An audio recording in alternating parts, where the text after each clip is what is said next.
Review bomb battles aren't rare, but they are embarrassing. And right now, there is a bloody showdown going on between Breaking Bad fans and Game of Thrones fans. The most recent episode, In the Name of the Mother, was originally sitting at a 10 out of 10, which is quite common when a really good episode of a show releases because fans will flood the ratings with 10 out of 10s before it eventually settles a little bit lower when the less hardcore fans give it a rating. But there wasn't really a chance for this to happen. Soon after release, the episode started getting review bombed, as you can see by this perfectly natural voting distribution. I guess the show is either a 1 out of 10 or a 10 out of 10. This shit is always so cringe. I've said it a million times. I think Breaking Bad is a perfect television series, and this episode in particular, I think 1000% deserves a 10 out of 10. Till the cows come home. If the universe lasts another 10 billion years before the heat death, I hope at that moment Ozymandias will still have a 10 out of 10 rating, because that's what it's earned. I think it is an incredible masterpiece. But that doesn't mean that nothing else can ever be a 10 out of 10. There can only be one. Shit, even the Sith in the fucking Star Wars universe had the rule of 2 at the very least. It's ridiculous how there's like this gatekeeping of 10 out of 10 from the Breaking Bad fans. So anytime something even starts to like encroach on that sacred ground, on the Ozymandias sacred ground, they start review bombing it without ever having seen it at all, just to fuck it. It's so embarrassing.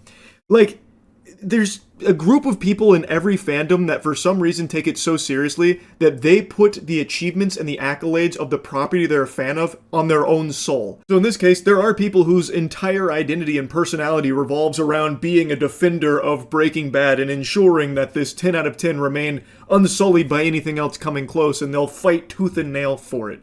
It's just so embarrassing because, like, they feel personally attacked because another show has an extremely good episode, like in this case, A Night of the Seven Kingdoms with In the Name of the Mother. I am a huge fan of A Night of the Seven Kingdoms. I already made a video recently glazing it, which thankfully has not aged poorly or anything because this show is only getting better.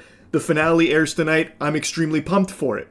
And I think that this was an incredible episode of the television show. Do I think it would have stayed a 10 out of 10 without the review bombing? No, I don't think so, because it's not a 10 out of 10 episode. Very few things are.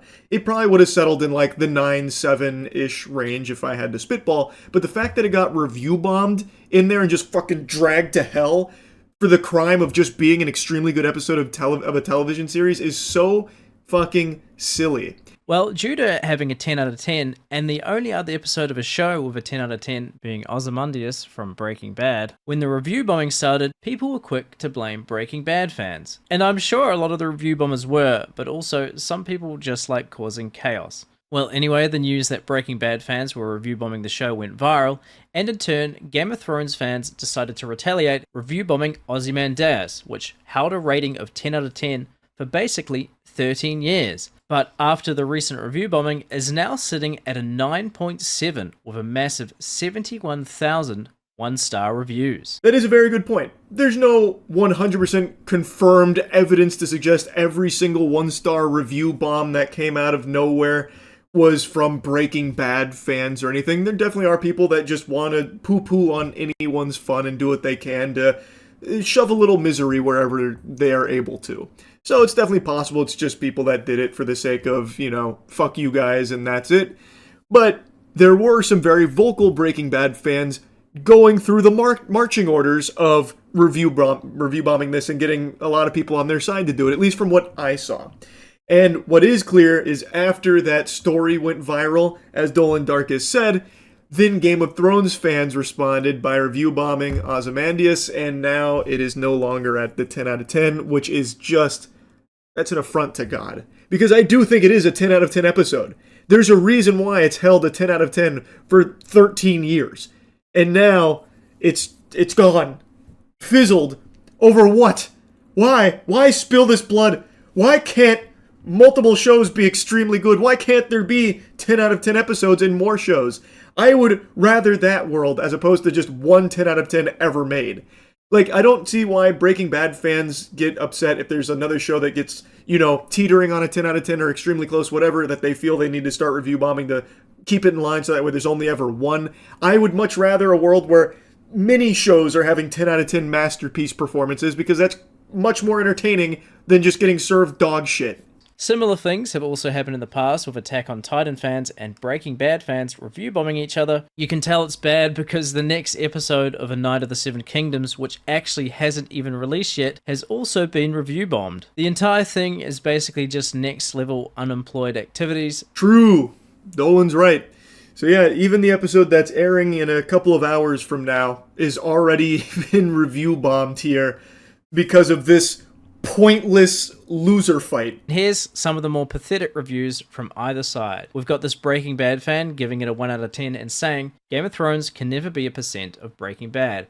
Bunch of cornball fighting over this medieval slop, just stories of kings and kingdoms. I have seen better in that genre too, but this is too overrated, and review bombings won't even change the fact that Breaking Bad has been 10 out of 10 for more than a decade. And Game of Thrones, even in hundreds of years with hundreds of sloppy spin-offs, can never do it for once. Jesus Christ, Junior, from the sound of your message here, it doesn't even sound like you were alive when Breaking Bad was airing. Holy fuck, did he write that review on construction paper with a box of crayons? My god. I think that is the perfect epitome for these review bombing soldiers here, the champions on the front lines of these review bomb battles between fandoms. That right there is the perfect summation of their mentality. Actual baby brain. And we've got this one from a Game of Thrones fan. The last thing you're ever going to see is a Game of Thrones fan smiling down at you as you loose your rating. When people ask what happened here, tell them the North remembers. Tell them winter came for Breaking Bad. Not every story is about a chemistry teacher with ego issues. Some episodes are about character depth, atmosphere, tension before the storm, subtle storytelling. Holy Redditor, I can actually hear the grease and fedora slipping off of his cranium as he typed that one up. To be fair, you have to have a high IQ to understand review bombing, am I right? Oh my goodness gracious. It's just embarrassing, man. I mean, I guess Breaking Bad fans were the ones who started it. The best outcome I can think of is that IMDb just wipes all the fake ratings from both shows over the last few days, and the people involved go out and apply for a job or something. You're allowed to like both shows, guys. It's not a competition. Thanks for slopping by. I don't know if that's something IMDb often does with getting rid of baloney, bogus reviews that are very clearly like this, a review bombing back and forth buttfuck fest. I don't know if they do that, but if they don't, probably should. I think it is such a crime that because of all of this hoopla, Ozymandias is no longer a 10 out of 10. And as Dolan said, it does seem like Breaking Bad fans were the ones that started this just completely unnecessary nonsense review bombing war, all because A Night of the Seven Kingdoms had a banger episode that was doing really well on IMDb. And now look where we are. All this bloodshed for what? Nothing to show for it. War. War never changes. Yeah, review bombs are cringe. Anyway, that's really about it. See ya. Kevin O'Leary has quickly become one of my least favorite people on this planet. He is unfathomably cringe, and yet he is still extremely vocal and can't stop chirping about his 40,000 acre data center in Utah. He's doing this nationwide humiliation ritual where he's going on like every platform imaginable, just be clowning himself publicly. He is an embarrassing specimen. He is a disgusting fungus worm man who can't help but yap and squeal about garbage that he is just truly clueless on. Like, he is actually an observably dumb person. And he continues to try and LARP as an American, despite not even being a U.S. citizen. He is Canadian. He has not even bothered to become a U.S. citizen. Yet he's willing to go around preaching about American values and trying to, like, dictate how policy should be. He's singing the blues about, oh, this is so bad now. People don't support my 40,000 acre data center in Utah. Those aren't real Americans. Those aren't real patriots. Those are Chinese spies. When he himself is not a fucking American. He is a fraud. This guy is a actual miasma of cringe, filth, and greed. And also, he is a billionaire. Why hasn't he just done the $1 million enema infusion into Trump's butthole to get that nice golden toilet paper to be just a citizen through money? He hasn't even bothered to do that. Genuinely, I can't fucking stand this guy. He is just trying to pillage and loot this country through his projects, most notably his 40,000 acre data center that's being brute forced through in Utah. And he just recently went on a couple of platforms and continued to make a fool of himself, so I'm going to shoot spitballs at him now for that. This guy is just more fake than Kristi Noem's husband's tits. This guy, there's not a single genuine real thing about him. Elevate Strategies, also a cell operating inside of Utah. Gabby Finlayson. Gabby, what are you doing? And who's paying you? Well, hi, hello. It's me, Gabby Finlayson. Yeah, because at the end of the day, who would want us to stop building our electrical grid? Which adversary would want that? There's only one. It's China. So what I think is happening, and I got my guys to go a deep dig into the IP addresses, and here's what we found out. This is fascinating. We found 2 cells inside of Utah. Elevate Strategies. Gabby Finlayson. Gabby, what are you doing? And who's paying you? So what I'm doing right now is, after getting this data, I'm calling out Gabby, operating in Utah. So, hi Kevin. We are Elevate Strategies. This is Utah. You might not know it because you're from Canada. This is where we live. It irks me to no end. It is nails on a chalkboard painful listening to this slug man, Kevin O'Leary, utter the words "our." Having those words leave his filthy, corrupt, contaminated lips that are used solely to kiss ass drives me up the fucking wall. What do you mean, our, Kevin? You're not American. Why are you saying our electrical grid? You are not on the team, bud. You're not even on the bench. You are not in this at all, Kevin. You can't speak for Americans. You aren't one. You don't even bother to try and become one either. It is a complete disregard for this nation. You use it solely to line your own pockets. You fucking suck, man. Now, he's trying to call out Elevate Strategies, which is an organization in Utah, and he's saying that they're actually Chinese spies, and he thought he had like this gotcha moment, this dunk where it's like calling one of them out by name, Gabby.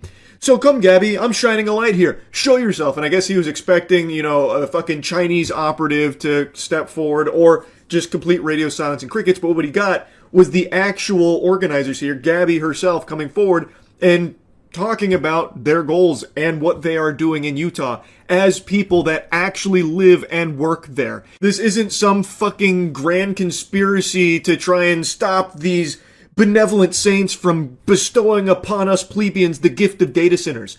We have so many data centers that are blowing up across the country. Well, not literally. Don't worry, BlackRock's already taken that into account. I yapped about that yesterday.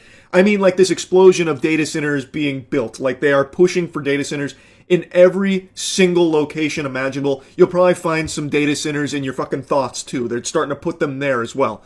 Like they are actually going everywhere.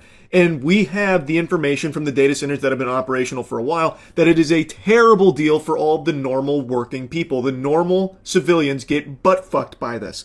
Their energy bills go through the roof. They lose water quality. It's just a complete contamination to their way of life in their local communities.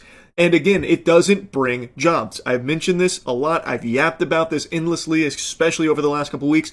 One of the biggest data centers in this country only employs roughly 150 full-time employees, and normal average-sized data centers run as lean as 20 to 25 employees. They are not giving jobs to the community, so the community sees none of the upside. It doesn't benefit them in any way, shape, or form. I know I already mentioned it, but because of the huge energy demand for these data centers, it then inevitably has the consequence that all of the local community members have their energy bills fucking skyrocket, and of course there is the impact on water and all that. But then there's also something that's starting to develop now. It happened very recently. I talked about it yesterday. NV Energy, an energy supplier to Lake Tahoe residents, let them know that they're just not going to be giving power to the people anymore. They are now going to solely focus on delivering power to their local data centers. So now 50,000 residents in Lake Tahoe are now at a risk of not even having power because NV Energy just decided it's more lucrative to just solely work with AI and basically fuck you to all of the actual human beings that rely on them for the energy to live. So now they have to try and scramble by 2027, only a year, to find a new power supplier to these 50,000 residents. It's actual insanity. Normal people do not want data centers, and they are doing all they can to fight back, albeit unsuccessfully because of the intense corruption, especially in like Utah, where 3 people, one of them even fighting for hell, saying for hell's sakes, grow up. People that are literally just going against the will of the people, deciding to brute force it through because they get some doubloons out of that deal, most likely. However, I would like to highlight a successful one that has recently unfolded, where recently in Missouri, the council that pushed through a data center initiative, all of them got voted out in a landslide defeat, and now they're setting their sights on the mayor who allowed this to happen as well. This is exactly how it should be. If you are not going to actually represent the people in your community, if you are going to go against their interest in order for your own greed and exploitation, you lose your job. You lose that position. That's exactly how it should be. That's exactly what's happening in this Missouri community. So hats off to them, and I hope to see more of this shit continue. Anyway, back to clowning on Kevin O'Leary. Before we get into anything too serious, this is the very scary, very intimidating man that is threatening us. We are not taking the criticism of anyone who is wearing flip-flops and a suit on national television. You know, it's not every day you get called out by first and last name on Fox News by a Canadian billionaire trying to ruin my state, but here we are. Kevin is such a quirk chungus Reddit loser. He's wearing pink flip-flops with his suit and a Utah national security hat, because he's cosplaying as this big, rough and tough guy. It's like if you went into a character creator in a video game and intentionally tried to make the most insufferable looking asshole you could think of. And he also has a life-size cardboard cutout of him in the same room. I want a forensic audit of who's funding their platforms. Who is it? So these are proxies for the Chinese government's my argument. And if they're not, because I want them to be able to defend their name to Gabby, come out, wherever you are. Okay, Kevin, go ahead. Mr. Wonderful's Nancy Drew little detective agency, have at it, brother, because if we were Chinese operatives, we would be the worst operatives in the entire world. Someone alert Beijing that the payment portal to Jackie and I's Amex bills is somehow broken. As a reminder, we run Democratic campaigns in the state of Utah. If we were in this to be making money, we would be doing literally anything else. And you should know that because your job is to give small business owners an aid. But if we're talking about audits, we should be auditing the Stratos Project. We should be auditing all of the politicians that, I don't know, do you have property surrounding the Stratos Project? Or maybe do you have interests that you were changing the laws before this was created? Hypothetically. We're just saying we should maybe look into people that stand to make hundreds of millions of dollars off this project. Audit is a word that should be treated like Voldemort in Kevin's vocabulary. He should fear the word audit. Because if anyone actually gave a fuck about Kevin's business dealings, they would uncover some extremely shady shit, I imagine. The last thing he would want is any kind of auditing for his projects like the 40,000 acre data center, the Stratos project. He's trying so hard to use the worn out method of everyone who disagrees with my business practices is a spy or a terrorist. They're not real Americans. But it doesn't work, Kevin, because data centers are so unanimously hated by real people that actually live in these communities that you are infesting that this just doesn't fly. Because, again, average, ordinary people are directly impacted by this in a wildly negative fashion, and they do actually go out and try and fight against it. So when you, a foreign billionaire, come over and start stepping all over them, insulting them, and saying that they're not real Americans, they're being paid by China or being bussed in, and aren't actually representative of the real enthusiasm true Americans have around data centers, it just doesn't work. People see right through the lie. He also just can't help himself but to go on this humiliation ritual where he makes it abundantly clear that he is just actually a stupid imbecile, like a bumbling moron. There's always this perception that if you have as much money as Kevin, you must be smart, but Kevin is doing everything he can to show that that's just not the case. To stop advancement of technology with the uncertainty it brings has always been a dilemma in capitalism and in America, and it's a fair comment. But how is this capitalism? If taxpayers are paying for some of it, how is that capitalism? That seems... Oh, I think that's no different than building an apartment building downtown in Austin. You can get incentives for that too, and that's just part of how it works. You can debate How is that capitalism? How is that free market? If politicians are handing you other people's money to do it, how is that capitalism?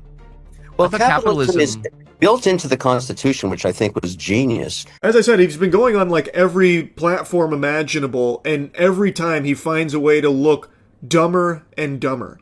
So throughout this interview, he continues to like flounder. He was also then asked about, like, well, what jobs is it going to bring? Because Kevin keeps talking about the millions of jobs that this is going to bring. People just don't see the vision. And he couldn't actually name any jobs or actually explain that thought process of his. And also, it looks like he's fucking zooted out of his mind. Why does he keep zoning out? Is he blue screening in the brain? Is he seeing a ghost or like a big floating pair of titties? Like, what does Kevin keep looking off into? Is he that shy, maybe? I don't know. This guy just super sucks. And it's not just the AI data centers that he's doing his best to go to bat for and defend tooth and nail. He also just loves to go on and talk about, like, American policies and stuff and his view on how that should be. The problem with that sentiment is that you were born in 1954. Yeah. Okay, you're Very 70. popular You're that 71. Yeah. Right. In 1954. By the way, I'm a vampire. I'm never gonna die, so- during your lifetime, we've actually had Brown v. Board of Education. I remember. Yeah, Brown v. Board of Education. I don't know how you remember it. I think you were like 2 months old. But Like, Brown v. but I'm not finished yet. Kevin can't help but perpetually interrupt when he's backed into a corner, which is always... This guy, if he didn't have money, would have just been the kind of douchebag, the kind of dweeb that just gets shoved into lockers. So... he tried to pretend he knew what Brown v. Board of Education was. He's like, oh, yes, I actually remember that. Very, very vividly, in fact. And the guy there's like, no, you definitely don't. You would have been 2 months old. And also, you're not American. Kevin, you're not American. You wouldn't know anything about what he's describing here or what he's going over. I know you've never opened up a fucking American history book. You don't have a clue what he's talking about, but he likes to pretend. He's a LARPer. He is a full-blown red alert LARPer. It's all he fucking does. Well, to be fair, I guess it's not all he does. He also can't help but constantly remind people that he was in Marty Supreme. That's what you heard right there where he said, I'm a vampire, by the way. That's a reference to one of his character's lines from that film where he plays a villain. It's like the only thing Kevin's done in recent memory where there was any level of praise for his work. So he's still riding that high, and he will not let people forget the vampire line from his Marty Supreme debut. It's actually a SpongeBob ripped pants moment. He just keeps doing it. I ripped my pants. I'm a vampire. Fucking loser, man. I hate Kevin O'Leary. Anyway, I'll stop yapping about it. He just goes on to keep embarrassing himself every time he does one of these shows. It is indefensible what he is doing in Utah with the 40,000 acre data center. This guy sucks major ass. Fuck you, Kevin O'Leary. That's really about it. See ya. You already know I keep my finger on the pulse of ridiculous stories going on around the globe. I'm like Charles Xavier jacked into Cerebro, seeing the silliness on our planet at all times. I'm obsessed with it. LeBron, scream if you love wacky news stories. Ah! So the thing is, I just saw something pretty absurd. A couple months ago, an 86-year-old man was fined over $300 for littering because he spit out a leaf that blew into his mouth. This happened in England. Roy Marsh, 86 years old, spit out a leaf that blew into his mouth, which led to a fine. As I was sitting there, a gale blew a big reed into my mouth. I spat it out, and just as I got up to walk away, 2 enforcement officers came up to me. Roy ought to be counting his lucky stars they didn't kick his teeth in and start beating him with batons. Spitting out a leaf? Are you kidding me? Who is this? Cobra Commander? What kind of villainous scum does that? To get off with only a fine in what could have easily been a death penalty is a shocking softball. A slap on the wrist for something like spitting out a leaf? Oh my god, the lawlessness. It's sickening. That's tantamount to treason. And he gets to walk away with just a fine. I'll flush the sarcasm here for just a moment. Can you even imagine being this big of a loser like these 2 officers here?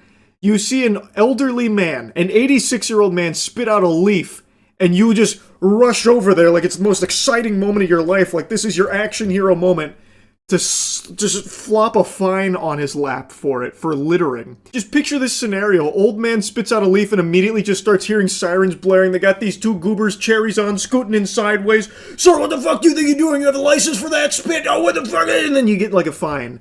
All for just spitting out a leaf. Marsh told the outlet that one of the officers told him they saw him spitting on the floor, which led to the elderly man calling the local enforcer a silly boy. Fair. That's not aggressive or anything. He probably thought it was some kind of joke, so he was just being a bit, facetious here, I would say. That doesn't really sound like fighting words or anything, calling him a silly boy. Because it is a ridiculous notion having officers come up to you and say they saw you spit on the floor. Yep, so what? Big whoop, pussy. It was all unnecessary and all out of proportion, Marsh said, per the BBC. In a Facebook post from Marsh's daughter, she said, Dad, who has walking difficulties but does his best to walk every day around the boating lake, inhaled a small leaf that made him choke. Dad has severe asthma and a heart condition, but he managed to cough up the leaf and spit it out. Just the leaf. So according to his daughter, he had inhaled the leaf after the gust, choked on it for a second, and then was able to cough it up and spit it out. That's when he got slapped with the fine after the officers confronted him. What was he supposed to do? Just choke to death? Just die? Like, how else are you even supposed to handle this? Like, what's the alternative way of getting a leaf out of your throat that you are choking on besides just spitting it up? Was he supposed to, like, track down some officers and beg them to stick their fingers down his throat to start, like, scooping it out in order to avoid littering? Like, I just don't understand. Like, I genuinely cannot comprehend what other methods or means there were for him to handle this in a way that didn't lead to a multi-$100 fine. Marsh ended up receiving a fine of $334.50, but was later reduced on appeal to $200.70. He paid the latter. Adrian Finley, a county...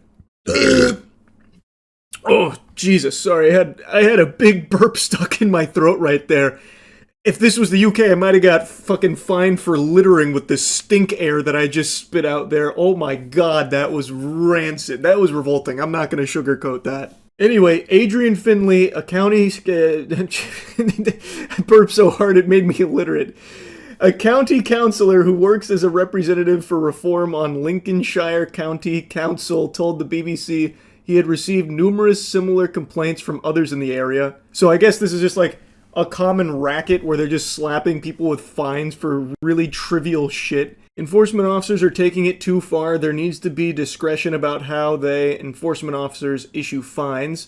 If it looks like a genuine accident, then give people the opportunity to apologize and pick it up. Sounding less like enforcement officers and more like hall monitors, but even hall monitors wouldn't go this hard on something so silly, so outrageously dumb. Like an 86-year-old man who spit out a leaf. And I guess judging by this statement, it's a common trend with these enforcement officers over there to be issuing fines for littering or what they perceive as littering. Though, if this guy had a handful of leaves and threw them on the ground, I would still hesitate to call that littering. It's leaves in the great outdoors. That's their goddamn home. Leaves come from outside. Like, I don't know how... Even if he did deliberately chew up a leaf and spit it out, how is that even littering? It's not like he had like a handful of soda cans and was just throwing them out all over the place in order to ruin the atmosphere or something by littering everywhere he could, polluting or anything. He spit out a leaf that was the aggressor, mind you. The leaf attacked him. It fucking launched itself into his throat, causing him to choke. So he spit it out and then had to fork over a couple $100 because of that. So the leaf... We need to be investigating that. That's more of a pressing problem than him spitting out the leaf. This story is so stupid that it actually had me somewhat fuming. Like, playfully fuming, I suppose. But it reminded me a lot of another really wacky one we covered like a year ago, where we even had like a roundtable debate where, I think it was Ohio, where Supreme Court ruled that boneless chicken wings can have bones. This was after a customer had eaten a boneless wing and actually suffered a serious injury because of the bone in the wing cutting his shit up. And they actually ruled that boneless is a cooking technique, a cooking style that doesn't necessarily indicate the absence of bones. So it's unreasonable to expect boneless wings to have to have no bones in them. It was still one of the most ridiculous things I've ever fucking heard in my life, by the way. And reading about this leaf fine brought up similar feelings as that. And I just had to yap about it a bit. That's really it. So yeah. Island Boy. Did that just send you into a fight or flight response? Yeah, I bet it did. That's a name you probably haven't heard in many moons now. The Island Boys have had a huge fall off. Very few people even remember them. I completely forgot they existed until a clip surfaced of one of them doing a 20 women versus one island boy, and he was just getting brutally cooked, absolutely roasted. It wasn't like a dating thing, it was more just 20 women line up to insult this guy to his face, but he is so unbelievably stupid, he can't even understand half of the insults. It's cinema, and I have to share it with all of you. In today's video, we got 20 women versus one island boy. This intro had me giggling hard. I was hooked immediately. 20 women versus one island boy. And the guy's just awkwardly sitting there doing this. That kind of thing. Oh man, I knew I was in for a good time watching this. Alright, what's up? Listen, I'm the island boy. I'm here with this girl. What's your name? Annie. Annie. I'm gonna rate you 8. I didn't think it was possible to have this low of a charisma stat. This guy can very barely get words out of his mouth.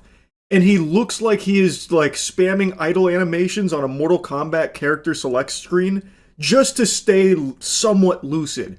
Because it looks like if he stopped moving for more than like 3 seconds, like stopped swaying, his whole body would shut off. It looks like he is perpetually on the verge of passing out. Like his brain has to work so hard just to get a few neurons to fire to do the bare minimum of human sentience. It's unlike anything I've ever seen before.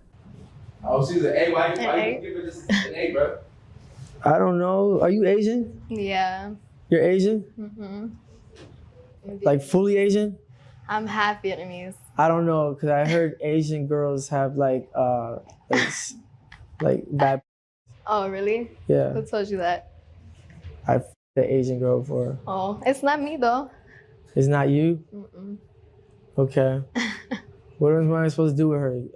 Yes? So how you feel? You said swipe right? Yeah. Swipe right is good. Nice! Look at the way the island boy handles business here. Smooth talking, silver tongued Casanova. Are you Asian? I heard Asian girls have something pussy, I think is what he said. And then she said, okay, where'd you hear that? And he just goes, I fucked an Asian girl. So you heard it from yourself. I also don't think he fucked an Asian girl, by the way. I think he was trying to look cool.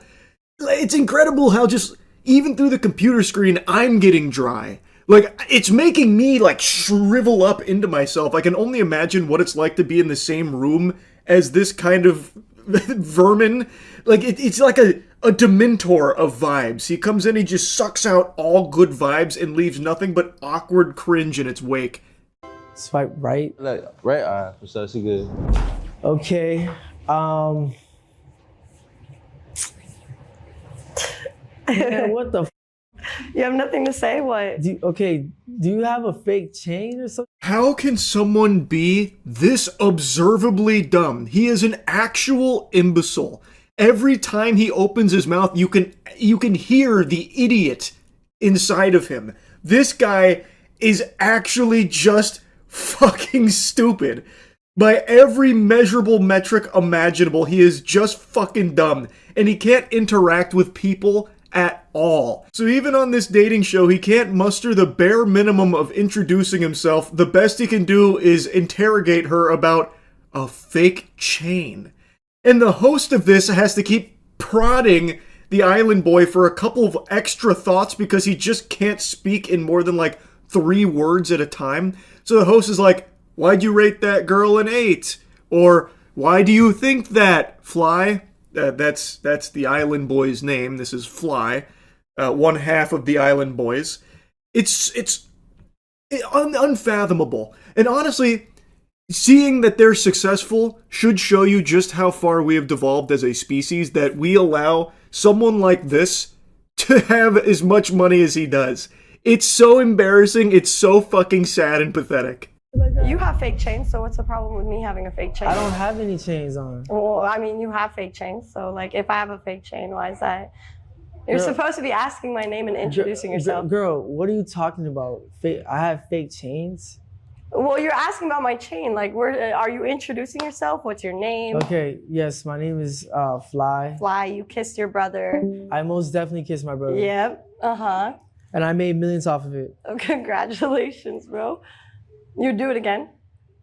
No. You wouldn't? Okay, valid. I mean, I wouldn't either. Wait, Fly, why you say no? Like, why you say you wouldn't, bro? I feel like the host also despises this worm. He's constantly kind of poking him like, so why wouldn't you kiss your brother anymore, Fly? Come on, explain it. Now, this is the clip that went viral, is this lady in the gray outfit. She came on and just instantly tears this guy's asshole apart. She stretches Fly's ass full goatsy and does not let up. So she immediately lets the audience know that Fly makes out with his brother for internet attention and money online. Fly likes to claim that through kissing his brother, he makes millions, which is a full-blown fib. That is a super lie. There is no way he and his brother have generated millions of dollars through them constantly making out in those videos. Nobody wants to see that disgusting shit. The only reason the Island Boys did make money is because they were paid for appearances so people could clown on them. And the people that watch them solely to make fun of them. They are a public spittoon that people like spitting on. So they made a lot of money through that. Not through the incest that they used to like to film for content online. He definitely hasn't made millions from making out with his brother. If you made millions off of it, wouldn't you do it again? Because look, to be honest with you, like she said, I had fake chains on. You said is my chain fake. And to be honest with you, listen, I wouldn't. Okay, if I was to walk past by you at the mall, I would. Well, I don't go to malls, but I wouldn't even look at you. Thank God. He can't even process a question. The host said, why wouldn't you do that anymore, Fly, about making out with his brother? Explain why you put the kibosh on that. And it didn't register at all. He completely forgot that that ever existed because his brain is so fucking poisoned from drugs and lean and whatever else. So he completely forgot about that and then said, like, because she talked about me having fake chains. So you stopped kissing your brother because she came in here and said that you have fake chains? What are you talking about, you fucking weirdo? You absolute degenerate scumbag weirdo. And then he's like, if I passed you in a mall, actually I don't go to malls. But if I pass by you, I wouldn't look at you. Yeah, I mean, you're my height, you're scrawny, you're skinnier than me, you wear a size small, you made out with your brother, everyone thinks you're Jeffrey Epstein's son. Like, I mean, good job. Okay. You're looking for your third baby mother because the first two you couldn't keep? My third baby mama. No? Why would I? Why why are you on a 2v1? I'm just asking. Because I was yourself. asked to.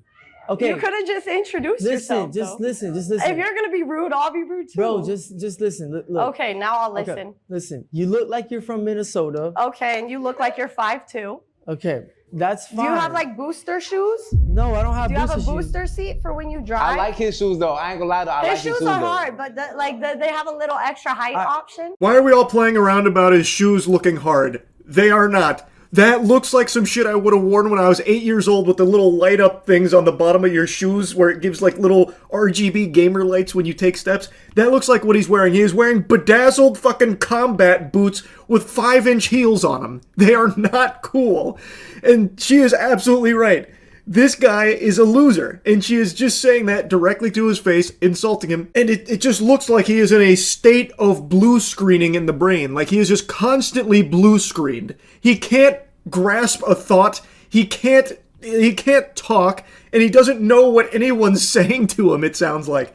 I imagine what goes through his head is what went through Spike's head in that episode of Rugrats when you got the POV of Spike the dog, where anytime like the parents were talking to Spike, it was "Abuga Spike." Like that's what I imagine the Island Boy hears anytime someone speaks to him.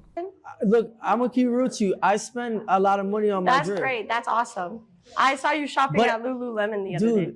At Lululemon, it was for a girl. Okay, good. Girl, I have a mansion. I have a That's nice car. rented on Airbnb. I have a nice car. I'm so proud of you. Okay. Good job. And you're broke as Okay, yes. Did kissing your brother get you the mansion? Girl, to be honest, you need to dye your hair black Okay. because you look Black? Yes, because you look emo. Okay, now I'm emo. Yeah, not you. I'm emo because you kissed your brother. Your teeth are yellow. Okay, that's fine. I can get them fixed, but you can't unkiss your brother. Okay, bro, why am I talking to this stupid? It's like he's about to cry. That one he understood. That one penetrated his infinity layer of stupidity that surrounds his body. That one made it through. That insult landed, and he is not happy. Jiminy Christmas, just listening to him, though, his insults. Your teeth are yellow. You should dye your hair black because you're emo. Like, how do you even take someone like that seriously? It's so pathetic. It's like, it's almost pitiful. Like, I almost feel bad for him if he wasn't just such an insufferable douchebag asshole. Because you kept talking. I kept responding. Girl, I'm better than you. You're not. You're my height. My status is better than you. Says who? Okay. You're famous for what? You get clowned on the internet for fun. Good job. You're famous for getting laughed at. What do you want to be? Oh, Jinkies, she is so right. Their entire legacy, their entire existence is just to be laughed at. They are just a laughing stock, and they have made some money off of just being those clowns. He is not better than her. Like, he likes to try and pretend that he's better than everyone he interacts with and his status is so much better. But she's right. He's just someone that people can't help but point and laugh at because they're fucking losers. Sienna, what do you want to be when you grow up? I don't know, but when I grow up, I don't want to make out with my brother, and I want to keep my husband. I don't want to have 3 baby mamas. Watch, now she gets stuck. I didn't get stuck. I just responded. What car do you drive? Why does it matter what car I drive? I'm a woman. You're a man. So why are you bag checking me? Can you not compete with a man? Do you feel like insecure competing with men? No, to be honest with you, okay. I do this all the time. Oh, you compete with girls all the time? I know. You argue with women a lot on the internet. Brutal. Just absolutely brutal. She is just spanking him over and over and over again. And anytime Fly tries to get any sentence out, he keeps stumbling over his words and just bumbling them. So then the host steps in to try and, like, steer it a little more. But even the host then just starts sarcastically making fun of Fly, too. And Fly is too fucking dumb to recognize that everyone in this facility is insulting him and making fun of him, laughing at him. Hold on, I think we're getting confused. Sienna, look, listen. Nice to meet you, though. Just by looking at Fly, if you had to rate him 1 through 10, what would you rate him? Listen, to be honest with you, is your brother taller? He's my twin. So no, they're both short. I don't know. He's like a 4.5. His personality brings it down. Sienna, he got some drip on though. You know the drip. The outfit is cool. He's but drippy. The personality Bro, brings I don't give a about my outfit. I'm so glad. I don't. To be honest with you. So now the host and Sienna are kind of just like bonding here over talking about Fly and also talking over him too, because I feel like no one wants to hear him get these fucking words out that he's struggling through. So now they're just talking over him and about him and laughing at him. What went wrong, bro? What happened? Bro, to be honest with you, if this was to go viral, it's because of me. And to be honest with you, you ain't like her? No, she's a fan. No. Wait, hold on, Flash. Let her at least step up to the plate right quick. The host has me laughing, man. I gotta be honest. He's like, okay, Fly, so what went wrong there? What's crazy is the host had to step in to even like have a conversation through Fly because he is completely incapable of talking to human beings. So the host was really the one talking with Sienna. And then, he eventually breaks down and gets her to get out of there, tells her scram, and then everyone, you can literally hear everyone in the studio laughing at the island boy. So now he's pouting, so now he's like crouched over, really upset, and he's got a little tantrum going on. So the next girl that steps up, he just instantly says, no, get out of here, no. Immediately no? Is it because she made you mad, or is it like genuinely like no, just immediately? Immediately no, to be honest with you. Can I ask why? She calls him out on it too, like, is it just because you're mad? Because of what happened there, where you just got absolutely fucking smacked down there like it was WWE? Is that what's going on here? He's like, no, just immediately no. I just immediately no. Because I You don't gotta think, introduce yourself. I don't think he's ever had like Hold on. some nice chocolate in his life. Hold on. Like, you know what I'm saying? He done experienced the white, the Hispanic. Fly, what you know about chocolate, bro? I fucked a black girl before, and to be honest with you, she just played NBA YoungBoy, and she just. I don't even listen to that. I don't listen to most rapper trap music. My name's Mila, by the way. Okay. I also don't like your name. He's such a fucking loser. It's crazy. Like you could not write or create a bigger loser of a character in a show, right? Like a cartoon couldn't make someone this pathetic. It goes against conventional wisdom that he exists in the current state that he does. He is shockingly pathetic. And I couldn't watch the whole thing. It was just too painful just listening to him. So I skipped to the end because the title says Gone Wrong, and I wasn't sure if it was about him just getting roasted all the time or if there was something like that went crazy. And I think it refers to how it ends, which is him basically just walking off. I think he finally started to recognize that no one there respects him. No one there takes him seriously. He is a fucking joke. So then he eventually storms off. That Loki cool. Because I would paint you. That's hard. I don't really need your paint because it's not gonna do nothing for me. Okay. So, right, you good, you straight, go. He said you good. I'm good. Yeah. Okay. We might have to get that painting in. Hold on, we might have to see that painting. I'm out of this bitch. Wait, can I go next? Can I go next I'm at out. least? Can I go in your car? What do you mean, can you go in their car? What about your car? Don't you drive something super nice, Fly? I have to imagine you're rolling around in some kind of Ferrari or a Lambo or something, right, dude? From all the millions you made making out with your brother? Why are you trying to bum a ride off with someone in the studio? That's not very hard. Especially when half of what he said throughout this was about his money and his status. It's a little weird and peculiar.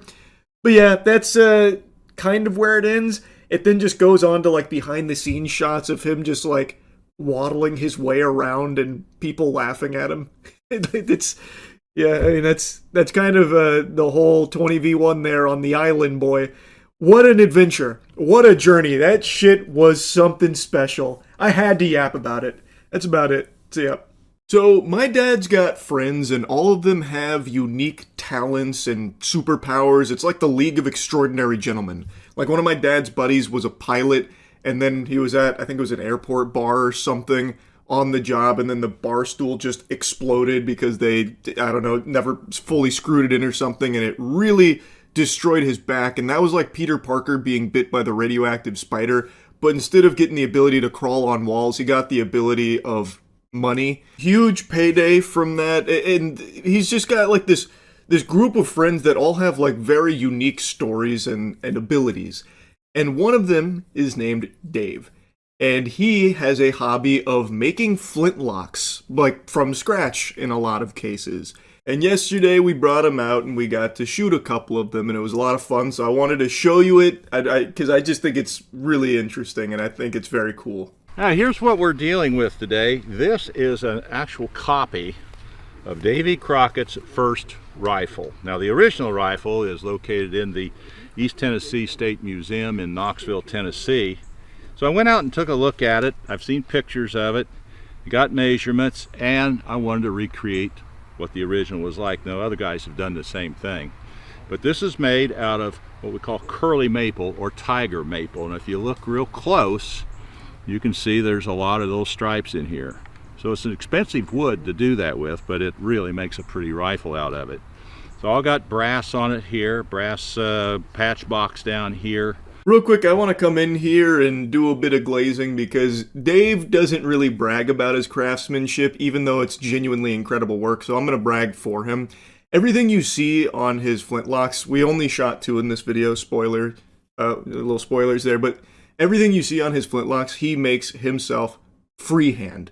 That includes all the brass work. It includes every like ornate engraving he does in silver. He does gold trimmings. All of it he does freehand himself. I think it is amazing. And of course, all brass trigger guard. This is what we call a double set trigger. And I'll talk about that when we get ready to shoot it, what it does. But basically, what you do is you cock it, and you can fire it by pulling this trigger, or you can pull this back and set it, and then you have a hair trigger here. So when you touch that, it really will fire, so you better be ready. This is called a flint lock. This is was used for a long period of time in the history of rifles and guns. And it's got a flint here. It hits what we call the striker. And when you pull this back, you fire it, this rock or flint will strike on that, set off the powder in here, and the gun fires. Later on, it went to what they call a cap lock, and it had a little cap that went on here and got rid of the flint, and then it finally ended up going to cartridges, which is what we have today. But this is a flint lock. Takes a little while to load these things. This has got about a 42-inch barrel. It's a 50 caliber, and it's a rifled barrel. So these were fairly accurate back in the day. But anyway, enough of the talk.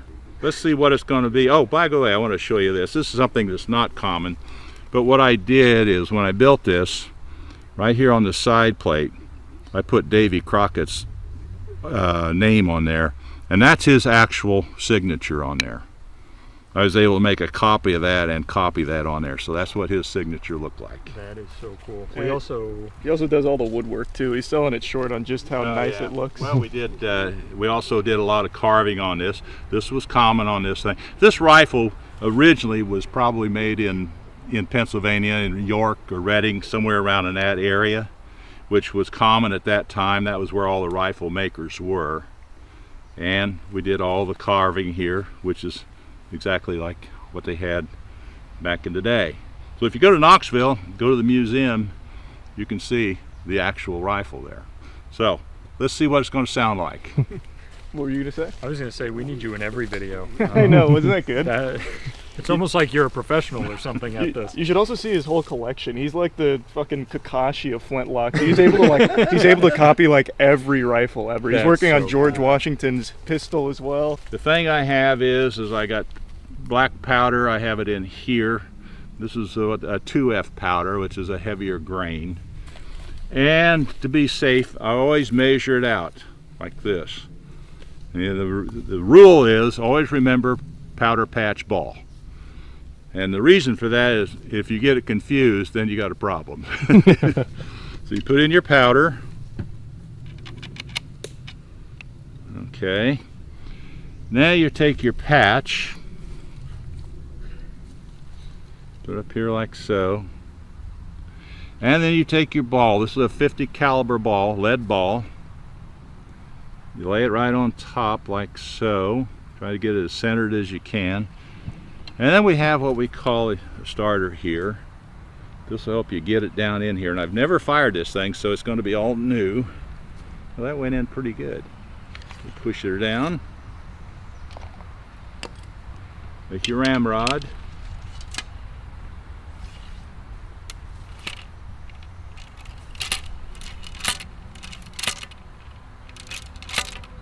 Okay. You want to do that, make sure it bounces, that way you know you got it on the bottom. Put it back in. Now we got to prime it. So put some primer, this is gunpowder again, in the pan. Put that down. All right.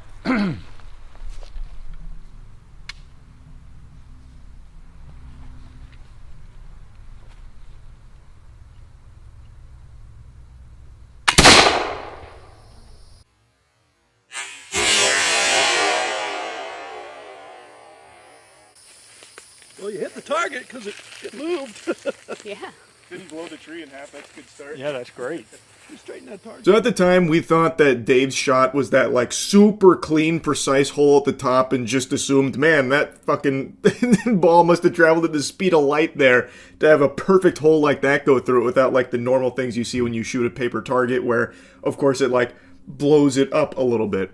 So we just assumed that was that, but clearly watching it back on the footage, that hole was already there. What it actually hit was the metal stand and ricocheted off. So in the slow-mo I played there, you can see it hit the stand, I'm pretty sure, and bounce. Obviously, we couldn't track that at the time in the thick of it there in the fucking Thunderdome. So that was the first shot ever out of that gun. Yeah. Wow. And I've never, you know, I just rough set the sights, so I mean, I have to take it to the to a range and set it up, and then adjust the sights on it. But Charlie will zero it in for you. Yeah. Hey, I was lucky to even hit the friggin' target. That was good. And this is how much powder? 50? This is, yeah, 50 grams. Perfect. A little pause. I thought he was going to be like, this is 140. This is 5,000 grams. It's going to knock Charlie backwards. Well, you could put 120 in that thing. No, we don't need to do that. This is my first flintlock. I don't need to fall over. It's going to be like the R2-D2 scene on the screen as he shoots backwards. Pioneers used to ride these babies for miles. Okay. Now just pull back on the front trigger, because the front run? Yeah. Right here? Okay. Yeah. Now you have to pull back a ways on it. Wait a minute, let me get out of your way. I don't want to stand there but the side. All right, here we go. Did I hit it?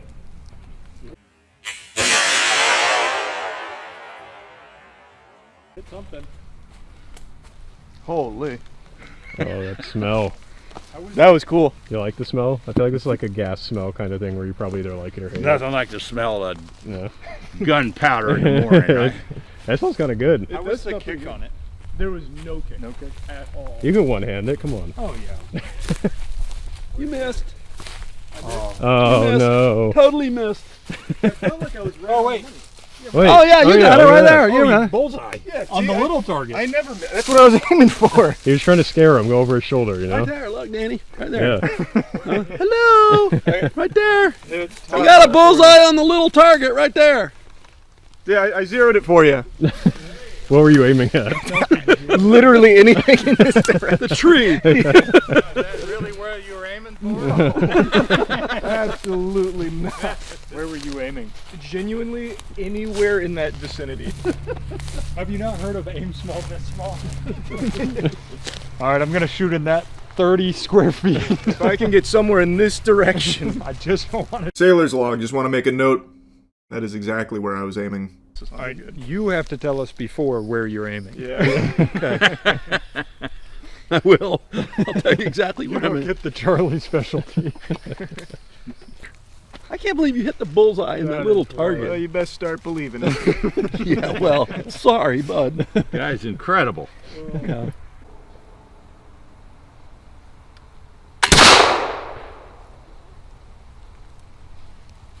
That had no kick at all. I think at the last minute I jerked up and I probably went to the top of that tree. I think I see something on the right one. Were you anticipating a little more kick than it gave you? Yeah, actually I was. Yeah.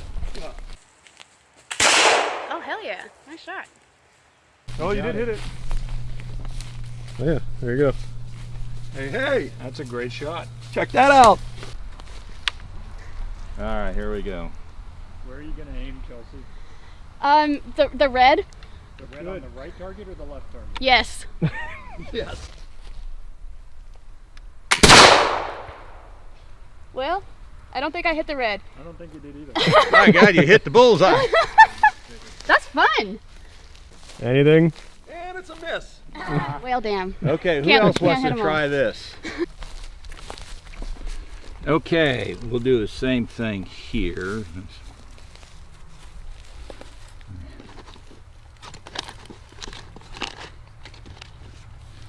That is insane that you built that by hand. It's incredible. It is so nice. Yeah. Okay. All right, let's see what we can do here. We'll just use the same powder. And is this a replica of a specific one? It's just a Kentucky pistol. Okay. Yeah. It's not a replica of any particular one.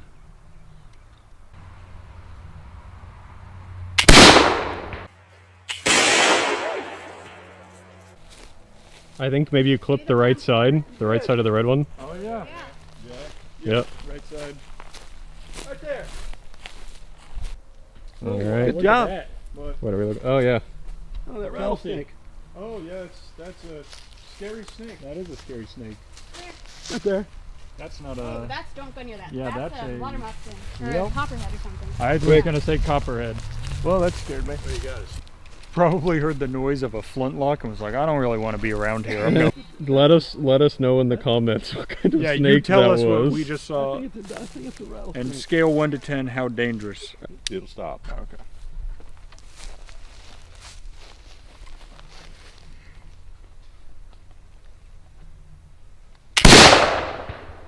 That was a miss. I think I saw the leaf go flying off. I saw the... Really?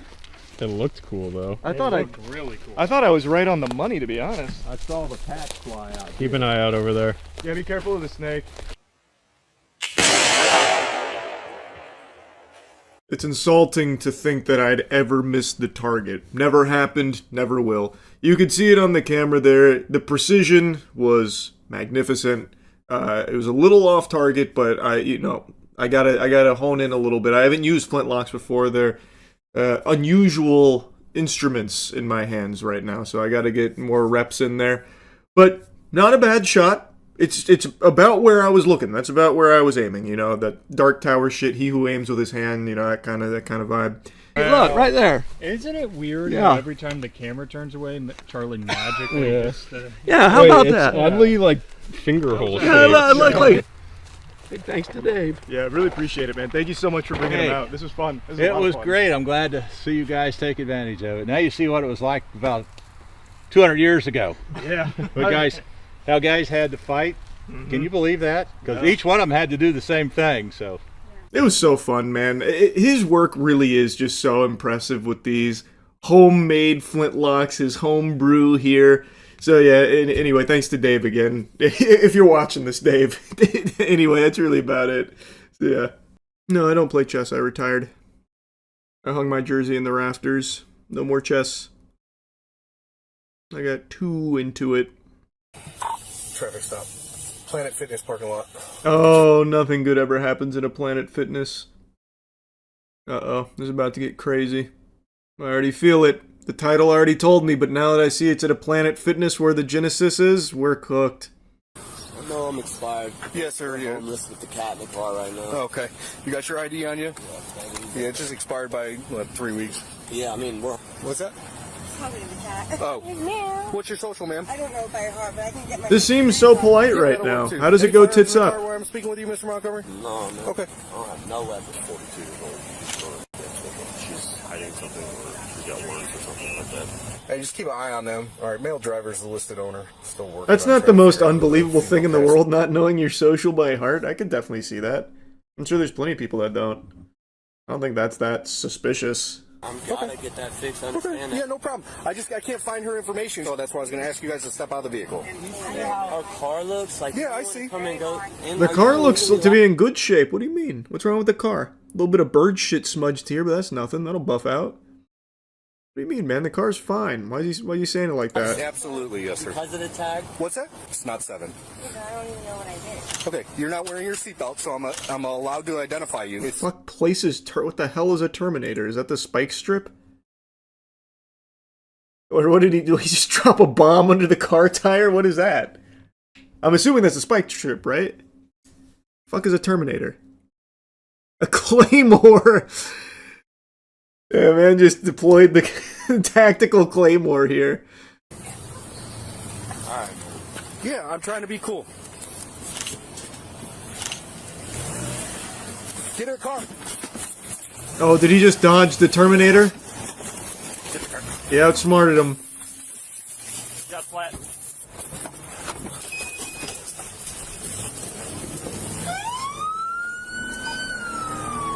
Well, look, that vehicle's taking off. Bye-bye, Planet Fitness. It's running on flats. It went over the Terminator. We're gonna have to swing Squad 2 around. I think I heard the lunk alarm go off in the Planet Fitness. Throw him in cuffs. Going through the construction zone. HQ, can you find me the biggest man in the Planet Fitness? I want to get him on the horn.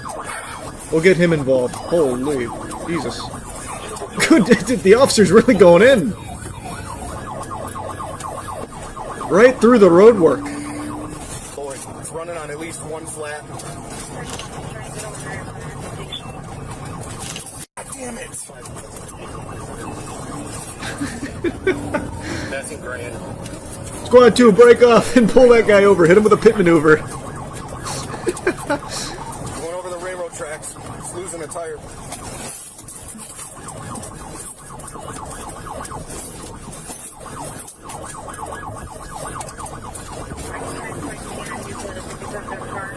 Uh-oh, the Terminator's taking its toll on that tire now.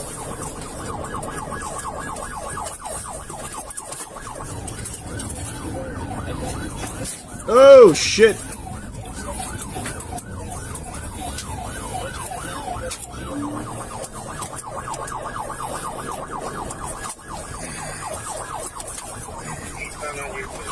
Damn, the officer's growling at him. He's getting feral.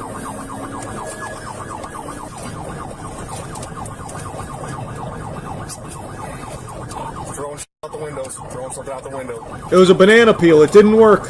Try the green show.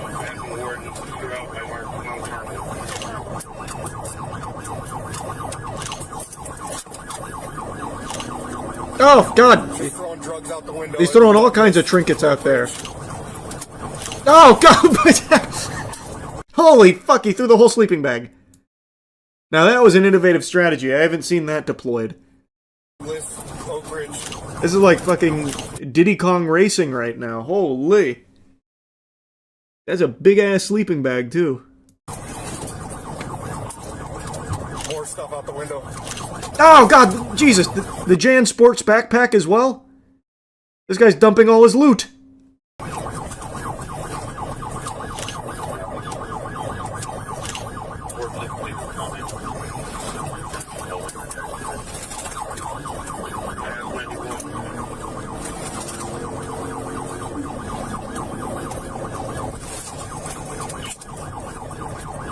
Oh shit, right by the Chick-fil-A.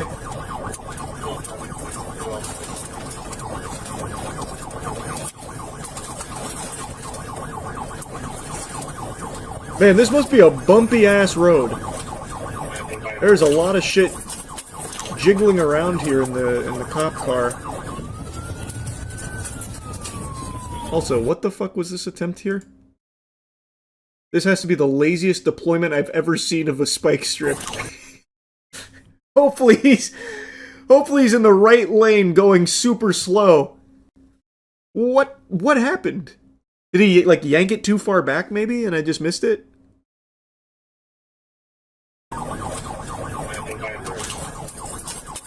Nope, he just runs up and just plops it in the right hand lane there. That one never stood a chance.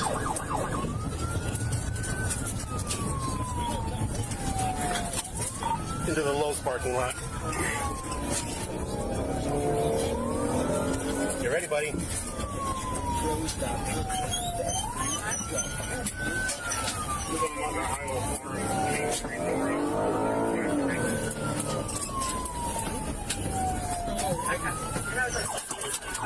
Oh! I smell a pit maneuver. Yep. They had a bunch of open space. Oh, fuck, he's still cruising. Oh, there goes the whole tire.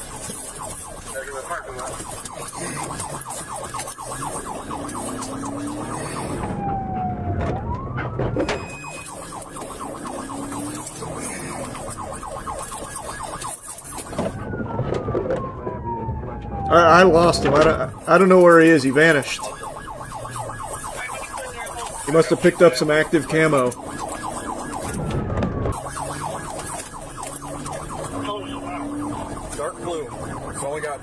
tires now and damaged. Damn, he actually vanished.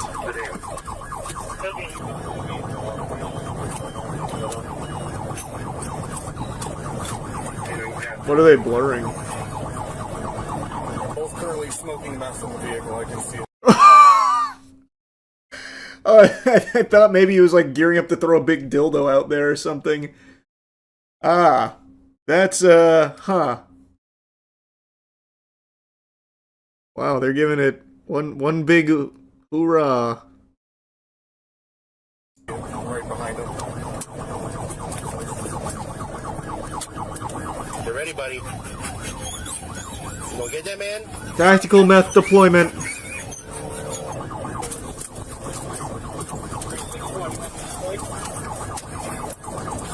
We have more spikes. You can get them out.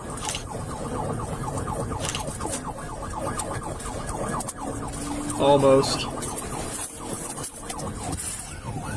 That was a more spirited attempt, at least.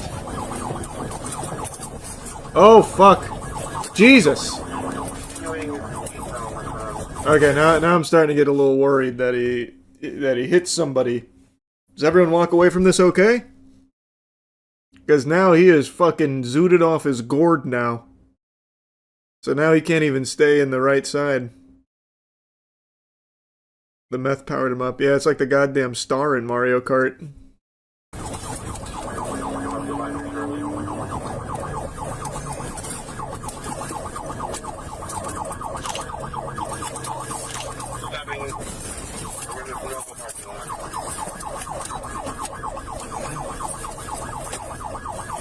Was he actually looking to carjack there? It didn't really seem like it. Downtown Wilby. Let him go. Let him slow down, Sean. Let him slow down, Sean. Sean! Hit the brakes, bro.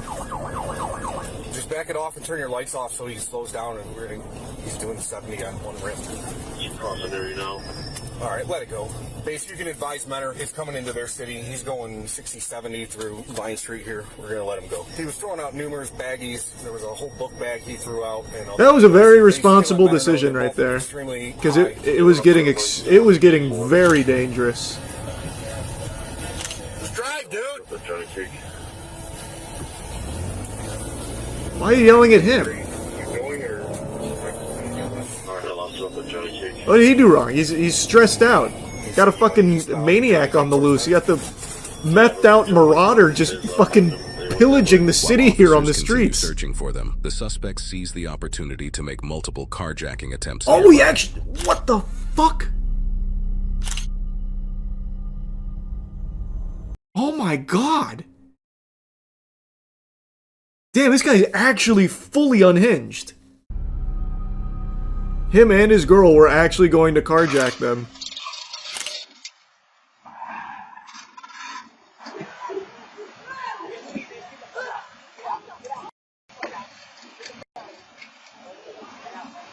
Damn! 911, where's the emergency? I just witnessed a car slam into another one, and now they're getting into another person's car. They're stealing her car. What kind of car are they getting into? It is a white four-door small sedan. I cannot see the make or model.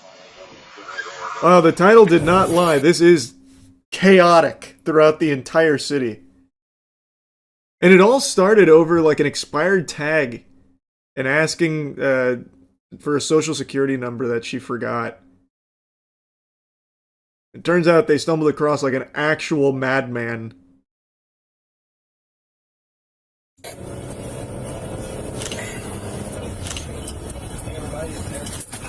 And they left their cat in that car, by the way. So they carjacked this and left their cat in this car that they have just crashed into another vehicle. I feel so bad for the cat. I hope the cat's okay.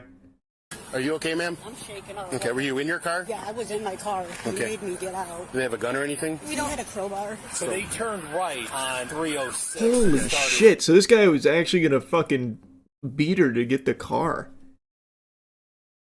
Yeah, this guy's hopefully going away for a long, long time. Heading south. Chester Township as well. What a road to? Yeah, we're going on a field trip. You write your 15-page paper today about how you almost lost your life 16 times in a car. We jumped this bitch twice. What are you talking? What? How you almost lost your life 16 times in the car? What are you talking about, bro? That's not what I'd want to hear with the person who is still currently driving me. You telling me you almost got my ass killed 16 times today? You don't have control of your vehicle like that? You're not that guy? Bro, drop me off. I'm not on the force. I don't need to be doing this. I've got the data I need for my paper. Let me out. Let's go! Here we go. Big deployment. Oh, there you go. 25's got a hit. 25. Well, it doesn't have an ID on the driver. It does have an ID on the driver. We're going to have egg robbers What? or something. Did the officer... Didn't mean to click there. The officer, like, swerved out of his way to hit the spikes.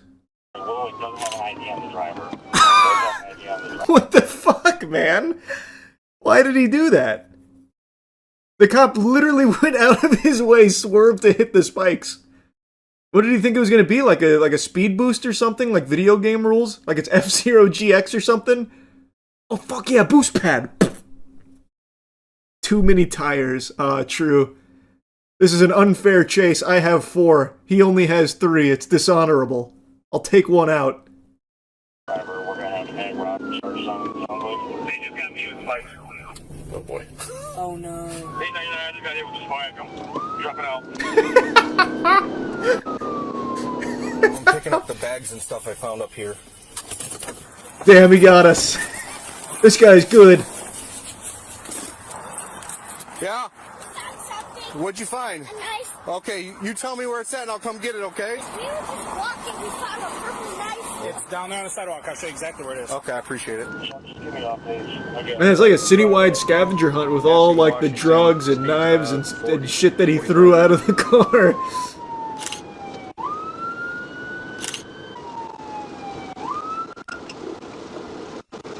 Yeah, he just pulled in the Giant Eagle, Mike.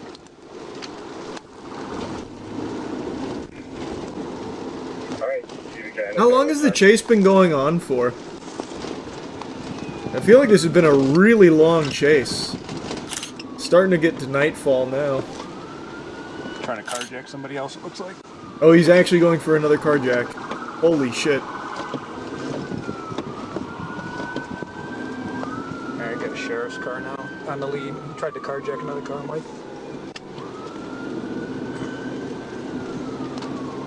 Alright, keep calling it.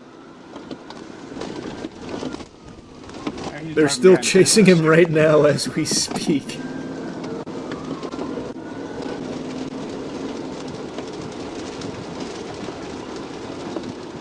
Off-roading.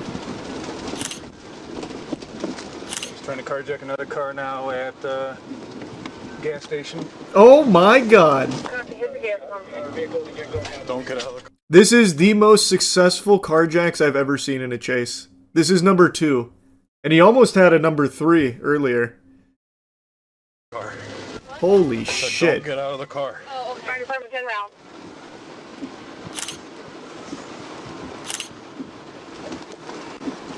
Oh my god.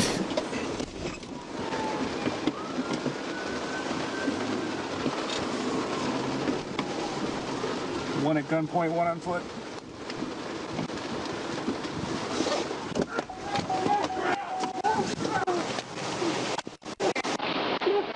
What seems to be the problem, officer?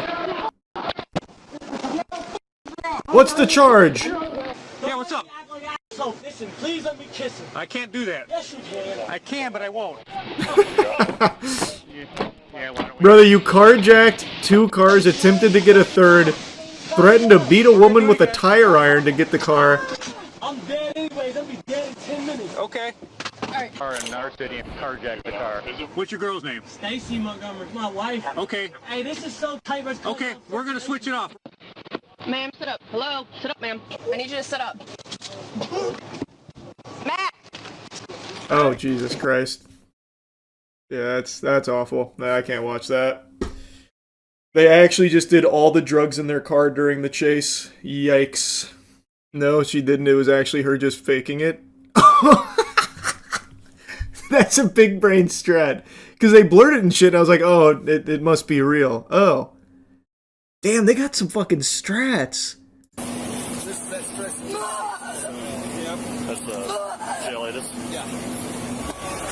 Jailitis, huh? Seizures for... Last thing I want to do is... It was just drugs. No. So now it's not drugs. No, it's fake drugs. I said whatever was in the car. Just random Our fire department... Jesus Christ.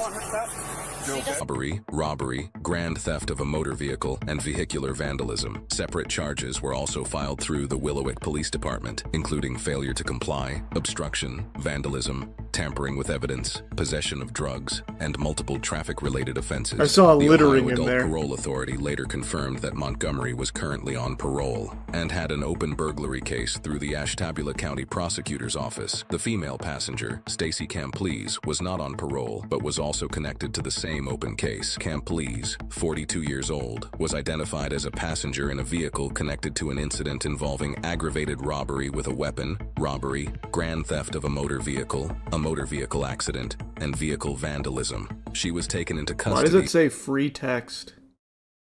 What is that? What is that? Is that a charge or is that like a placeholder? Like boilerplate shit? What is free text? Some lorem ipsum? Yeah, I guess. Maybe that is just bottom text, I guess. Packaging. They also observed white powder residue throughout the interior of the vehicle. Officers also located the cat concealed under the driver's seat, buried beneath various items. Oh. The cat was removed and transported to a veterinary hospital for evaluation before being transferred to animal care services and is not suspected of wrongdoing. For privacy purposes, we are not identifying the cat. That's cute. What an adventure that was. Wow. So she got off very easy, which I'm very surprised about. She actively kept going in the vehicles he was stealing during the armed carjacking. Wow, they really took it easy on her for that. Probably because he did all the assaults and he was driving. Yeah, but she also saw the carjacking and then still got in the vehicle. Like on her own volition, walked and ran into the vehicle. Like, if I watch someone steal a car, I can't just, like, sprint to it and be like, alright, here I come! Or at least I didn't think I could. I thought I'd get in trouble for that. They got Crack Septic Eye. He doesn't even look like him at all, but that's a great name. I feel like you just had that one in your back pocket and needed something almost close enough to use it. A couple days ago, I made a video goofing around while covering the body cam footage that showed an officer being arrested after walking around flashing his badge at strangers in public. And by badge, I mean penis. And since then, I have been inundated with YouTube-recommended body cam videos. And one of these puppies really caught my eye just a little bit ago. 911, where's your emergency? I'm at Kent State University. I need to get into my building, please. Okay, is this an emergency? Can you look up the non-emergency number? I need to get into my building, please. Okay, I need you to look up the non-emergency number and contact the Kent State University Police I need to get into my building, please. What doesn't this dispatcher understand? Ellen needs to get into that building. She's got papers to grade and students to flunk. Like, what the fuck? Someone send over the National Guard ASAP to let Ellen into this building. Why is she locked out in the first place? What kind of nefarious plot is this from Dr. Evil trying to keep Ellen out of her office? This is unacceptable, and he's trying to direct her to the non-emergency line? Has there ever been a more pressing emergency quite like this? This is just disgusting. This dispatcher needs to have a stern talking to. Lord help us if Ellen ever got a hold of him on the horn. You need to contact the Kent State University Police Department. This is not an emergency. What is it? I need You're to gonna get need into to my... look it up, ma'am. I'm going to let you go. I don't know what it is. After the college professor repeatedly abuses 911, demanding an officer, she eventually gets her way. Abusing 911? Why, yada?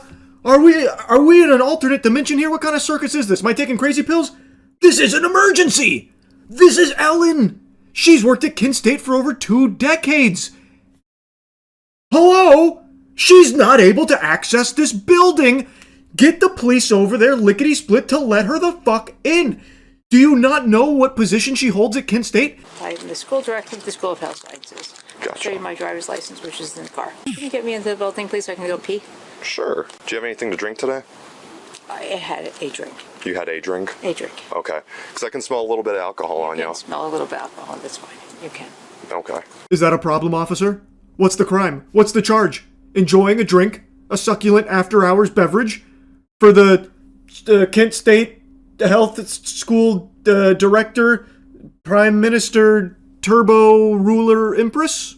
I had a drink in my colleague's office, that's fine. In your colleague's office? Where was that at? In the annex. Okay. How'd you get over here? I walked. You walked over here? Okay. I'd like to give you a couple tests just to make sure you're good to go, because I don't want you driving if you've been drinking. Sir, I'm fine. Okay. Well, I can smell it on you, and you're not able to use a card to swipe into the door. So it's Sir, a little. this is not working. This is not working. Can I go pee, please? Well, here's what I'm saying. You're trying to swipe two cards at the same time, which kind of shows me that you're lacking some motor functions. Yeah, well, you're lacking manners. How about that? Put that in your pipe and smoke it. This is Ellen.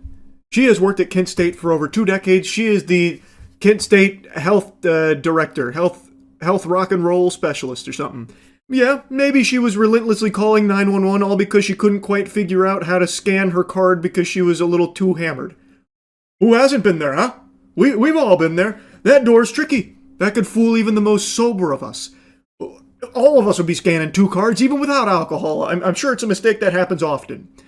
And she just, given her position of power, perhaps a bit of entitlement. Like, hey, I'm gonna need to start using police resources here to get this door open for me. It's fucking absurd, man. I gotta drop the sarcasm. So she's had a little bit to drink, apparently. And she's trying to scan 2 cards at the same time, which is obviously not working. The door's not opening. So then she immediately resorts to calling 911 numerous times here as if it's an actual emergency, diverting resources away from what could legitimately be real possible emergencies out there that now have to deal with this shit. It is a little wacky. I'll tell you what, Ellen. Not great. I wouldn't want you to... Can I go pee? Can I pee, please? Yeah, here, I'll let you in to pee real quick and then we'll talk, okay? Do you have someone you could call? My husband. Okay. Do you want to go pee first and start working on calling him? No, I don't. This is not okay. What's not okay? That you're gonna call my husband. No, you're going to call him. I'm fine. I don't think you're okay to drive. I think I'm okay to drive. I have a Tesla. Checkmate, she has a Tesla. She can be extremely drunk and the car will get her home, no worries. What's the big deal?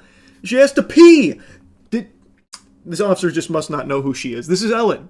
She's the health director. If she says she's okay to drive, she's okay to drive. She's the health director. She directs health, for crying out loud. Come on, she knows health better than all of us here. And if she just needs to tinkle a little bit, then hop in the old Tesla and get herself home while being, I guess, a little too inebriated to figure out how to open a door that I imagine she's opened thousands of times in the past, then we just need to forget about it and trust her better judgment. Sir, I'm gonna call your captain in a minute. That's fine. You're not going to drive out of here. You're not gonna be okay. Is there a bathroom back here you're using?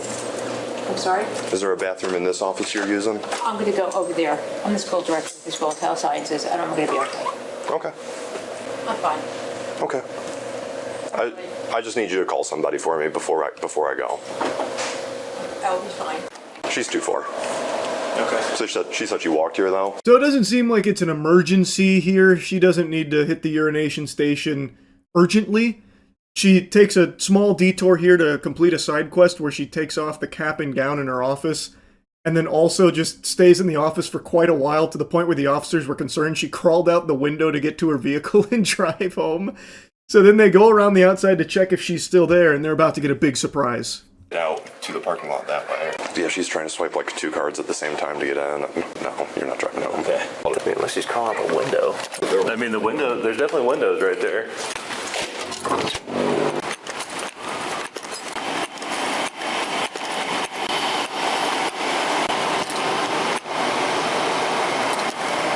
Turns out she's just sitting in the office now. Just blankly sitting there. Kind of looked like a horror movie scene, like right before a jump scare. I don't know what she's doing. I guess maybe she went over there to start giving some students failing grades for fun. Like maybe that's what she does when she's drunk, just flunk out some students just for the hell of it. I have no idea.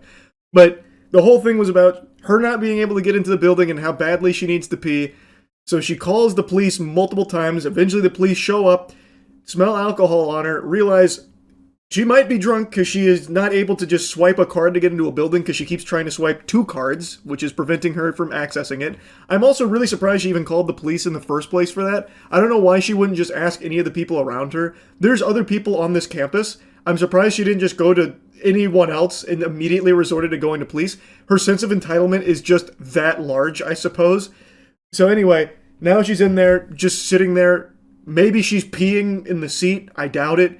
But she's just sitting there and still refusing to call someone to drive her home or get an Uber or anything, and still insists she's going to drive.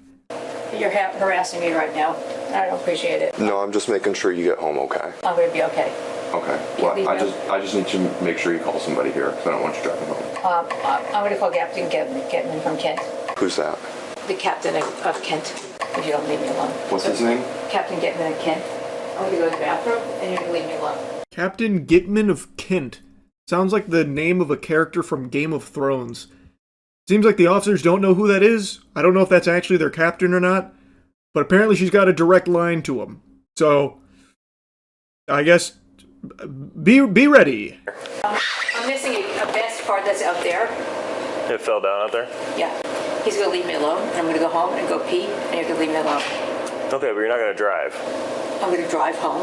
Okay, ma'am, you're not going to drive. I'm driving home, and you're going to leave me alone. I'm fine, and you're going to leave. I have water in my car. I'm fine. I don't care if you have water in your car. If she's not actually drunk, then it's just a pretty impressive aggression and sense of entitlement. Like, even the officers kind of chalk it up to her, you know, under the influence. But if she actually is just sober, man, what a bad attitude. Like, she seems very miserable to be around.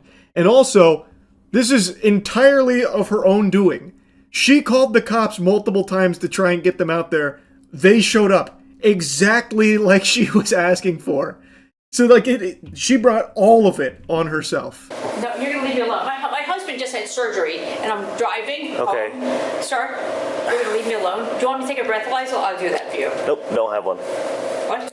I don't have one. Sir, you're going to leave me alone? I'm fine. I would have been super curious to see the breathalyzer here, because she's saying she'd take one, but the officer, I guess, doesn't have one, which was pretty surprising. I will. I have worked. You can leave me alone. Look, I could not get in the building because you locked my building. We didn't lock your building. It locks automatically. Okay. So we did you a service by letting you in here. Okay, I could have driven home with my cab and Gale. So can I go pee, please? I never told you you couldn't. Go ahead. Not quite the checkmate maneuver she thought that was going to be. I couldn't get into the building because you guys locked it. Which obviously didn't happen. I don't think the officers pulled one over on her here with the fast one. She was swiping 2 cards and couldn't open her own building.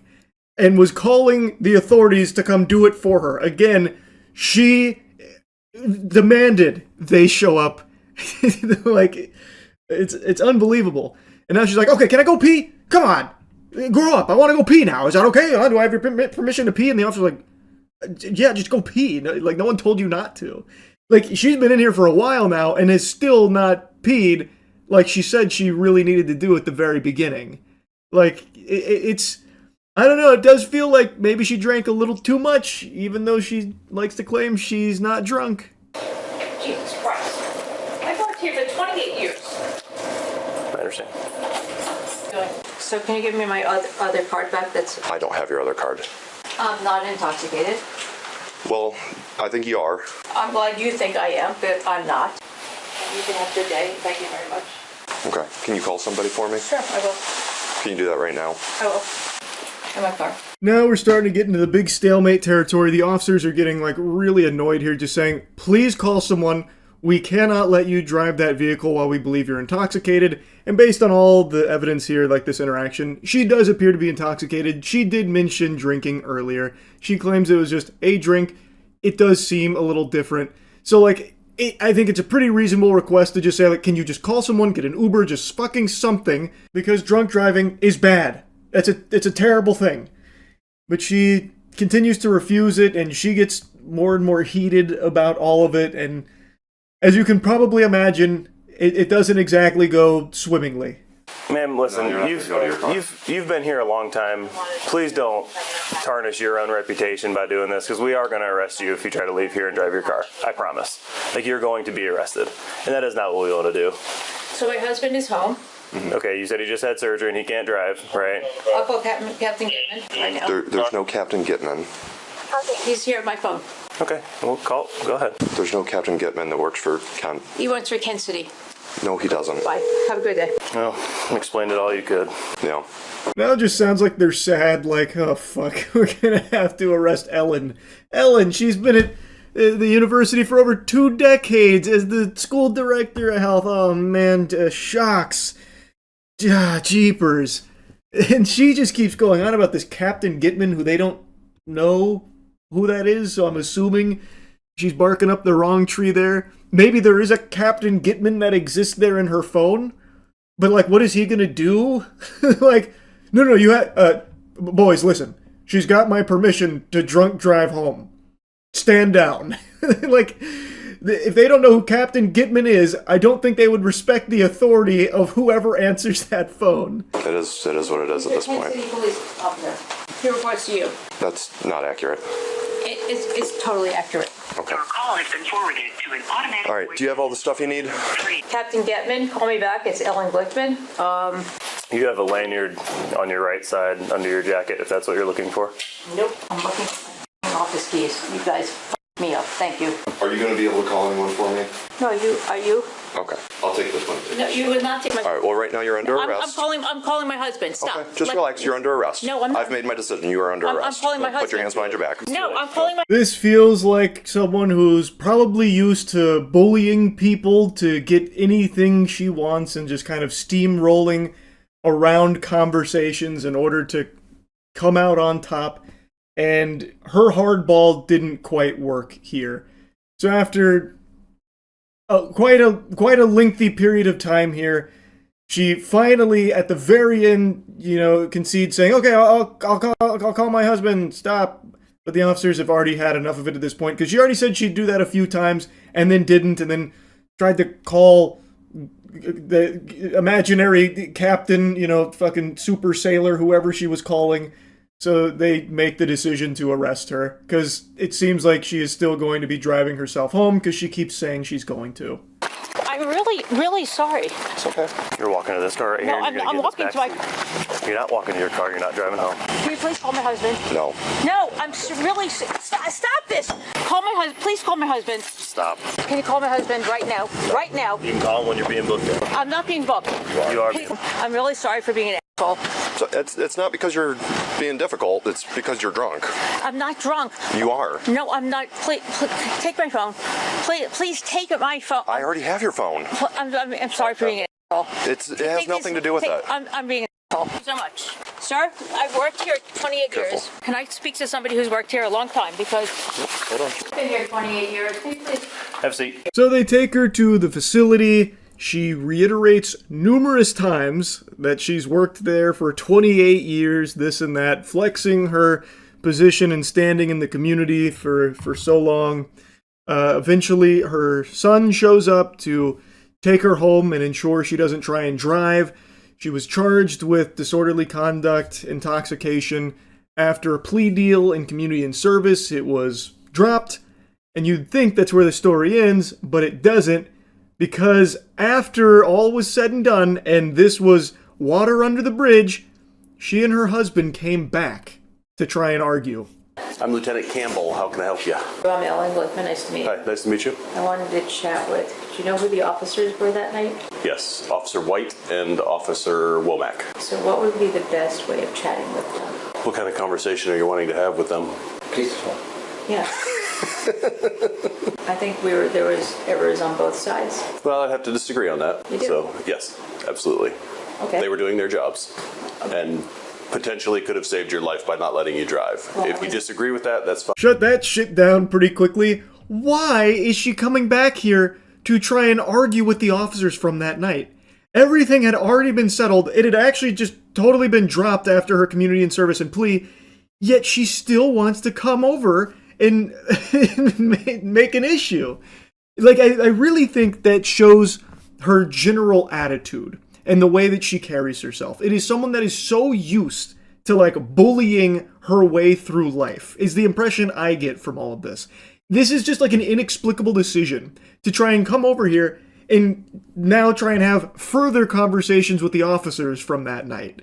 Which, no doubt, were not going to be overly peaceful, because she's already pretty upset, it seems, and still a bit heated about it, saying, oh, there were errors on both sides. So I wasn't drunk. I was not inebriated. Okay, if that's fine. You weren't there?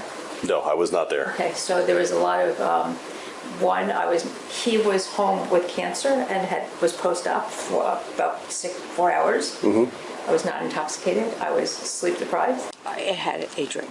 I have PTSD from y'all. My ex-husband was a cop. Okay. So there's a lot of stuff you didn't know. I was not given the opportunity to discuss. And you were given many opportunities, and you did not take advantage of any of them. Okay. It is incomprehensible how she keeps doing this. So again, all of this started because she was calling 911, relentlessly about trying to get officers over there to open a fucking door for her. That's what started all this. And now, after the whole case has been done and dusted, all settled, she still goes out here and does this kind of shit again.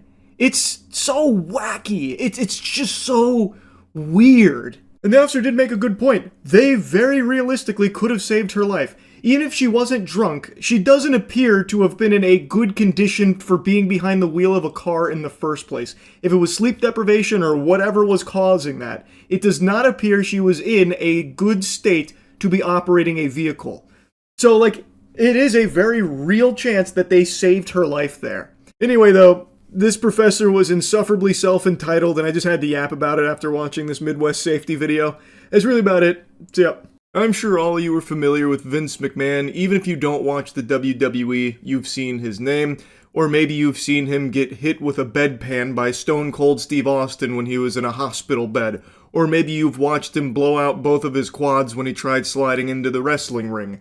You've probably at least seen this goober before. And I imagine a lot of you know that there is a very disturbing history with some allegations of horrible things, including a sex trafficking case, and it's very clear, it's no secret, that the thing Vince McMahon cares most about in this world is money. And if the allegations are true, then the thing that he cares about almost as much as money is not his family, it's, you guessed it, poop.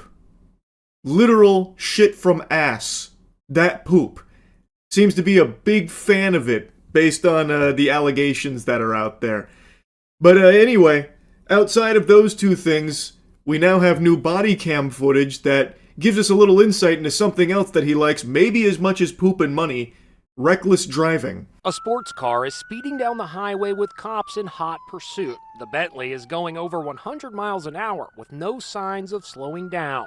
Then, the speeding car slams into another vehicle before smashing into a guardrail. Cops in Westport, Connecticut have some serious questions for the driver. Dude's out here acting like it's Need for Speed Most Wanted, except he's 80 years old, he's literally an octogenarian, and he is just unable to even control his vehicle at these speeds. So he's apparently going over 100 miles per hour, and he crashes into an innocent civilian's vehicle. Then he hits the median, and debris from his car causes an accident on the other side as well. Luckily, no one was injured from this, but it very easily could have been fatal at those speeds. Do you need an ambulance? No, I don't. All right. Why were you driving over 100 miles an hour? It's my granddaughter's birthday. I got to get this the next exit. Right. Did you see me trying to catch up to you behind you? I didn't see that. I saw lights, but it didn't look normal. All right. Yeah, I'm trying to catch up to you, and you keep taking off. He's going with the classic excuse of, oh, I didn't see you there. I didn't know I couldn't do that. Huh. You guys were behind me, it all looked normal. I didn't think anything of those flashing lights. What? Color me pink, I can't believe it. But at least he had a good reason to be going over 100 miles per hour on the road. It was an emergency. It was his granddaughter's birthday, for crying out loud, and he can't be late. Her birthday celebration can't start without him. He's got to kick down that door, fucking pyrotechnics going off, strut on up to her and say, "You're fired!" And then they can open presents and have a good time. So it makes sense that he's going this fast, and honestly, it's Vince McMahon's world, we're just living in it, he's shitting on us. The question we should be asking is, what was that civilian doing on the road when Vince McMahon was driving there anyway? They should have pulled over to the side like they do for police officers. It's Vince fucking McMahon! Oh, no, I'm not trying to outrun you. I know, I understand that, but that's why I was very confused. Right? Because it wasn't like you were running, it was just like you almost hit, I think, 115 miles an hour. All right, and then you just hit someone because you weren't paying attention. Were you looking at your phone? No, trying to drive. No, I'm not looking at my phone. The person was right in front of you. There's got to be a reason you hit him. No, I haven't been driving my car in God knows how long. Right. It was right in front of you. You went straight at it. That is a watertight defense right there. When the officer's pressing him like, how did you hit that car directly in front of you? You must have been distracted by your phone or something. And Vince is like, no. Well, you see, the reason I hit that car in front of me, I haven't driven this car in a while. Galaxy brain. The chess master has made his move. What a fucking wacky excuse that should have been used against him in court as evidence of him going senile and probably shouldn't be having his license in the first place if he can't remember how a steering wheel works because he hasn't driven that car in a while. At 100 miles an hour.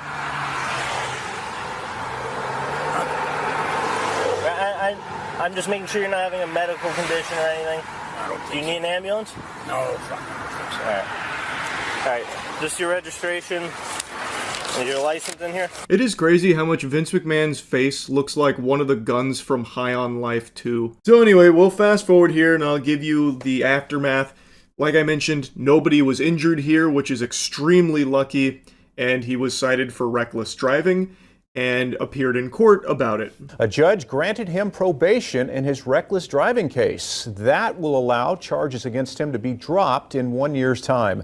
It came after he'd previously applied for a pretrial probation program called Accelerated Rehabilitation in connection with a three-car crash on July 24th. This is a picture of McMahon's Bentley right after the collision occurred on the Merritt Parkway in Westport. Yes, they're giving him a very gentle love tap on the tuchus there. Not exactly like a harsh punishment or anything, so it'll be like a year of probation and a $1,000 donation to charity, and then he is in the accelerated rehab program for it. Now, no doubt that $1,000 hit that Vince McMahon's about to take is one he's going to feel. That ought to be enough to put him on the straight and narrow, really teach him a lesson. He's only a billionaire after all, so every $1,000 counts, right? Then they show that picture of his vehicle after that crash. Holy shit. Like, again, it's extremely lucky no one was injured or killed in this. He was going fast as fuck. He was zooming. He erased half the front end of this bitch. Like, oh my god.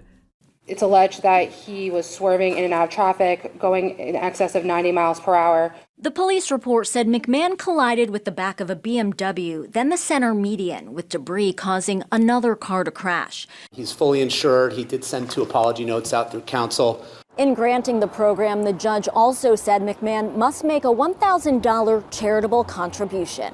God, that skunk shit he's doing with his hair is so peculiar. It's like he just watched X-Men 2 and wanted to copy Rogue's hairstyle for himself. So yeah, he's gonna have everything dismissed in a year thanks to that program, the probation and all that, and he is ordered to pay that $1,000. Now, he swears it'll never happen again, but if anyone has ever heard about Vince McMahon's driving, because it's not exactly like the most tight-lipped thing in the industry, you'd know that there are a ton of people in the industry there that refuse to ride with Vince McMahon because, according to them, he is a trash driver and very dangerous behind the wheel. Which I fully believe based on this body cam and also the fact that he is just an unhinged maniac in general. This guy is a loose cannon psychopath. So yeah, I can definitely imagine that him behind the wheel is a recipe for disaster. And it's just very fortunate in this case that he didn't kill somebody. I also saw this post here from the person who was apparently struck. I don't know if her name's public or not, so I went ahead and censored it, but she is recounting how this all unfolded with Vince McMahon rear-ending her, going 80 to 90, she said. And luckily, her and the dog are mostly fine and was able to keep control of the car. And this is also when Jim Cornette came in and said the long list of people who refused to ride with Vince driving included me and Jim Ross, who told him I love my children and want to see them again. Once again, just reiterating how known Vince McMahon has become for this kind of reckless driving. So I'm surprised this hadn't happened sooner. And again, it is just very lucky that he didn't kill this woman or the other vehicle or anyone else on the road here with his driving. So anyway, just wanted to yap about that. That's about it. See ya. I got no wacky intro for you on this one. We're going to be covering a degenerate scumbag streamer who appears to have beat his wife on stream. And now, since it's blown up, he's trying to use a Jedi mind trick to convince everyone that their eyes were wrong. That you had a malfunction in your vision, because he didn't beat his girlfriend. He only pushed her, actually. Your eyes are wrong. You didn't see what you thought you saw, is his strategy. But how about I show you the clip first, and then we'll go ahead and digest that a bit. Okay, take these off. Take the lids off. Chill. You need to have no drinks in here. Ow. Ow.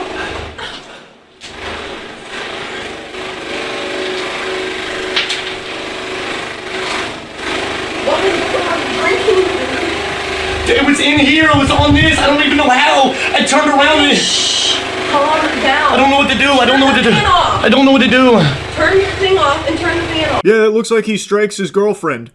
Who pushes someone with a closed fist? You can see on that first time he brings his arm back, he has it balled up. You can very briefly see like a frame of what looks like a closed fist.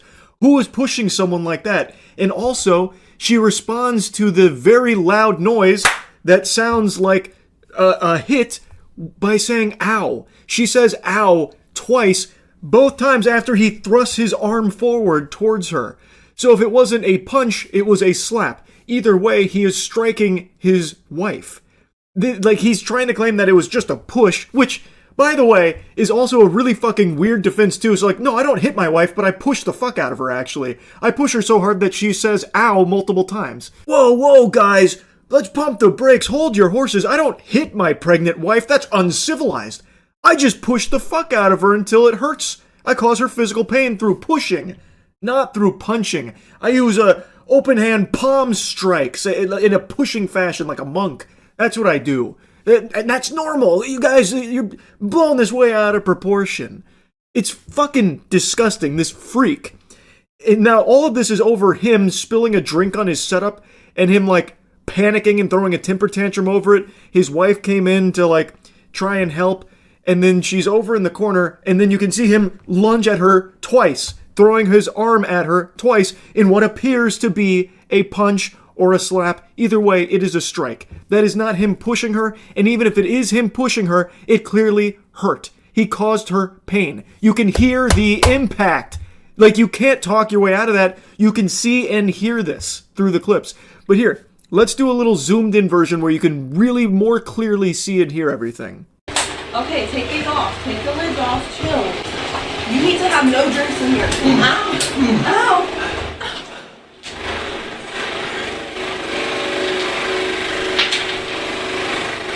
I think it's pretty obvious.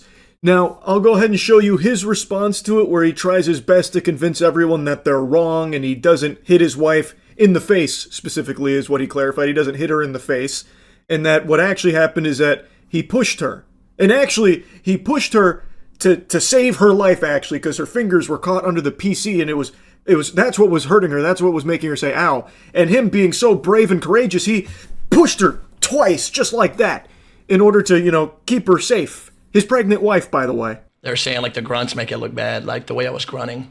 Brother, I promise you, brother, I don't know what else to say. Like, it's literally like, no, I grunted in that. I mean, I grunted, but I wasn't hitting her, bro. I pushed her. That's the only thing that I did. I didn't fucking hit her. I would never hit her on her face, bro. That's fucking crazy. She was not crying afterwards. What the hell, bro? She literally was like, she was not crying. She just literally said, turn the fucking thing off. Bro, what I was saying is, if I hit her, she would have been like, yo, what the fuck? Why'd you do that for? What'd you hit me for?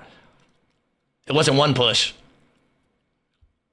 It was one push, bro. It was literally like... It's so fucking ridiculous. Like, what he's trying to pull here, it relies solely on people being dumb enough, delusional enough, or just genuinely not caring enough to form their own thoughts on what they can see and hear in the clip, and will instead just take his word for it. The word of an embarrassing cringe fungus that can't stop raging anytime anything happens to him in his goddamn Call of Duty game. This guy flips out constantly, and then he starts becoming Donnie from the Wild Thornberries, and then like going crazy and just like punching and throwing and destroying things around his room.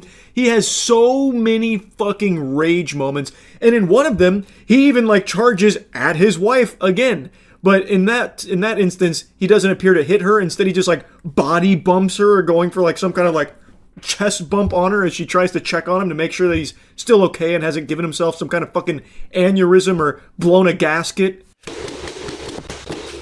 You fucking stupid! Oh my god, you just got me banned!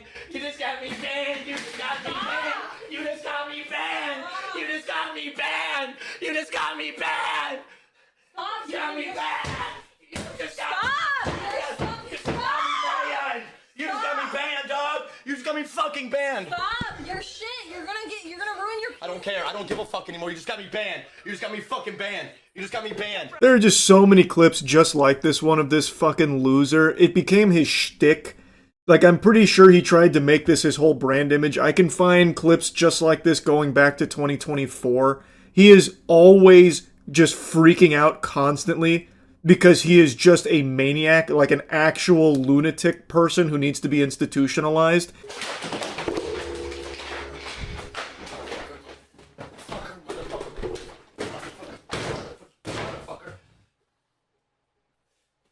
Ooh, I swear to fucking God. You think I'm not? You think I'm not? I'm not? You think I'm... And I just spilled it. Of course. The 5 seconds I gotta clean up. There's a... Please, on God. I don't know where my remote went. I don't know where my remote went.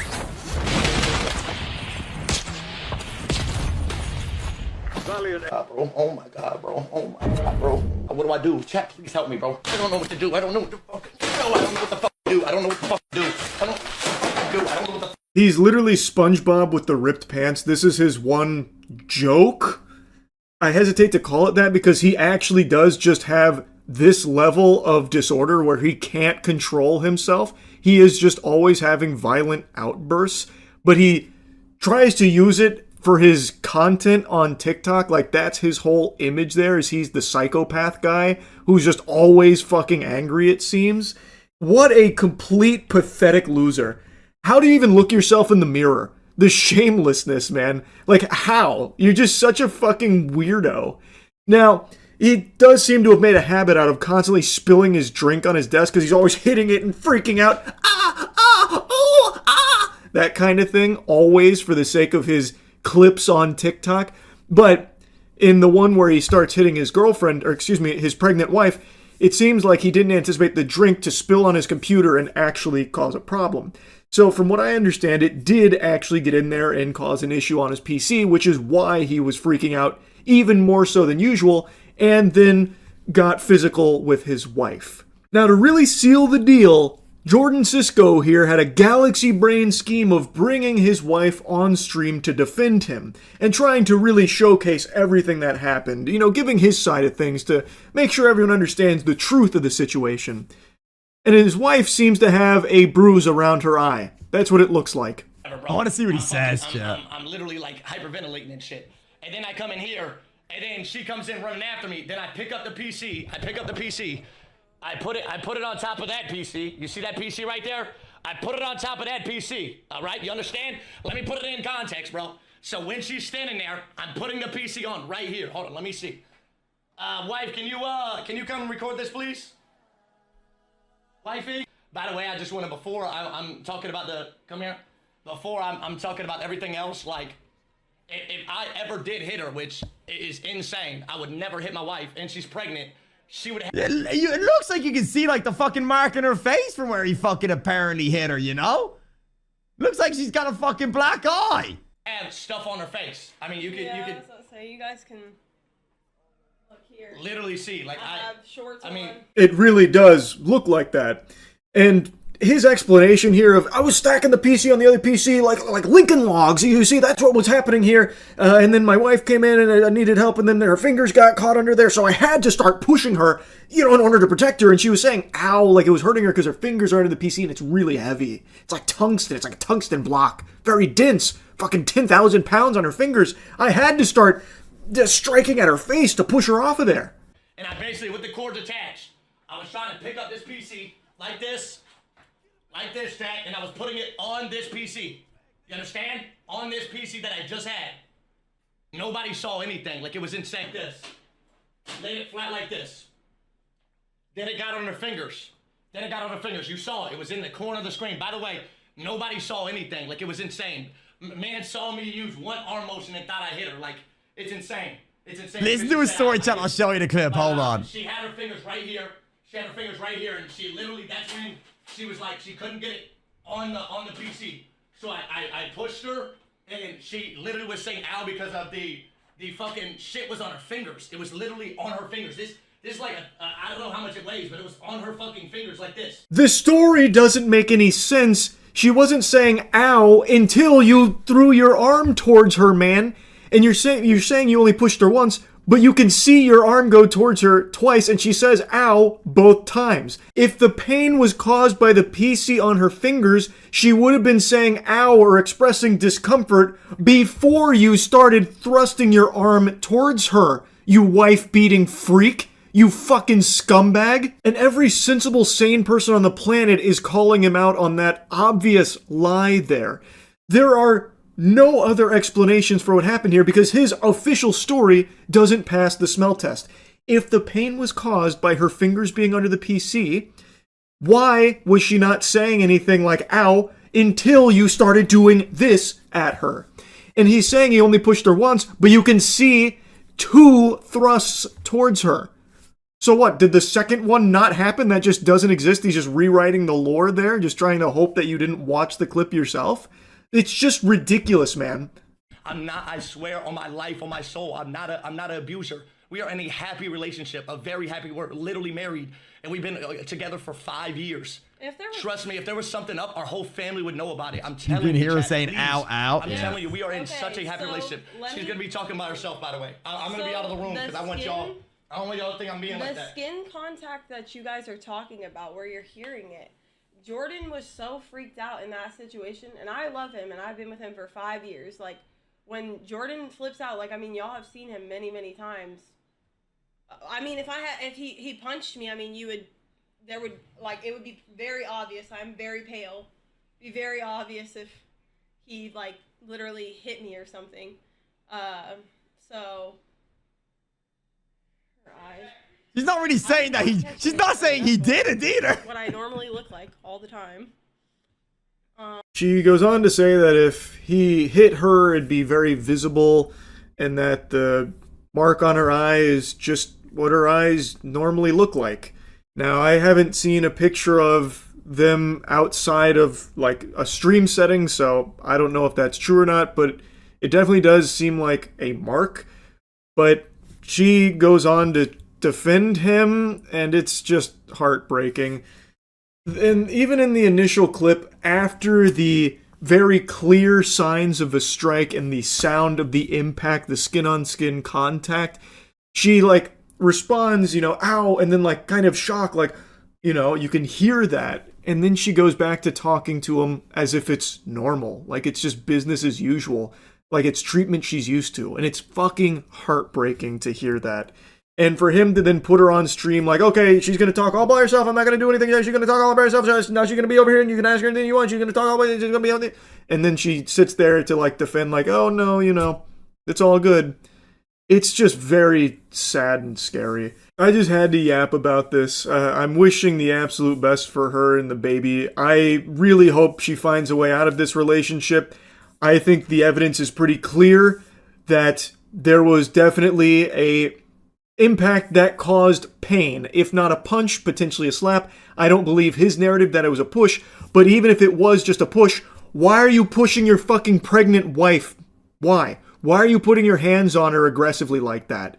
He's saying he only pushed her once, which again is easily disprovable. It's categorically false because you can see twice he thrusts his arm towards her. So if it is a push like he claims, he did it more than he's saying he did, and it clearly was aggressive and a violent push. But I am of the belief that it was either a punch or a slap based on the sound of things. A push doesn't make that kind of sound. But I will reiterate again, if it was a push, it's still completely unacceptable to be violently shoving your pregnant wife, you gross fucking scumbag freak worm person.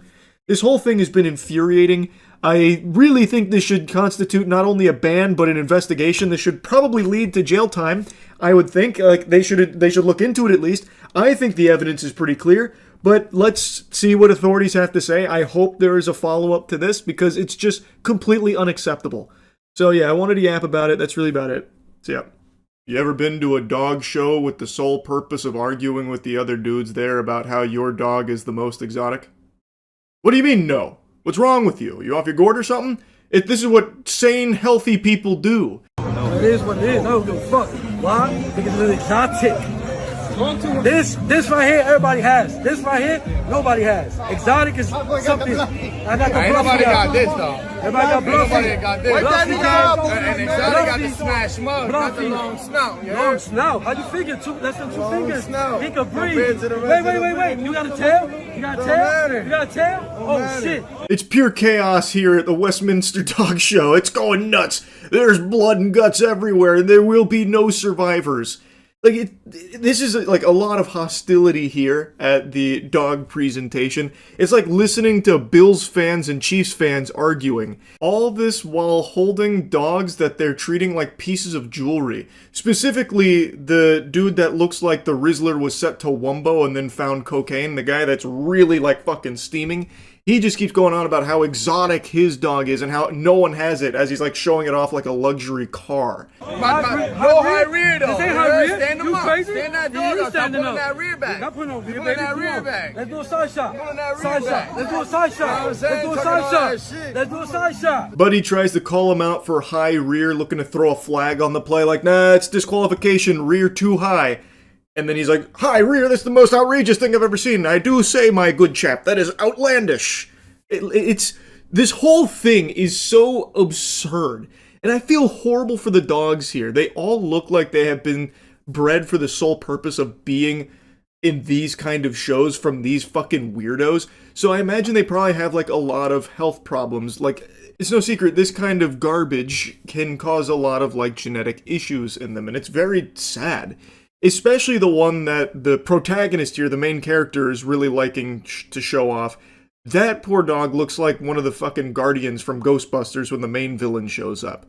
In the way that they're handling the dogs, it's like they don't even view them as a living, breathing creature. They are truly just an accessory that they are trying to win a competition with, and that's all. It's so fucking weird. Now, you may have heard the guy in a coke-fueled frenzy throw down the gauntlet saying, side shot. He is now challenging his heckler here to a side profile showdown. And in the dog world, that's like saying parlay to a pirate. It must be honored.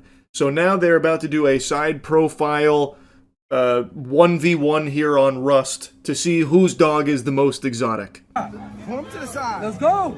Side shot. Put that motherfucker to the side, bro. Waiting for. Let's see that shit. Fuck Hold the on, judge saying you talking that shit. I'm gonna talk what that the judge shit. saying you talking that shit. Let's see that shit.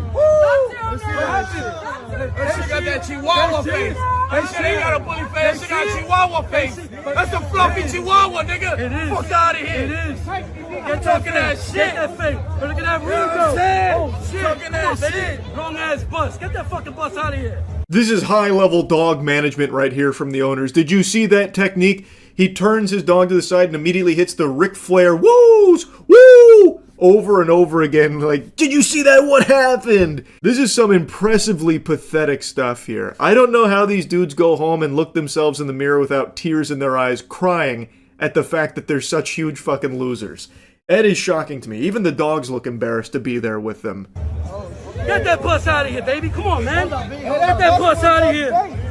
Your dog's scared, fam. Your dog is scared. Man, be scared. Your dog is scared. He's still more man. exotic than yours, though. You wish. He's still more exotic than Long yours. hair don't though. make it exotic, bro. That's a So chow what the chow. fuck? What it makes That's it a chow then? chow. What it makes it then? That's a chow What it makes chow. it then? Do you have it? That's No. a hairy Do mutt. you have Show it? the pedigree. Do you have it? Show the pedigree. Ant-Man, baby. Ain't no fucking Ant-Man. fluffy Ant-Man, billies, baby. I can't believe a fight didn't break out right there between those two. The second he called for the pedigree check, oh man, I thought there was going to be some haymakers swinging there. I thought that was about to get real pugilistic real quick. Ant-Man all day. Yeah, show the Ant-Man all pedigree, day. show the I pedigree, can show the show the pedigree. bloodline. I show There's the somewhere down the line, Ant-Man. there's some fucking Babe, fluffy down there. babe, baby. Ain't no babe. Ain't nothing babe look like that. Nothing like babe look like that, bro. Nothing like babe look like that. I know what I did.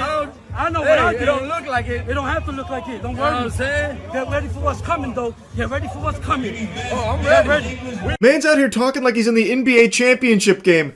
Get ready for what's coming. I'm dunking from the free throw line like Air Jordan. I swear to God. Brother, calm down. You're at a dog show. Get ready for what's coming. Mayan calendar predicted end of the world's 2012. Guess what? It's 2025. I'm shutting the world down with my dog right here. You're not ready for this. We're waiting. We're waiting. Get ready. There won't be no long snout shit. This ain't That what's look like now. a fucking What's now? What's Yorkie. now? That shit Yorkie. That shit more Yorkie than bully. Let's see who can run and come back without breathing. This shit more Yorkie than Let's see bully. who can run and come back. You know what I'm saying? Let's see who can My run dog and come fully back. functional. He's functional as fuck. You know what I'm saying? None of Fully that functional. bullshit. That's good, baby. Get that clout off of Bluffy. Get that clout off of the I Bluffy, don't my need girl. clout. I don't need Yeah. clout. Sure. I don't need Sure. clout. Real bulls Sure, back sure. in style. I It don't ain't no give a fuck. fucking bull. Yeah. That ain't no fucking Yeah, bull. yeah, hell yeah, it ain't no bull, baby. Fuck Got more outta front here. than yours. That shit Fuck mutt. outta here. These owners are getting so feral there for a second. I thought they were about to start eating their dogs there for a moment. Just like actually like, oh yeah, not functional. Well, he can run there and back. And he also tastes great. And then just takes like a bite out of him or something. Shit was going like actually Insano style. This guy's now bubbling over with rage. That ain't no fucking bull. And the other guy's like trying to get on his ass for clout chasing off of his, I think he calls it a bluffy, is what he was saying. I don't really know. But man, they are like actually foaming at the mouth here. Hell yeah. Let it be a month. Let it be a month. This is a new month. This is the new wave. Look at that front. Come on, baby. Look at that front. I see cameras on this. What about that? Fuck out of here. Get that shit off the table. Fuck out of here. They looking at that shit because they don't know what the fuck it is. That's why. They're looking at it That's like, why. hey, They don't know what it is, bro. This is the new They wave. don't know what it is. Trust me. They don't know what it is. Trust me when I tell you. The new wave.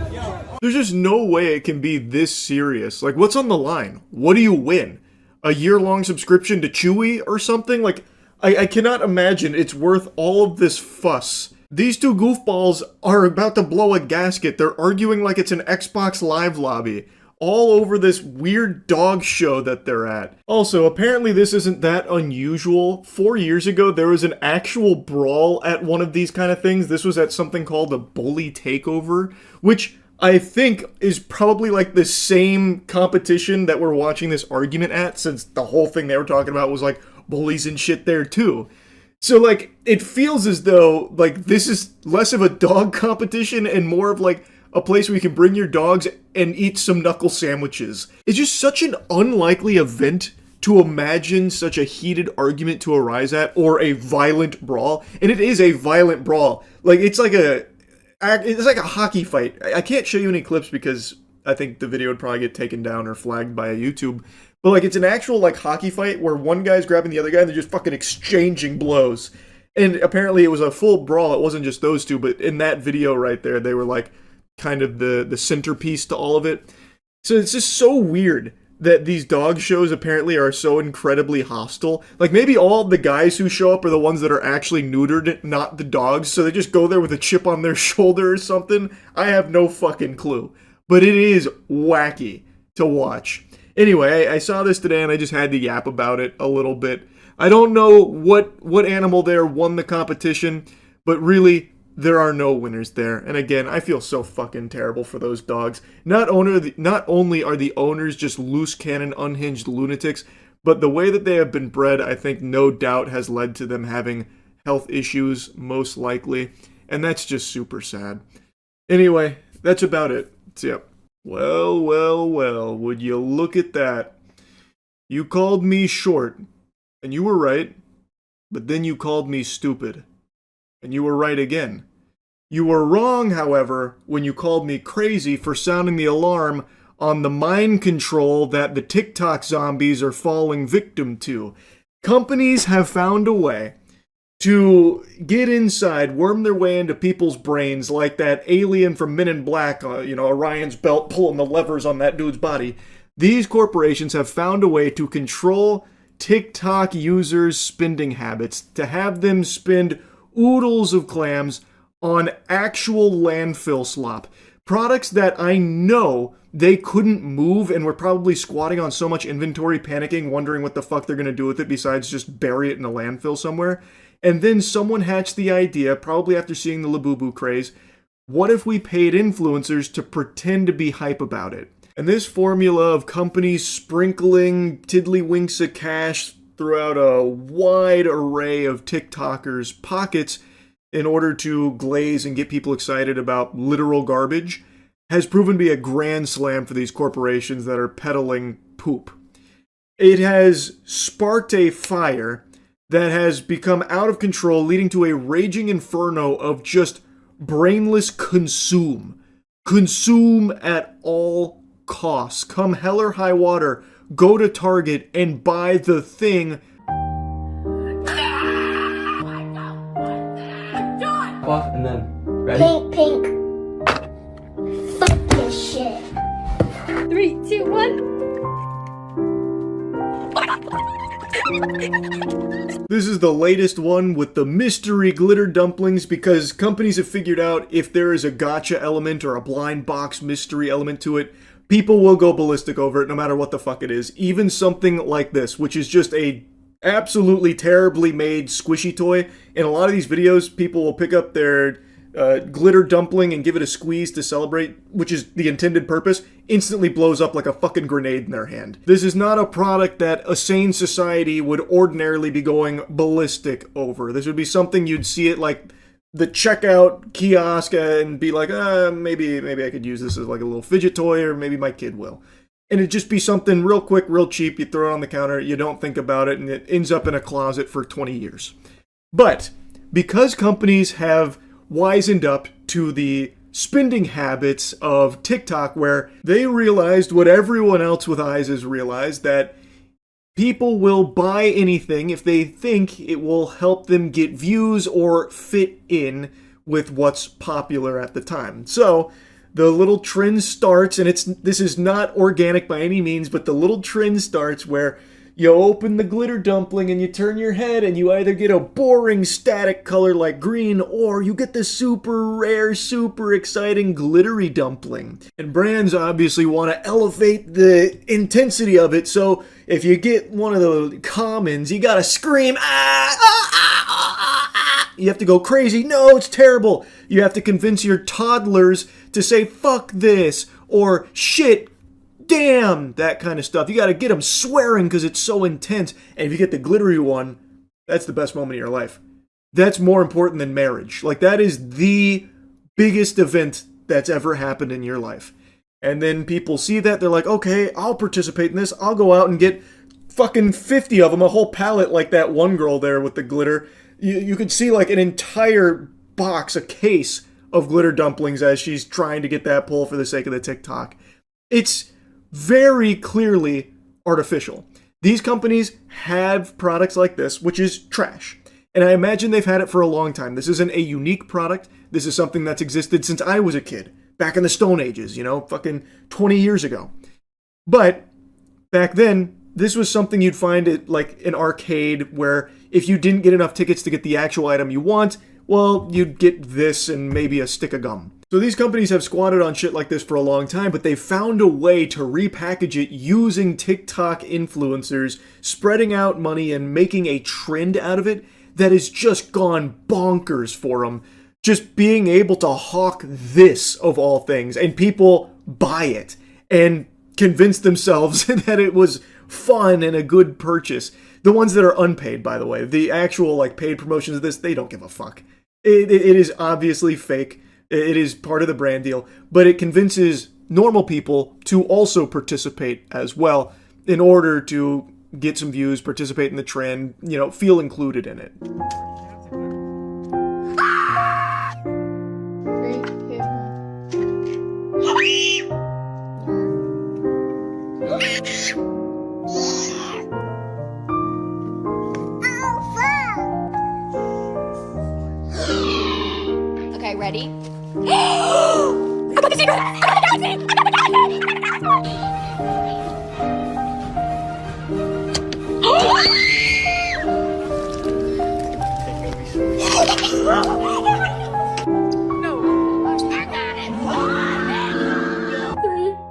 2, 1. This is the future of products. Like, I'm saying that genuinely. Every company is seeing this and has been seeing it and is leaning into it, and it's working extremely well. If it can work for something like a fucking terribly made squishy toy that blows up like half the time someone squishes it, it will work for anything. Again, this isn't some new toy or new invention only made possible in 2026. This has been around for decades, and it's something you couldn't give away for free. Nobody would want this. And everyone in these videos also most likely doesn't actually want it. They just want to participate in this hype train around it of like freaking out if you get the good one or being real mad and real steamed about getting the bad ones. It's not something they're going to use. Anyone that actually wants to use it probably can't even fucking find one at this point because it's selling so much to people on TikTok desperate for attention. But it's inevitably just going in the trash. And the people that are scalping it are also going to have their product inevitably end up in the trash. It's a great time to be a landfill, I'll tell you what. Your tummy's never running on empty. It is constantly being filled gluttonously with shit like this. Because once the scalpers can't move this product anymore, when the trend starts to peter out, no one's going to be buying it, at least not anywhere close to how they were, so they'll end up having to dump it. And this is just another example of how easily companies can control people's spending. All you have to do is convince them that this is like a fun trend to hop aboard, and they're willing to open up their wallet for it. Even for something as useless and stupid as fucking mystery dumpling. And this is far from an isolated case. In fact, I think there's an even better example, one that I covered recently, which is Neatos. Neatos are just colored shapes that are also just a little squishy fidget toy. There's nothing even gotcha-fied about it. The Neato you want, you get. You go to Target, they have the Neatos. It's not a blind box, it's not a mystery, there's not even a gotcha element. And yet, through the same means of just having some TikTok influencers hype it up like, Neatos, you gotta go get them, you need these in your life right now, you're a pussy, you're a loser, everyone hates you, you're ugly, you stink if you don't have Neatos. And through just like this hyping up of Neatos artificially, people then just started going out to Target and violently getting their hands on Neatos. I was covering brawls at Target over Neatos, people slitting each other's throats to get their hands on Neatos. And then scalpers found it, so then scalpers started flocking to it and getting pugilistic for Neatos. And now, Neatos have made oodles and oodles of cash, and they don't even have a gotcha element to it. So it's not even the mystery loot box element of it.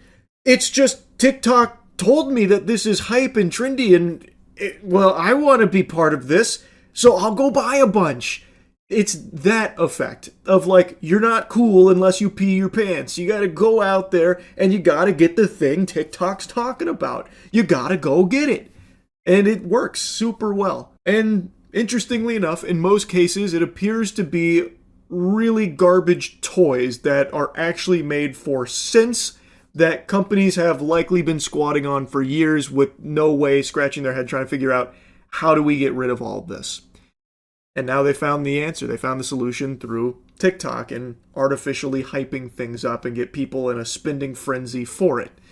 There are some good products, though, that I've seen come from TikTok. Like, I know TikTok Shop is notorious for a lot of trash, but I actually have seen some good products, and I am aware that there are some companies that do actually use it to promote something positive, like an actual useful item that is like solid. So I know it does exist, but that's not the biggest thing that TikTok sellers are being utilized for. It's for shit like Neatos and mystery dumplings. Again, mystery dumplings fully leans into this. Their branding now is the viral mystery dumpling. Like, this is something they have clearly planned for. It was a calculated marketing push through TikTok to get people brainwashed into buying. And it's going to continue. It's working really well, showing no signs of slowing down. So expect more and more Neato adjacent and mystery dumpling adjacent and Labubu type products to be fucking blowing up here. Anyway, just wanted to yap about it. That's about it. See ya. Over the years, you may have noticed there's a reoccurring side character I talk about on my channel from time to time. Someone who is by all possible definitions a hero, a very, very important presence in this country. And unfortunately, the only time his name is invoked is when there are some villains looking to murder him. Literally slit his throat on the street and spill his blood to our dismay. This is a hero that every normal person should be celebrating. It's like Moomin Rider from One Punch Man. Might not be the star of the show everyone's talking about, but it's someone that everyone should support, except for the bad guys. This character's name is Section 230. I got a little lost in the sauce with this introduction here. Section 230 is an extremely important piece of legislation that's been around for coming up on 30, well actually exactly 30 years, 1996. Wow. That really put in perspective how old I'm getting, because I'm 1994. I am older than Section 230, holy shit. But point is, outside of my bones turning to dust and everything, Section 230 is still young and spry and extremely important for the current landscape of the internet, and was a fundamental building block that allowed the internet to bloom in the first place. It's extremely simple. Even if you're hitting whippets right now, you'll still be able to comprehend what it's saying. No provider or user of an interactive computer service shall be treated as the publisher or speaker of any information provided by another information content provider. Now, why am I bringing this up now? Well, it's because there seems to be a pretty big push to dismantle Section 230. Actor Joseph Gordon-Levitt actually just made a pretty strong statement in condemnation of Section 230 and how things desperately need to change to save ourselves. I understand what Section 230 did to bring about the birth of the internet. That was 30 years ago. You know what else was 30 years ago, Joseph? Your last good movie, dweeb. So even though it was 30 years ago, it is just as important today as it was then. Now, over the years, I'm sure a lot of you have heard me yap about Section 230 a handful of times because the people in power are trying to kill this fucking thing more often than Kenny in South Park. They hate Section 230. When Democrats were in charge, it caught a lot of scrutiny, claiming that it was enabling the spread of racism and harming children. With Republicans in power, they're claiming that it's spreading misinformation and anti-Semitism. This is a bipartisan punching bag that they desperately want to just beat down. It's just been thorn in the side of people that want to control your speech pretty much since its inception. Since the advent of the internet, Section 230 has been a target for people that want to control your speech and infringe on your First Amendment rights. And dismantling Section 230 would fundamentally change the internet as you know it, and that's not an exaggeration to say it. To put it even more simply, Section 230 allows goobers like me to post whatever they want, saying whatever they want, and the platform itself is not liable for whatever I've made or said. That is on me, personally. The platform isn't going to be, fucking dragged through the streets with legs spread like a goddamn Thanksgiving turkey for it and getting blasted by lawsuits or whatever.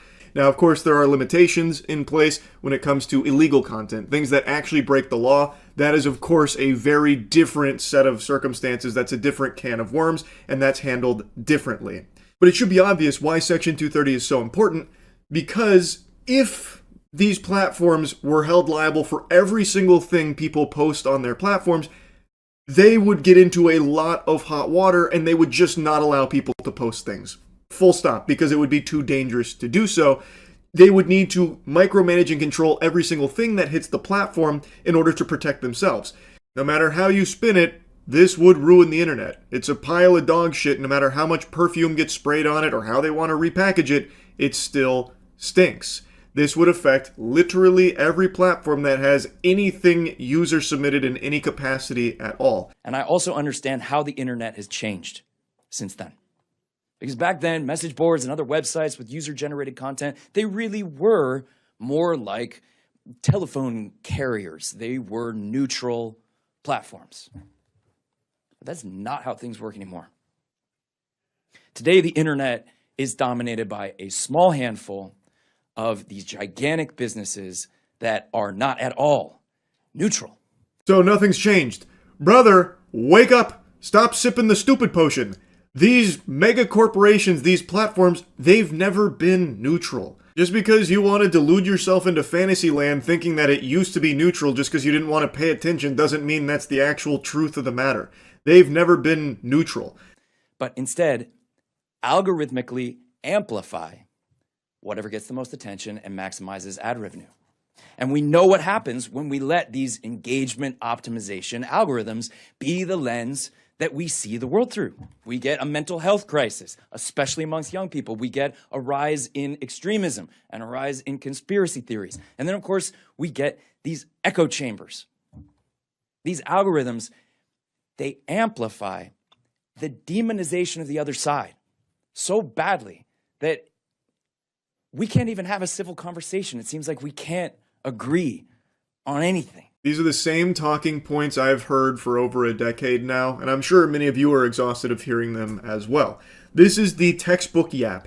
And now I know I said Joseph was drinking the dummy potion earlier, but the truth of the matter is he's shilling.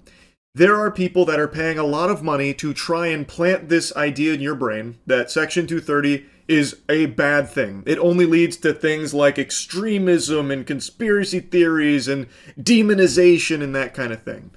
That's not true. Anyone who stops and thinks about this for even just a moment, firing on a few neurons, should be able to recognize how outrageous this proposal is.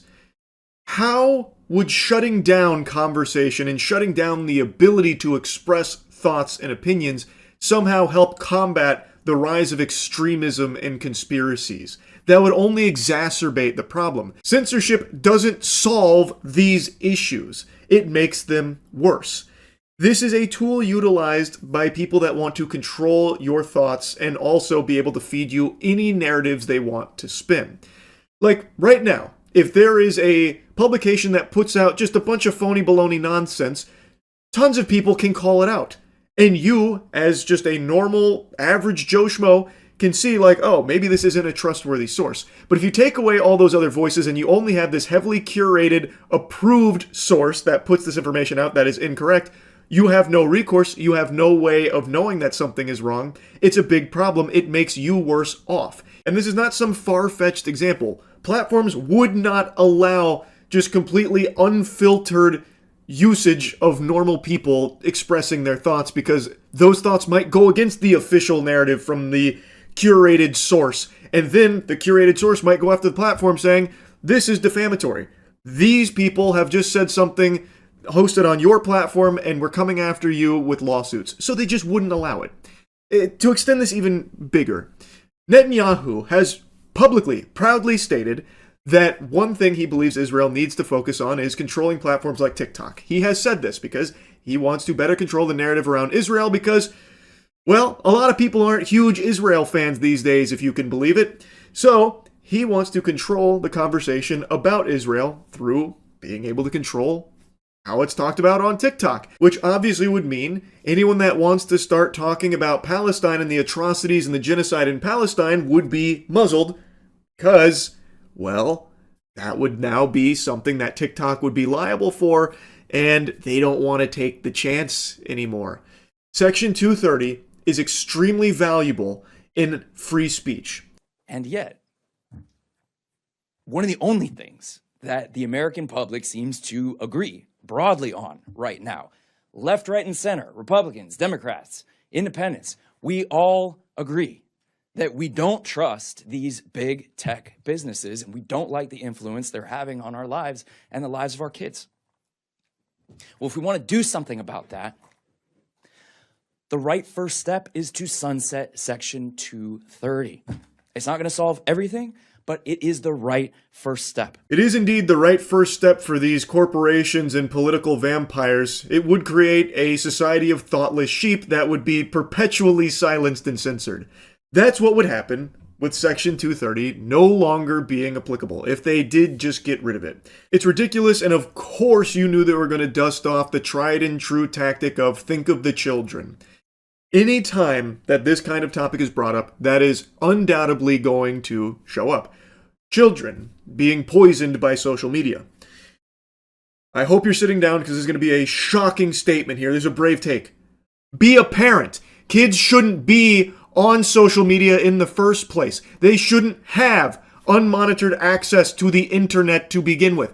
Be a parent. It is not the internet's job to cater to your lack of parenting by just letting your kid online. Fucking lazy, trash-ass parents just sit a kid in front of a computer or an iPad and then are stunned when apparently they find bad shit.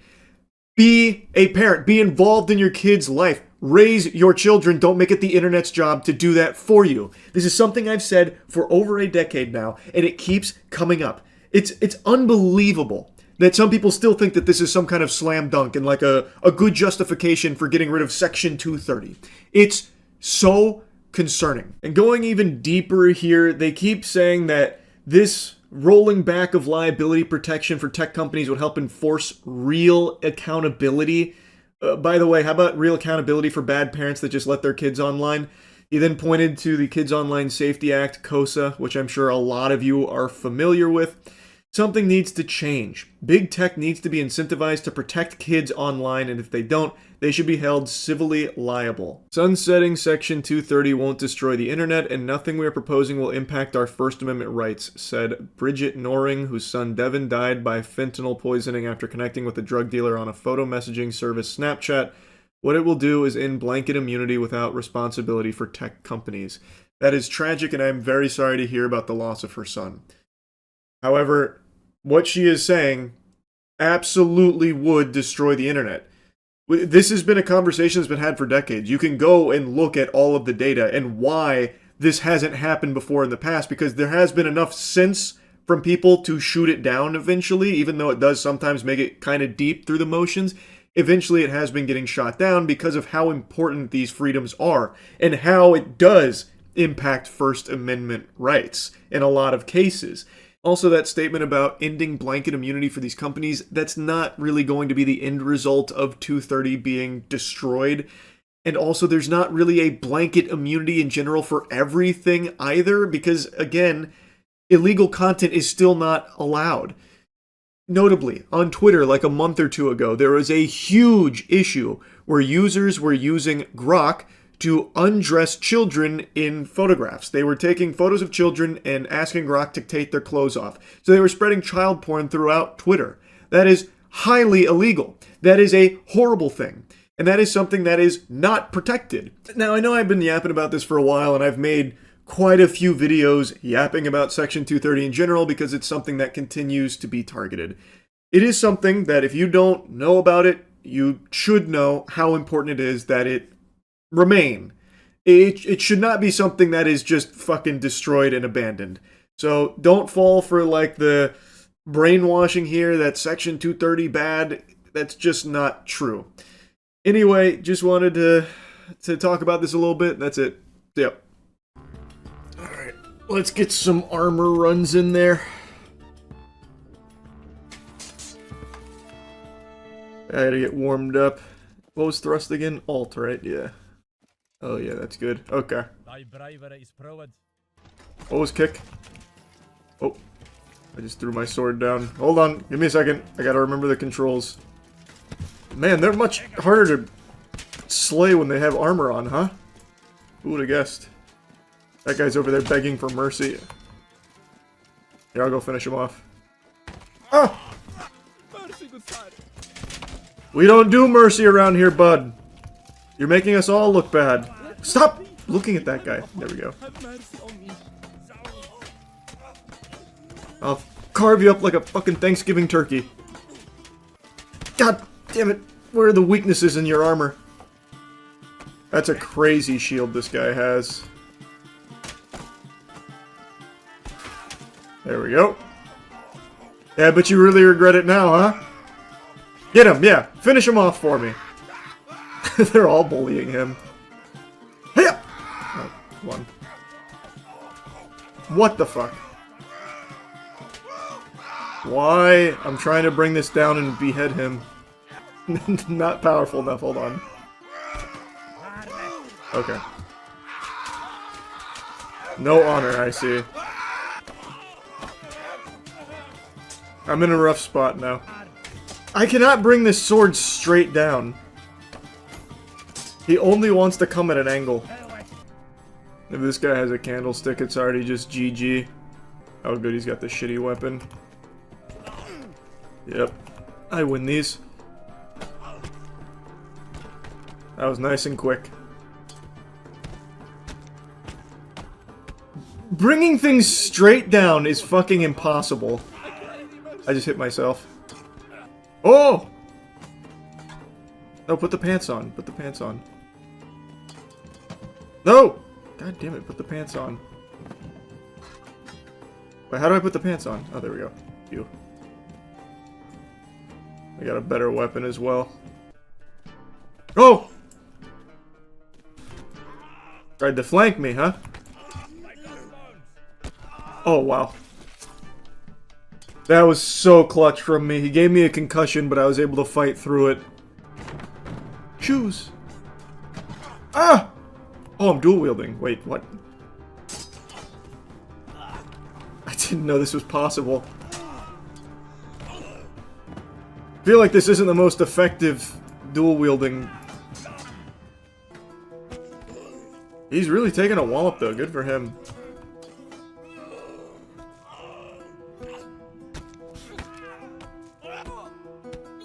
There we go.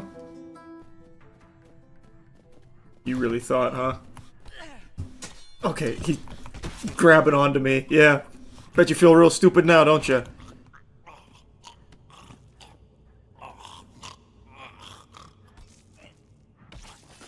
I'm trying to speed it up, man. I really am. Sorry, this is the gurglings. It's a little much, man. Thank you. Just pass away peacefully. Oh, yeah. Oh, yeah. Oh! Damn, I'm getting really good at hitting the throats. Oh, come on. Oh, my wrist. Oh, sorry. Oh, boy, that's unlucky. Oh, boy, that's real bad. I'm trying to end you fat. Oh, there we go. Cleaved in half. Much better. This is a very solid run I've got going here. Oh, shit. I got his throat. Did you die? No, he's still alive. There we go. This weapon's amazing. It's like a heat-seeking missile straight for the jugular. Oh, I knocked his hat off. He's nothing without his hat. I think this is my furthest run ever so far. Give me that hat. I'll wear it in your honor. Oh, what? We traded. Oh, that dirty rat. That was a bad luck hat. I shouldn't have picked up the hat. What a fucking mistake. This weapon seems crazy.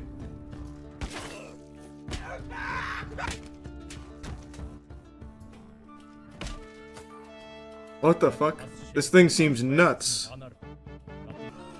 Oh, I see that neck bleeding. Oh, Jesus. Ah, ah, ah, ah. I can't believe he just pulled that off. If that isn't the biggest load of barnacles I've ever seen in my life. Run that shit back. You didn't earn that.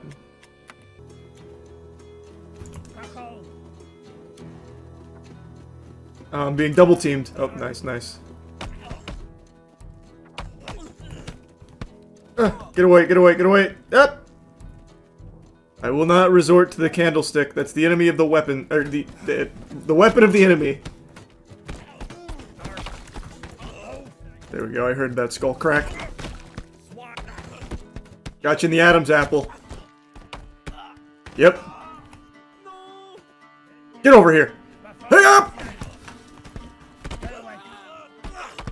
That's a big combo right there. That's some Enter the Dragon shit. Oh, fuck.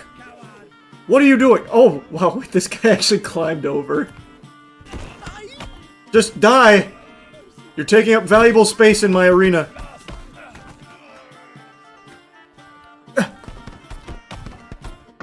Gotcha! And I'm not done with you either. Oh, man. Here I come again, yeah!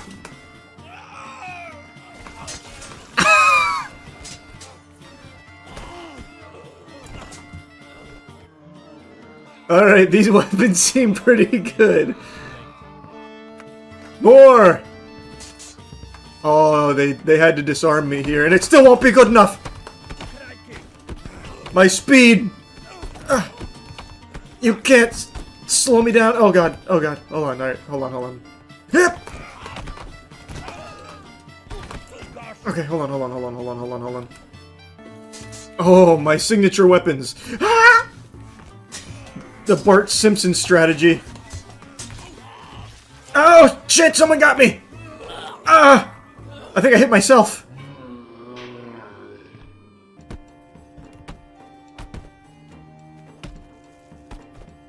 You dead yet?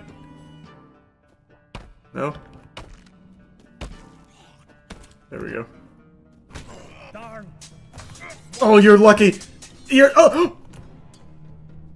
You did not. Get him, Candlestick! Trip him! Trip him! Fuck! Now this is by far my deepest run. Oh my god, he's got a scythe. Wow. Wow, the scythe seems good. Wow. That instantly cut me in half. And he had 2 sickles as backup weapons. Holy.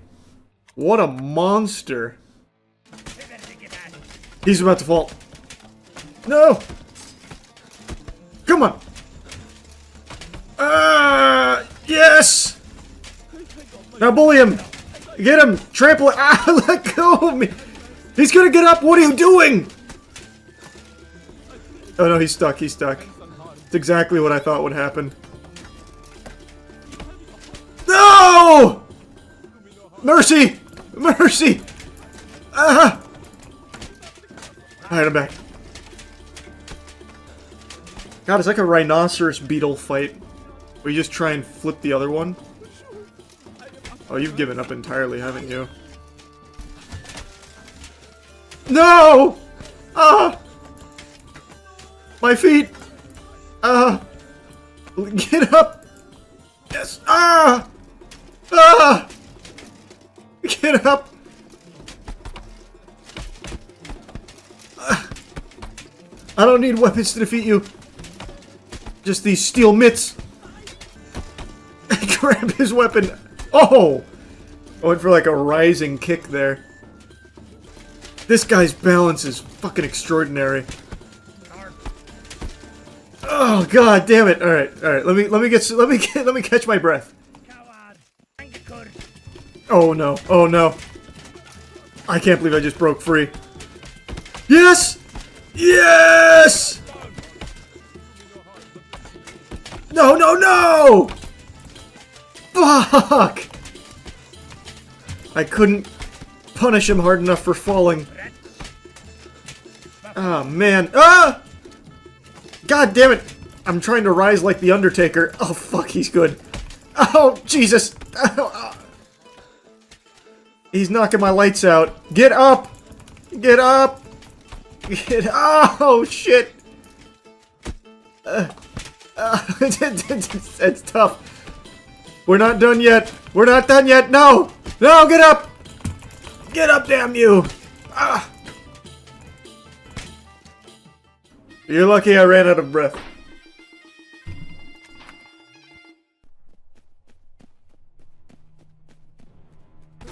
Oh, it's the scythe guy. Oh! How did that happen? Ow! Ow! Ow! Shit! Give me it! Give me it! I'll at least finish the job. Ah! I know we're both in pain. Yeah, fuck. Slice him with it.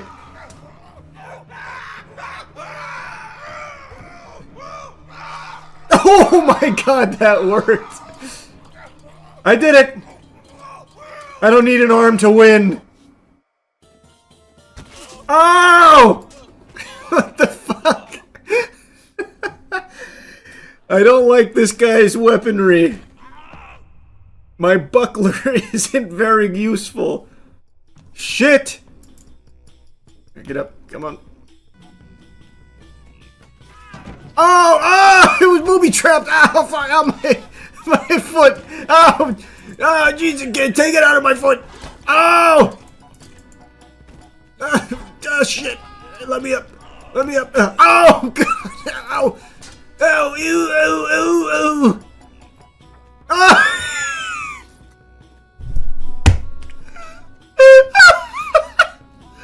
Fuck! Did you see where it went? Shit! It slipped right out of my hands. If I could put butter on it, grease the damn handle. Shit! I need a weapon. God damn it! Oh! I'll beat you with the top of the box. Ow! A weapon. Ah! Fuck! Just give me the goddamn stick in there. Oh, they're huge. What is this thing? It's a chair leg.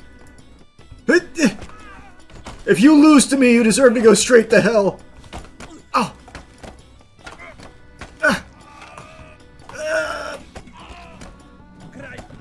Yes. Yes.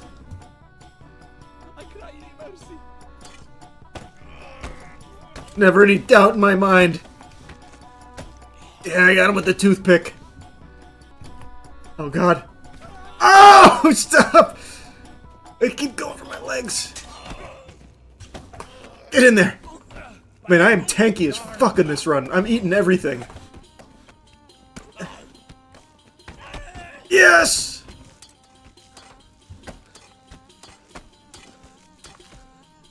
I am going ballistic with this thing.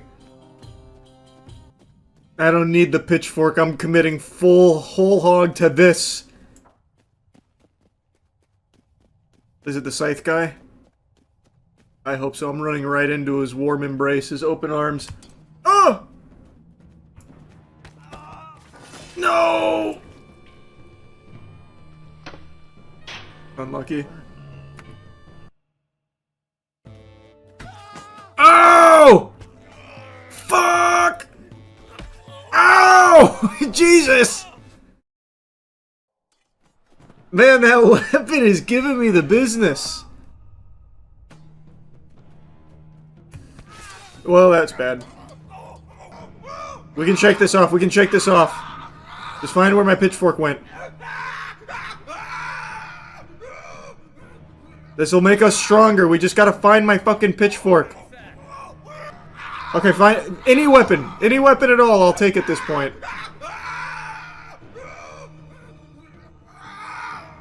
Where are all the weapons?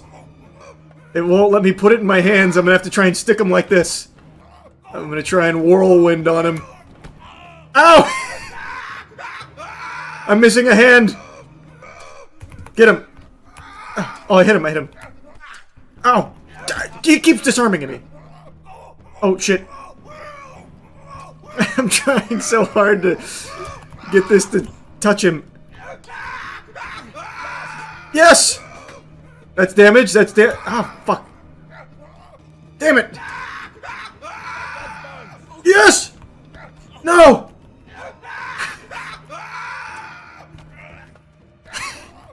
Oh!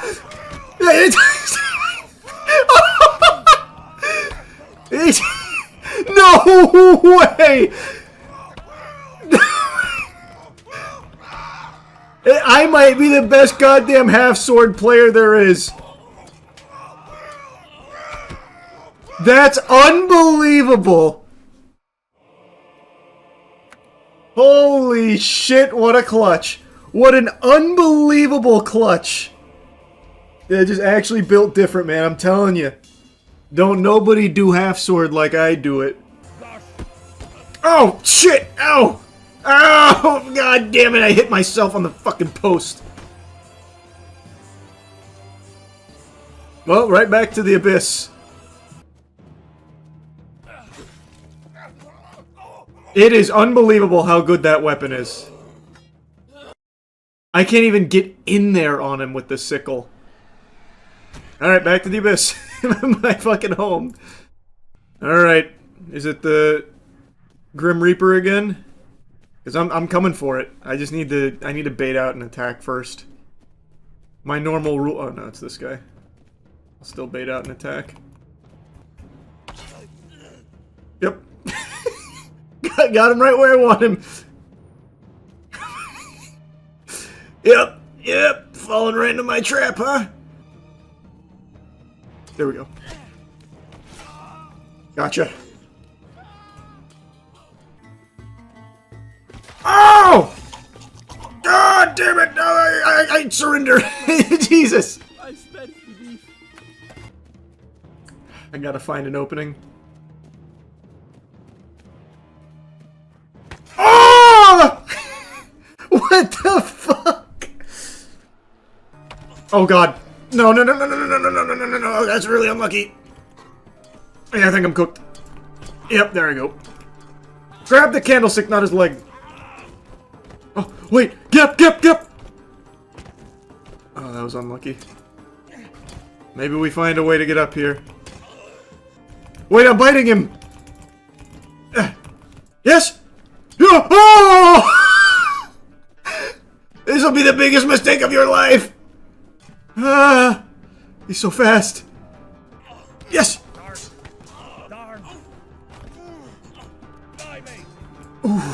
Ooh, that was a good flurry. No! How? God damn it, I couldn't get my arm up high enough. Fuck! Nice.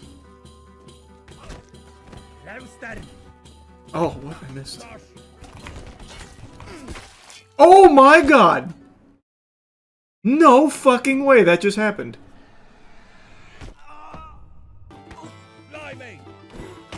God damn it, you're lucky it stuck. Okay, you're not that lucky it stuck. That went straight up his asshole. That was huge. Alright, time for the Reaper. With the sickle. I just have to charge right at him. I'm gonna try and stay on the right side, though. Yep, you like that? Woo! Finally! Alright, who's the champion here? Oh my god, it's Slender Man.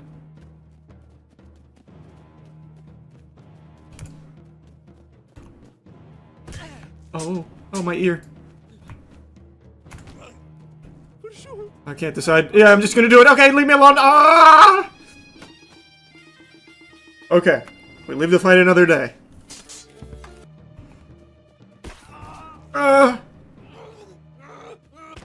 I couldn't give up in time. God damn it, that's such a wide range that he has. Holy shit. God damn it.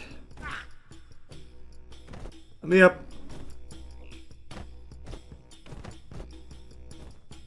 Oh, hello?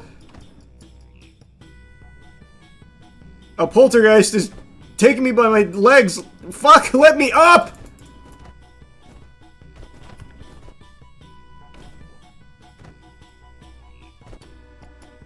Okay, why is this happening? This is... Finally! Oh, I'm dead. I'm dead. He's got me. Unless... Oh my god, I actually squeezed out of there without taking it. Nope, he's got me. Yep, there it is. God, the sickle is just... Or the scythe is just so good. Imagine though? Imagine though? Oh, I actually almost got in there. I dove at him and almost weaseled a kill in there. Fuck, man. That weapon is so strong. Because he doesn't have to hit you with it. He can miss, and if you get tapped by the hitbox, like on the way out or something, you just insta-dead. God damn it.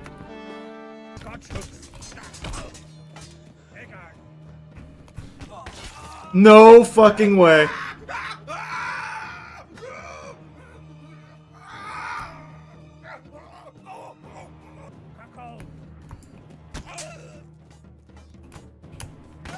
Oh my god.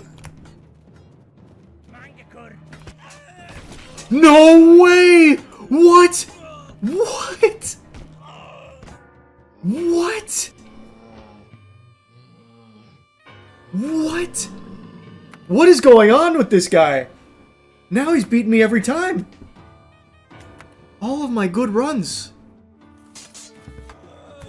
Oh boy. I think he's got me. Yep. Yep. Yep. Yep.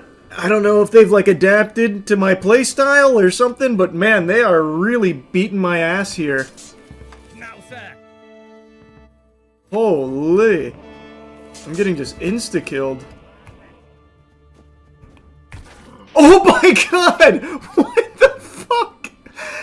This is absurd! I wanted the fucking stool! That keeps happening! I keep grabbing their body parts! Alright. No way I lose to him again. There's no weapons. There's tiny candlestick. Oh. Yes. Yes! Oh, tiny candlestick. Alright, finally moving on. Nope, I'm dead. Unless, oh my god, okay, I got the separator. No, oh, okay, we got a good hit there. See what I mean, though? He doesn't have to hit for it to be a huge threat. Because if I step on the blade, I lose my feet. And there it goes. Fuck!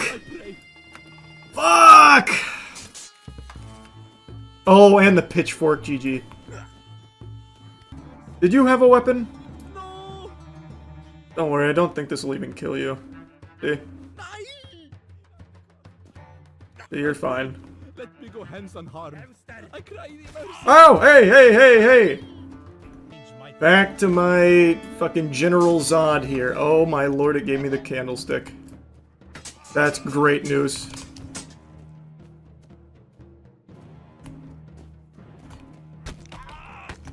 Okay.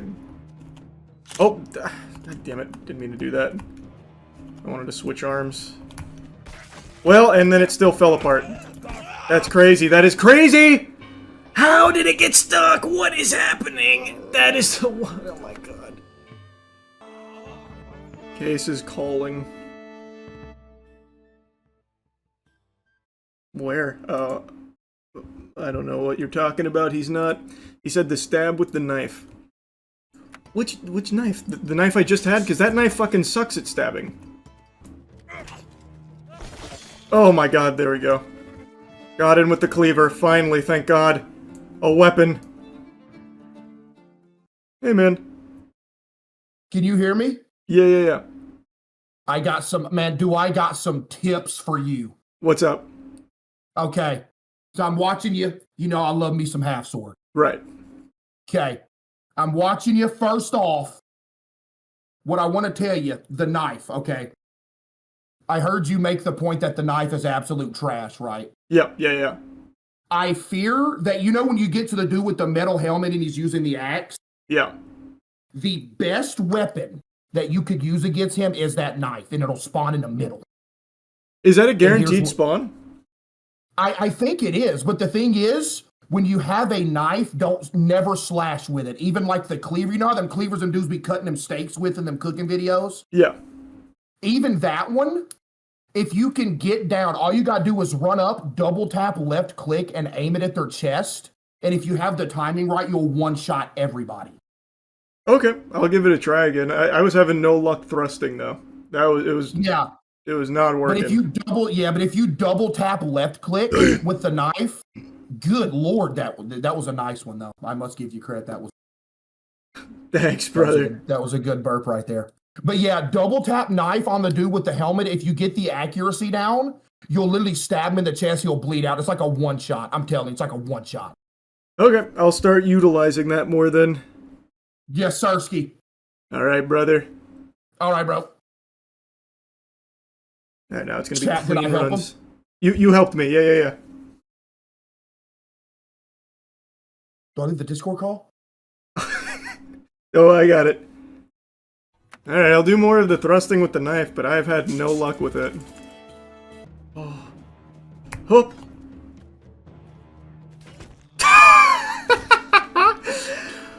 God, it's so much better when it gives you an actual fucking weapon for these guys. Oh god, he's got the toothpick. Oh! Oh! Fuck!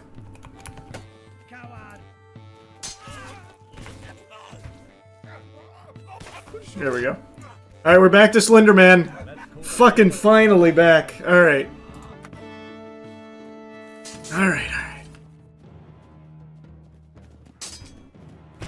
And there it is. Okay. God, his range is unbelievable.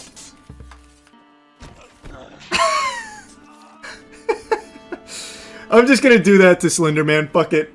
Fuck it. If he runs into it, he runs into it. If not, so be it. Ah!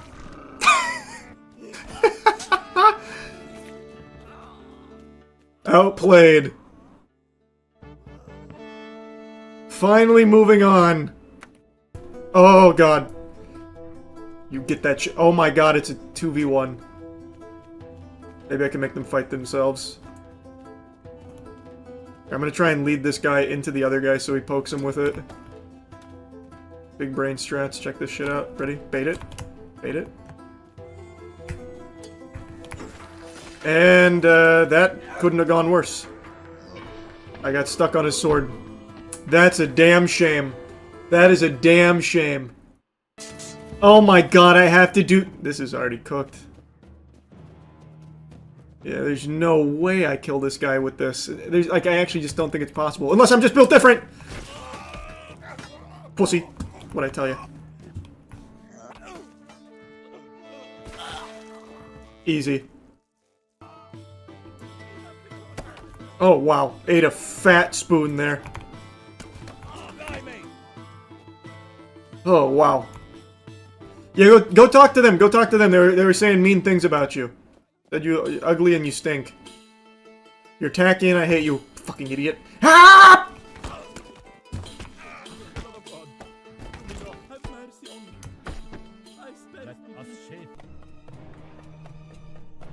Ah!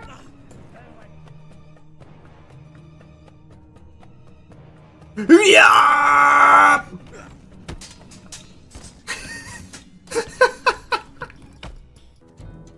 Ugh. God, the pitchfork really is kind of fucking busted.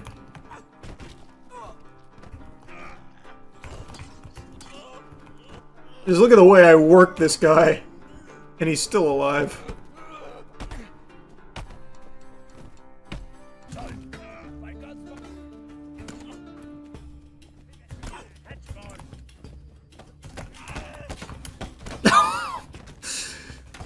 Blasted his fucking hat off. And it'll happen to you too, it's more likely than you might think. Oh, my hat! Oh, wow, he got me on the backswing.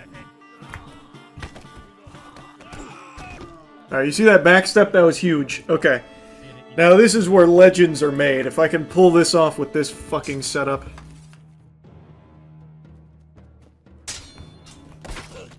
Yep, that's immediately just KO'd.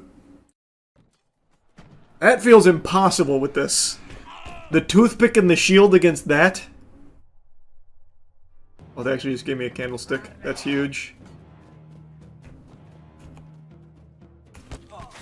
Well. Should have just grabbed the knife. Should have just grabbed the knife. Oh, fuck. There we go. Clean. Oh my god. What a beautiful decapitation. Textbook. We're already to the scythe guy. We're making good time. Look at here I come! I am cooking. Go quietly. Thank you. I know I don't need to do that, but I like doing that. It feels good. Stay back. How at you then?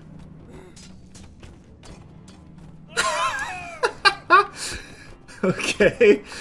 I am very surprised that worked that well. That's so cringe and you know it. Let go of it, it's mine. Let go of it, it's mine. Pussy. Let go of it. I fucking said let go of it! Damn you! Let go of it! There we go. Hold on. What? It's going right through his head. He's achieved immortality. Oh! Wow, that dodge was unbelievable. And I missed the knife again. He's having a really hard time picking up this knife. There we go.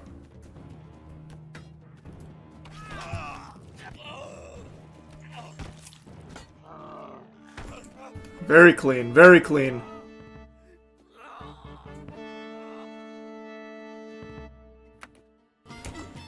Yeah, hold him down. I got... Oh, fuck. I got the wrong guy. Oh, there we are. That was a really cool series of noises he made when he lost, like, his upper respiratory system. That sounded like a fucking tentacruel. Too much has been lost. Oh my god! Excellent kick! I see you know your judo well. You already know the strat. Well...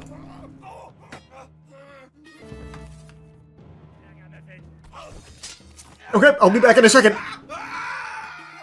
This guy's got great technique. I've come to bargain.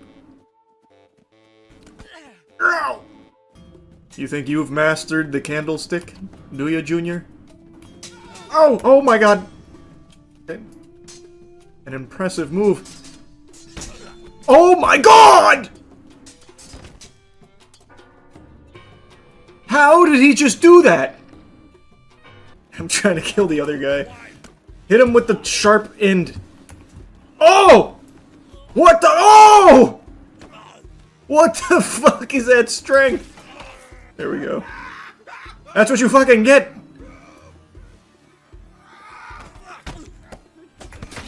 What? Oh my god, I just hit myself with it. Ah! What the fuck? I couldn't get any charging going. Every time I went for the thrust, it just hit me. Oh, this is weird. Oh, hey, get your foot off of my hoe. Thank you. Alright, let's see how it does against the Reaper. I don't like my odds with this one. Unless... Oh, why? God damn it. What the fuck? Stab him! Stab him! Just fucking stab him! There we go.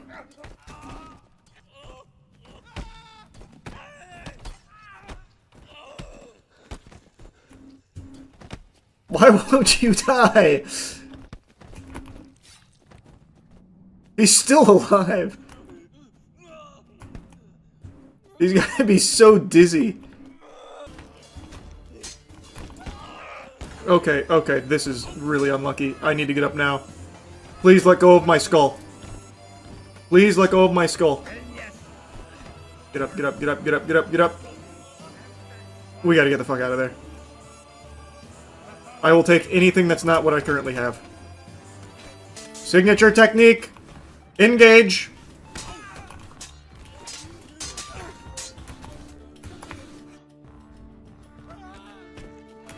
That didn't work nearly as well as I had hoped it would there, but that's fine. We've got to just fucking rip it on this guy. I'm going to try and bait out an attack. God, his range is scary.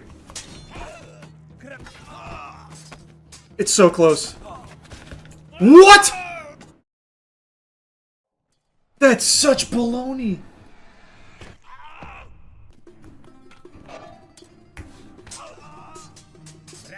What an amazing fucking rush from this guy.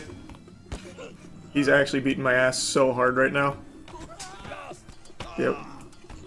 Yep. That guy just went fucking crazy on me. Wow. Keep kicking him. Maybe we get out of this alive. There we go. Nuts now. We're in the nuts.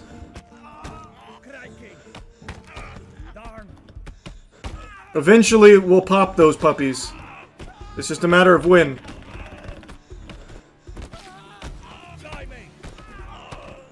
Yep, just stay in there, just stay in there. Keep tanking this shit. I can tell we're about to win. Damn it.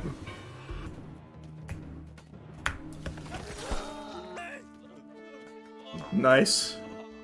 Very clean, very clean. Alright, here we go, here we go. I think I just gotta send it, I gotta go in. There we go.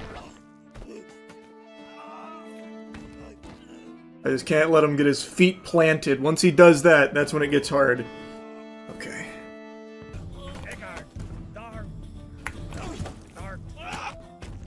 That little weapon is my kryptonite. That handheld candlestick? What the fuck? It is actually just like one-tapping me. Oh, there we go. Look at that technique. Wait, you still want to fight?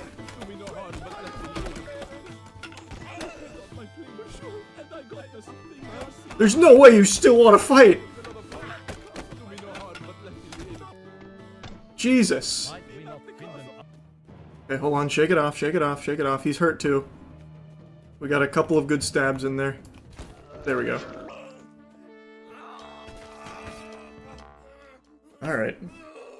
This is where we've just gotta hold the pointy bit out and hope he hope he runs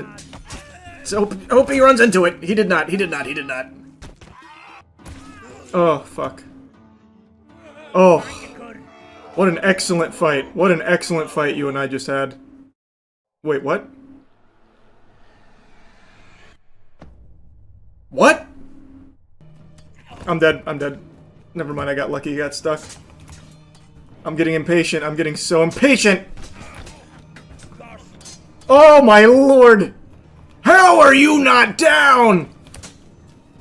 What are you? I think I'm probably cooked.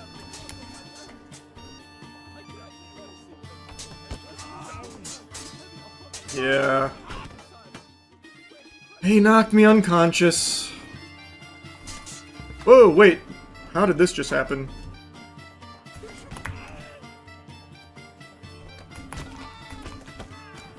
How do I get out of this? I can't tell what's happening.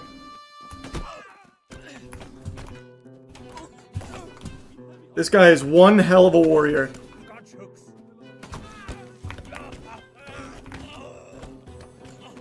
I'll always remember you.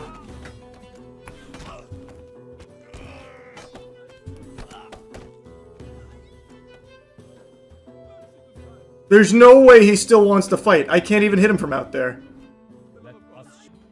Okay, we just have to charge at the big guy.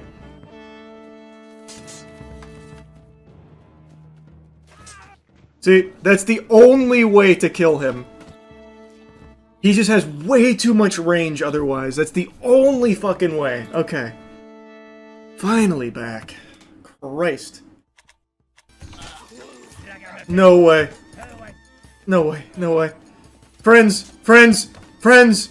Do something about this guy. He's bullying me. Help! Do something! Stop going for that guy. He's immortal. Okay, good. Give me a second for my arm to regenerate. Yeah, alright. You guys got him. You guys got him. I'll coach you through this. Use the Mordhau grip. Is that guy dead? How are you still alive? That is some high quality armor. Ah! No! This is the most fearsome warrior. Who is this? Achilles? Christ!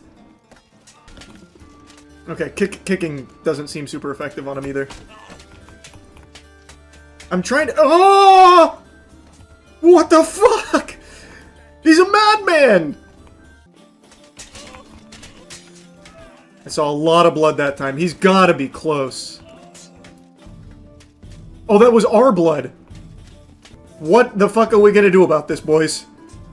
This guy... He's just not fated to die here. This is unfucking believable. Why did they even have the teammates for this guy? He can solo us.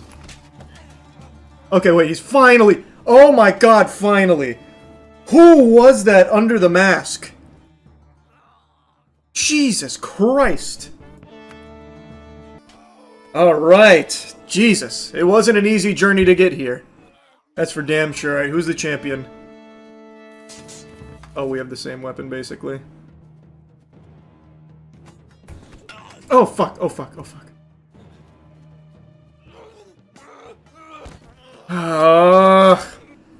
I need to just charge in there on bosses. I 100% need to charge in there on bosses. This is going to be so hard in the abyss on this guy. Oh!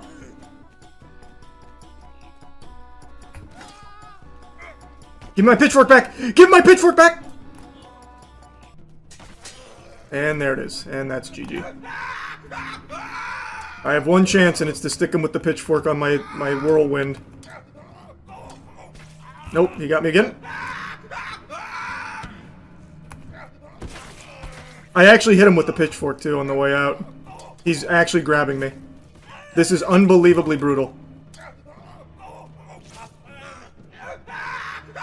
Wow. Wow.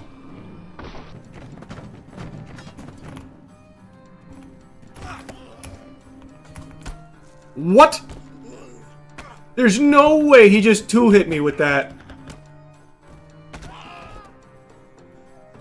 I can't fucking believe that. Punch him! Punch him!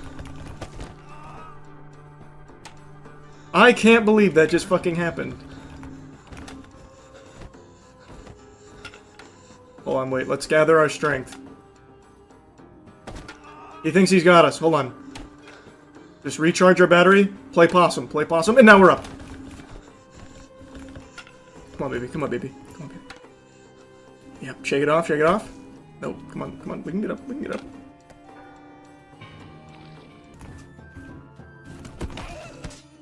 I heard all of your teeth break on my fist. Oh my.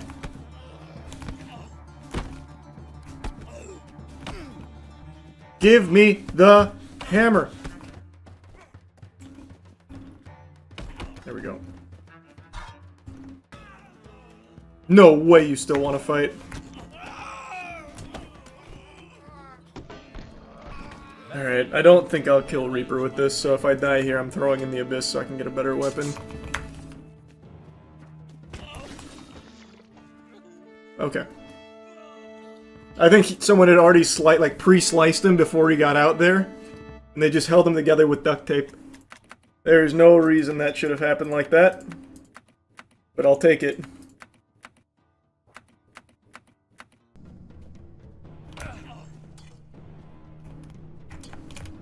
He keeps putting it on the ground, looking for my fucking tootsies. Hate it. Ah. Ah! Ah! Ah! Ah! Get away from it. Ah, fuck.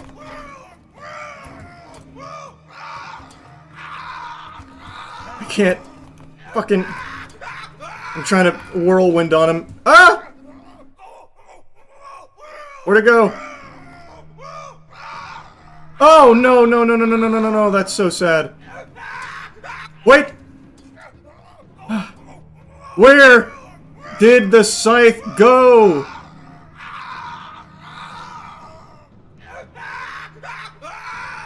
Where is the scythe? Jarvis, locate scythe.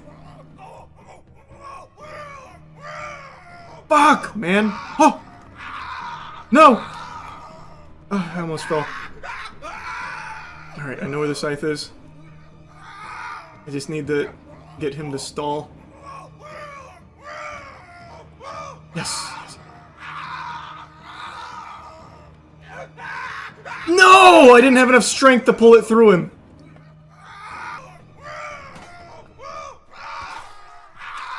Almost killed him. Got him.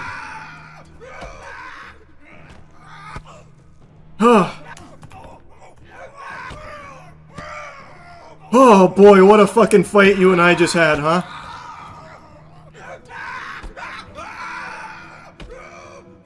Jesus. Oh, Jesus. I'm actually about to die to this guy because I keep missing. I keep hitting non-vital points. Hey! Oh, fuck, we just stabbed each other. Jesus Christ!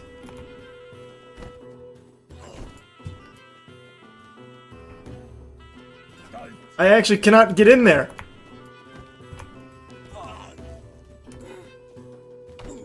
Who is this guy?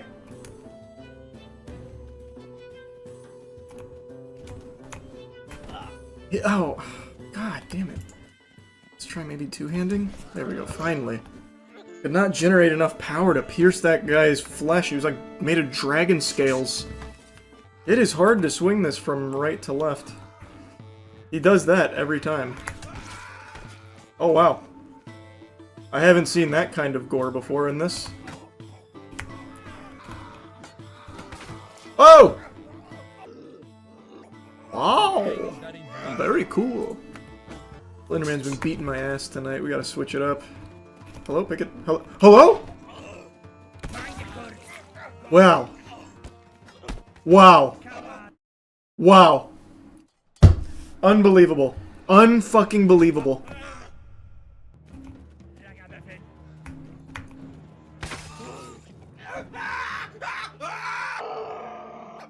I won! Yeah! Yes! I wasn't giving up. Oh, that was big. Alright, we're finally back. Christ!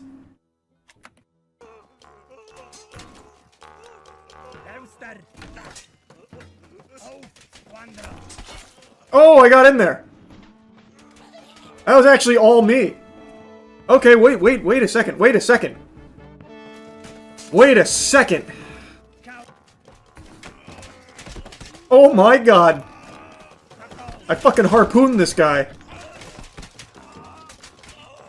Give it back, give it back. I know you're dead. Just give it back. Give it back! No way you're still alive. Oh my god, he's still ready to fight. Uh-oh, uh-oh. Oh! Huge! Wait, I'm liking this weapon now. It was a little finicky, but now I'm finding it. Now I'm finding the groove. Wow, that's gonna be a hard team to get in on. Oh, nice. Already got in. Oh, what the fuck? What the fuck? What?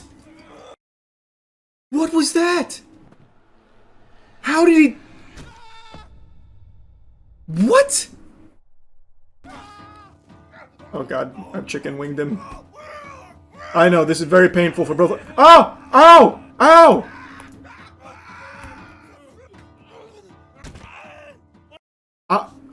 What? How does that keep happening all of a sudden? I can't speedrun this anymore. That guy's just too ready. What the fuck?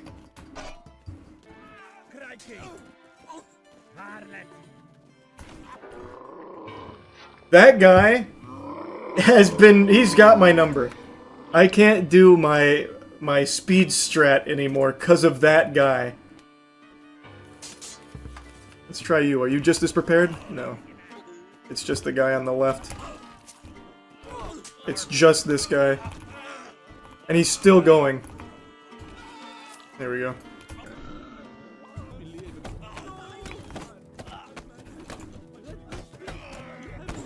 How are you still standing? What the fuck? Am I healing you with these shots or something? Jesus.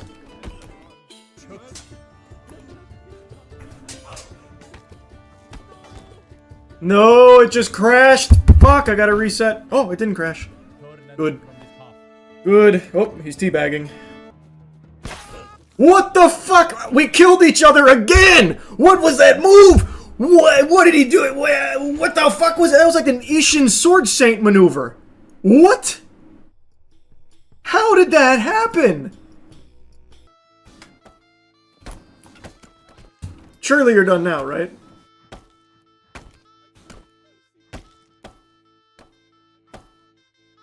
Who still wants to fight? Is it you? Or is it you? No, you. I just heard you call for me. Oh my god, it is you! What the fuck, man? Are you insane?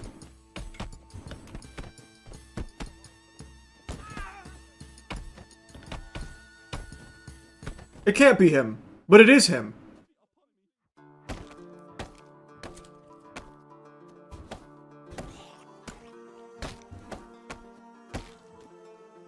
Is it you? Are you not calling for mercy?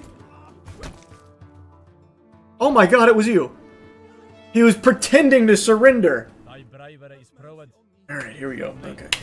Lock in. We've got to just get right up in his ass. If he goes high, I go low. If he goes low, I go lower. Oh god, it's already it's too late. It's already too late. Fuck, fuck, fuck! Just stay in there! It is great! Like, there's no way. There's just no way to get there once you miss that first initial charge. Like, he doesn't even get a full swing, but his sword is so sharp it just instantly cuts me just from me being near it. Oh, come on, man. God, that boss is so annoying. We're just going in. I didn't win that?! That was through his chest! What?! I hate fighting Pitchfork Guy with this, too. Oh, that's me on tilt right there. I gotta stop. I feel like having to go all the way back. Up! Back off, back off. And that's just GG. He actually just fucking cut my arm off. I can't believe this shit.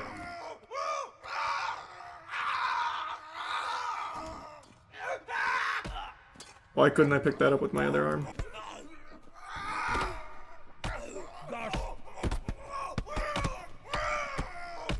I'll just try and body bump him and kick him in the balls enough till he dies. Do you surrender? Oh, I heard something break. Okay, I don't think there's any world I kill the scythe guy, but I will try. If I could just pick up a weapon. But my arms are broken and I'm missing a hand, so. Oh, what? How did I get... Oh, no. How did I get so winded? I actually think I might have been able to do that. You can pitchfork versus higher tiers. How? This guy doesn't have it. Or do I not have to play this guy in this tier? You don't. I thought... Okay, wait. What? So this will play at that tier. Okay. I had no idea. That is a fucking game changer. Wow, okay. Wow. That just changed everything. Okay, let's see. This feels like it should be a lot more manageable with Pitchfork.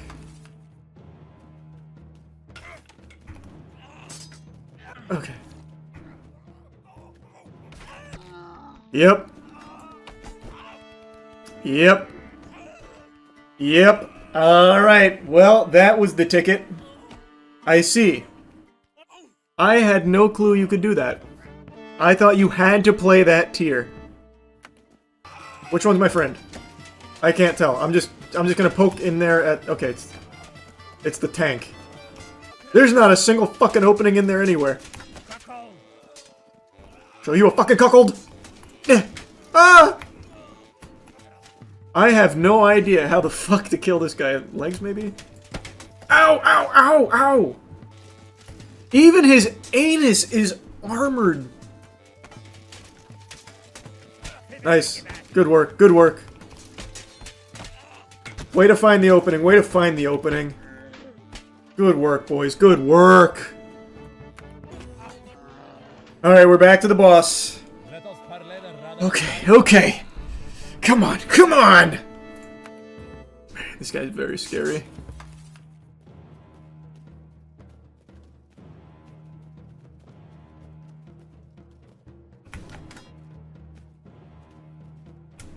Ugh.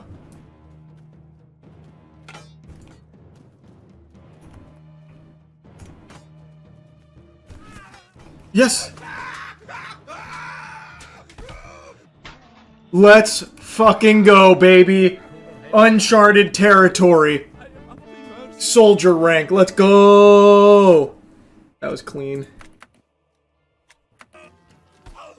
What? Oh my god, that's so cringe. What? That weapon jumped up and slit my Achilles heel. Holy.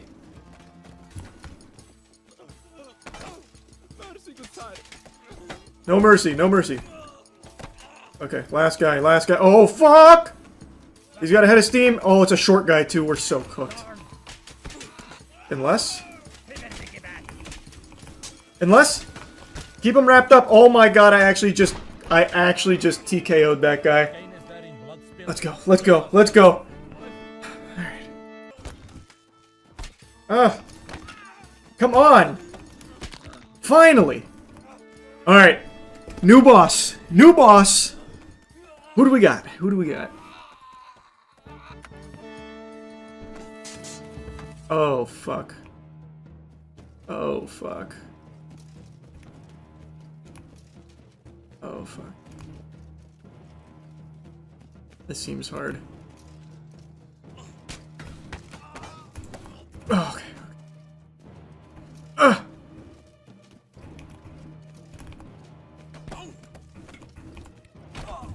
Just get out, just get out, just get out, just get... Close. I had to, I literally had no choice. I was stuck. He shish kebabbed me. You really thought, huh? Adorable. Adorable, you... Ah! Oh! What did I step on? Ugh. Nice.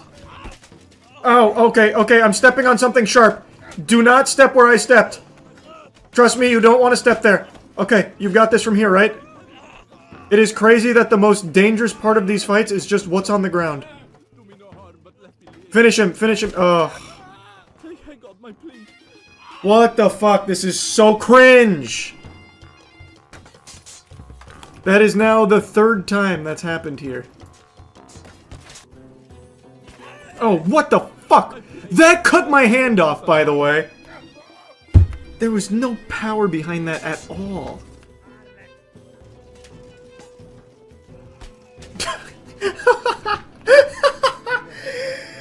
I came by and blew a kiss at him with that one. Alright, back to the boss. Back to the boss. Let's get it. I have a good weapon now.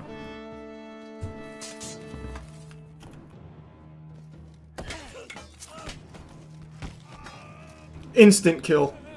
You love to see that, pussy. Yeah! Yeah! Let's go! We are cruising on this run right now. You get hit by this, it's your own fault. I'm using no technique. Oh. Oh, wow.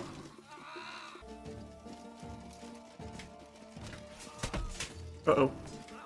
He's using the same axe, and they instantly killed my friend. Ooh. Got his throat at least.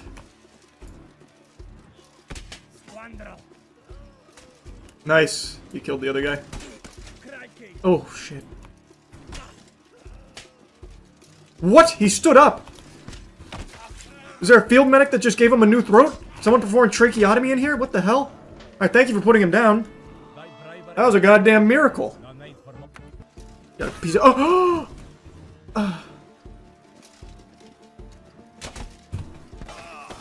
Clutch. Actually so clutch. Boss.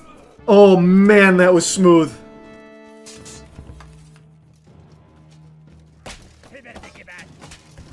Whew.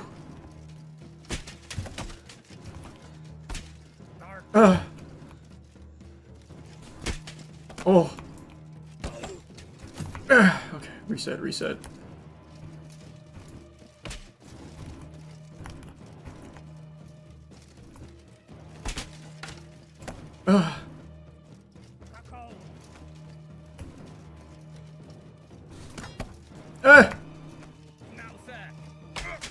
God damn it!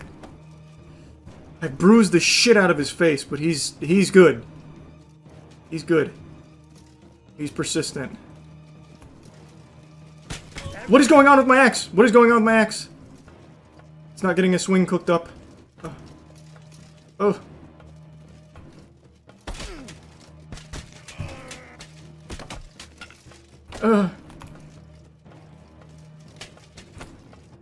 I'm getting desperate. I'm getting desperate. Ow!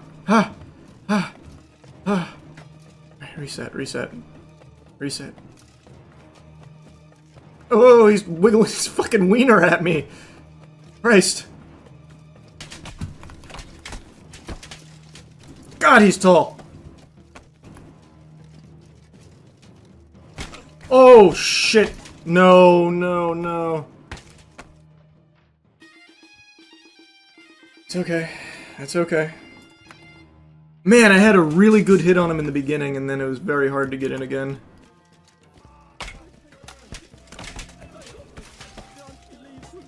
Wow. Can you stop mutilating his corpse and help me fight the guy that's... Can you fucking stop? Here. Now hit the other guy. I'm too injured to swing this... Oh, wow, that was good. Oh, wow, that was good. Alright, back to boss.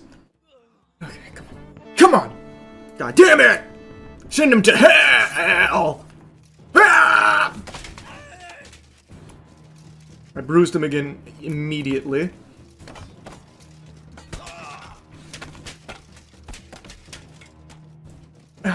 Reset, reset. No. Yes. Yes. What is happening?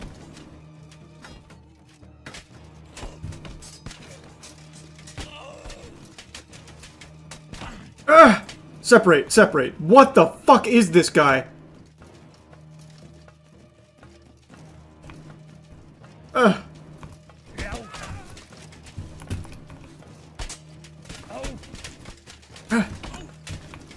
This guy is unbelievably unhinged. This is a fucking psychopath. Holy shit.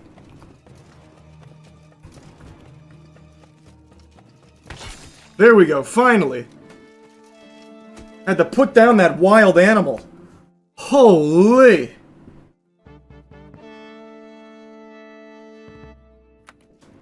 Nice, we are so deep. I don't really want to use that fucking drumstick. Oh yeah, we're doing axe again. I'm all in on axe.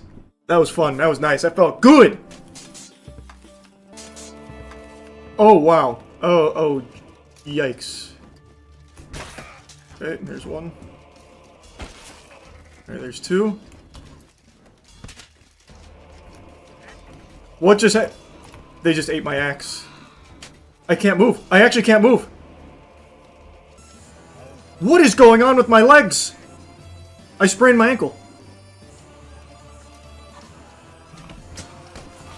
Come on, there we go.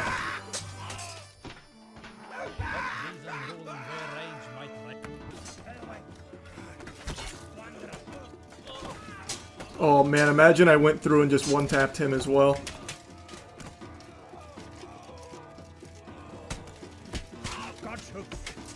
Oh, I thought I had that. Okay. Are you good, man? Can you keep fighting? Or at least distract him. Do something.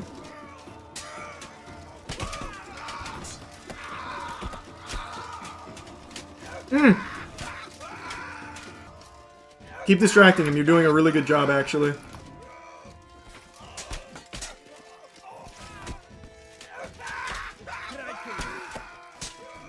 There we go. Excellent work, brother. I know you're just faking it. Put your arm back on, man. You're good. He's dead. You're good. Oh, yeah. There we go. Oh, I got them both with that. You have my permission to give up, man. How many weapons do you have? Oh! Fuck, he stabbed me in the foot. He still has more weapons on him. Give up. Thank you. Boss time! We are fucking cruising! Who's next? Who's next? Oh god, he's so tall. I need to find the opening. Oh, okay. Reset, reset. Oh, it's his back! It's his back! His back is not armored. At least not all the way, I don't think. I think I caught a glimpse of his weak spot. I don't know how the fuck I'm gonna get back there. Maybe my movement tech? Oh, no. I'm too heavy for it.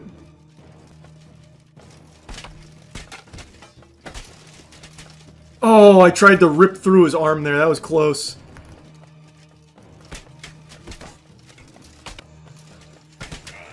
Keep him on the corner. Keep him on the corner. It's hurting him. Oh, fuck. I can see his face is bruising. He's off balance. The concussion's setting in. Keep giving him the wham bam. Thank you, ma'am. Oh, fuck. I cut something off.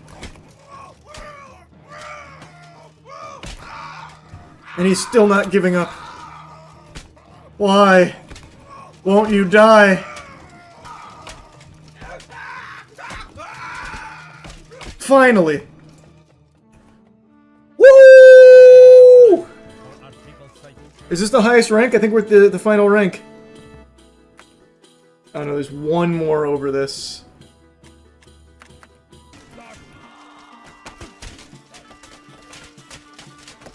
I'm making him motorboat me!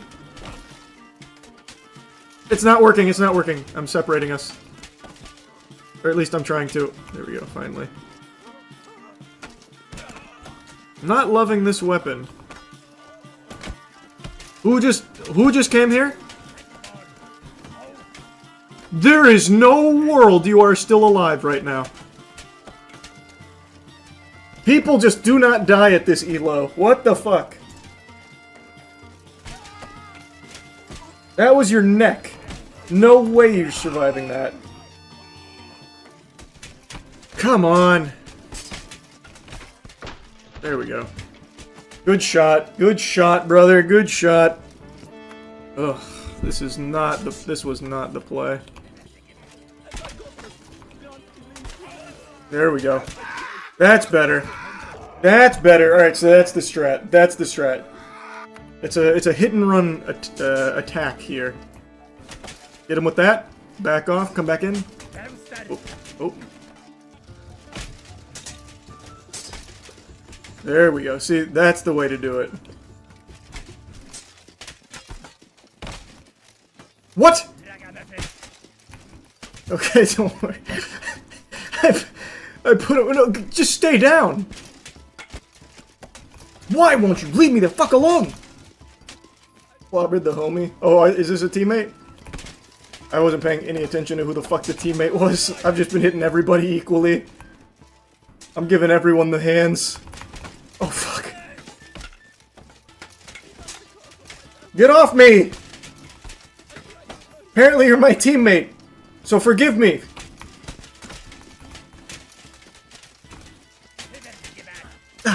Fucking get in my titties! Oh, okay, I'm winning myself. That was stupid. Oh, god damn it! They just don't die! I should have definitely picked a better weapon. The blunt on this is just not good enough. This is unbelievable. He's now fully regained his balance. He's probably full health now. Oh my god. Oh my god. Is there anything on the ground? Sword. Sword. Oh, mace. Finally! Potato sacked. No, no, no, no, no! I thought... Oh. Yellow guy's down. It's just... You... Just die! Oh, fuck! Finally! Holy shit! Jeepers creepers! Oh my god! Yeah, really, really fucking gang up on him. Make sure none of us can get good hits.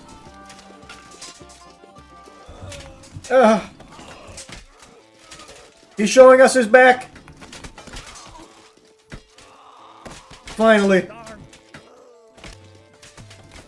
No way. Okay, thank you. Christ. This guy's gonna be the problem. Oh! Yep. Yep. Yep. Dislocated my knee again, I guess. Come on, damn it! I'm whirlwinding. Oh, there we go, got him in the neck. Boss time, baby!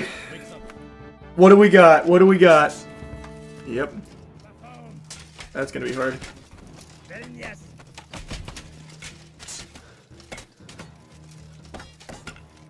Okay, reset, reset. I don't have good blunt. Really, any blunt. Oh! What?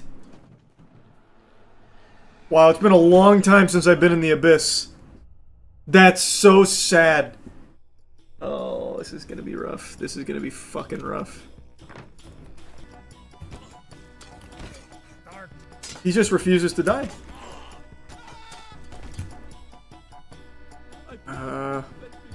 I'm not gonna go candlestick. I don't know what boss I'm fighting. I don't remember. Oh, it's gonna be the fucking crazy psychopath armored guy. I'm cooked. Oh, that was unlucky.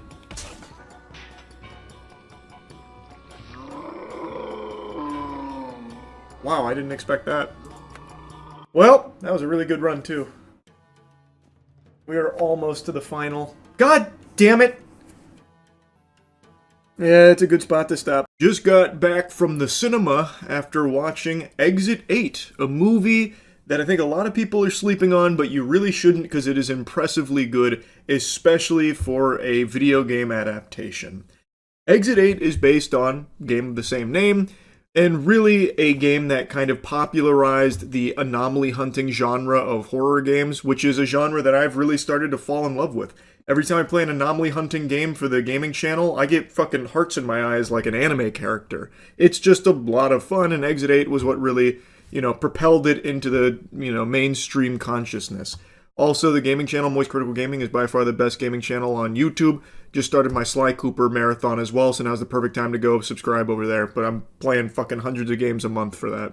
Anyway, Exit 8 is a very solid game.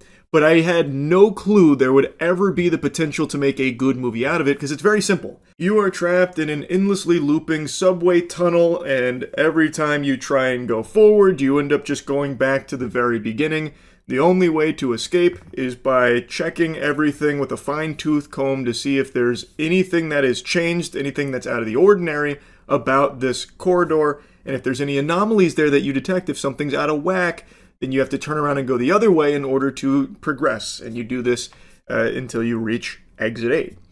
Like, it's a very simple game premise that was really fun. It had a lot of cool, anomalies that they threw at you.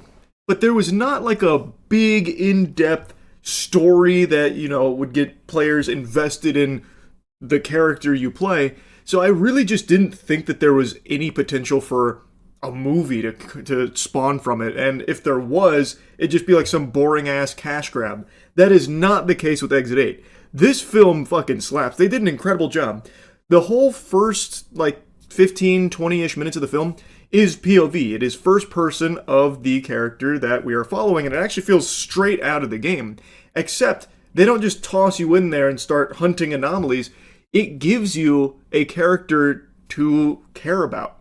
He is a very passive guy. He's on the subway. There's a lady with a baby that the baby is crying, and now she's getting berated by an angry rider, an angry passenger there, and he just tries to tune it out, go about his day, just trying to avoid confrontation the best of his ability, and just fly under the radar. He then gets a call from his ex and learns that she is pregnant, and that's when kind of the core of the movie, the heartbeat of the movie, takes form about, is he going to step up to be a father?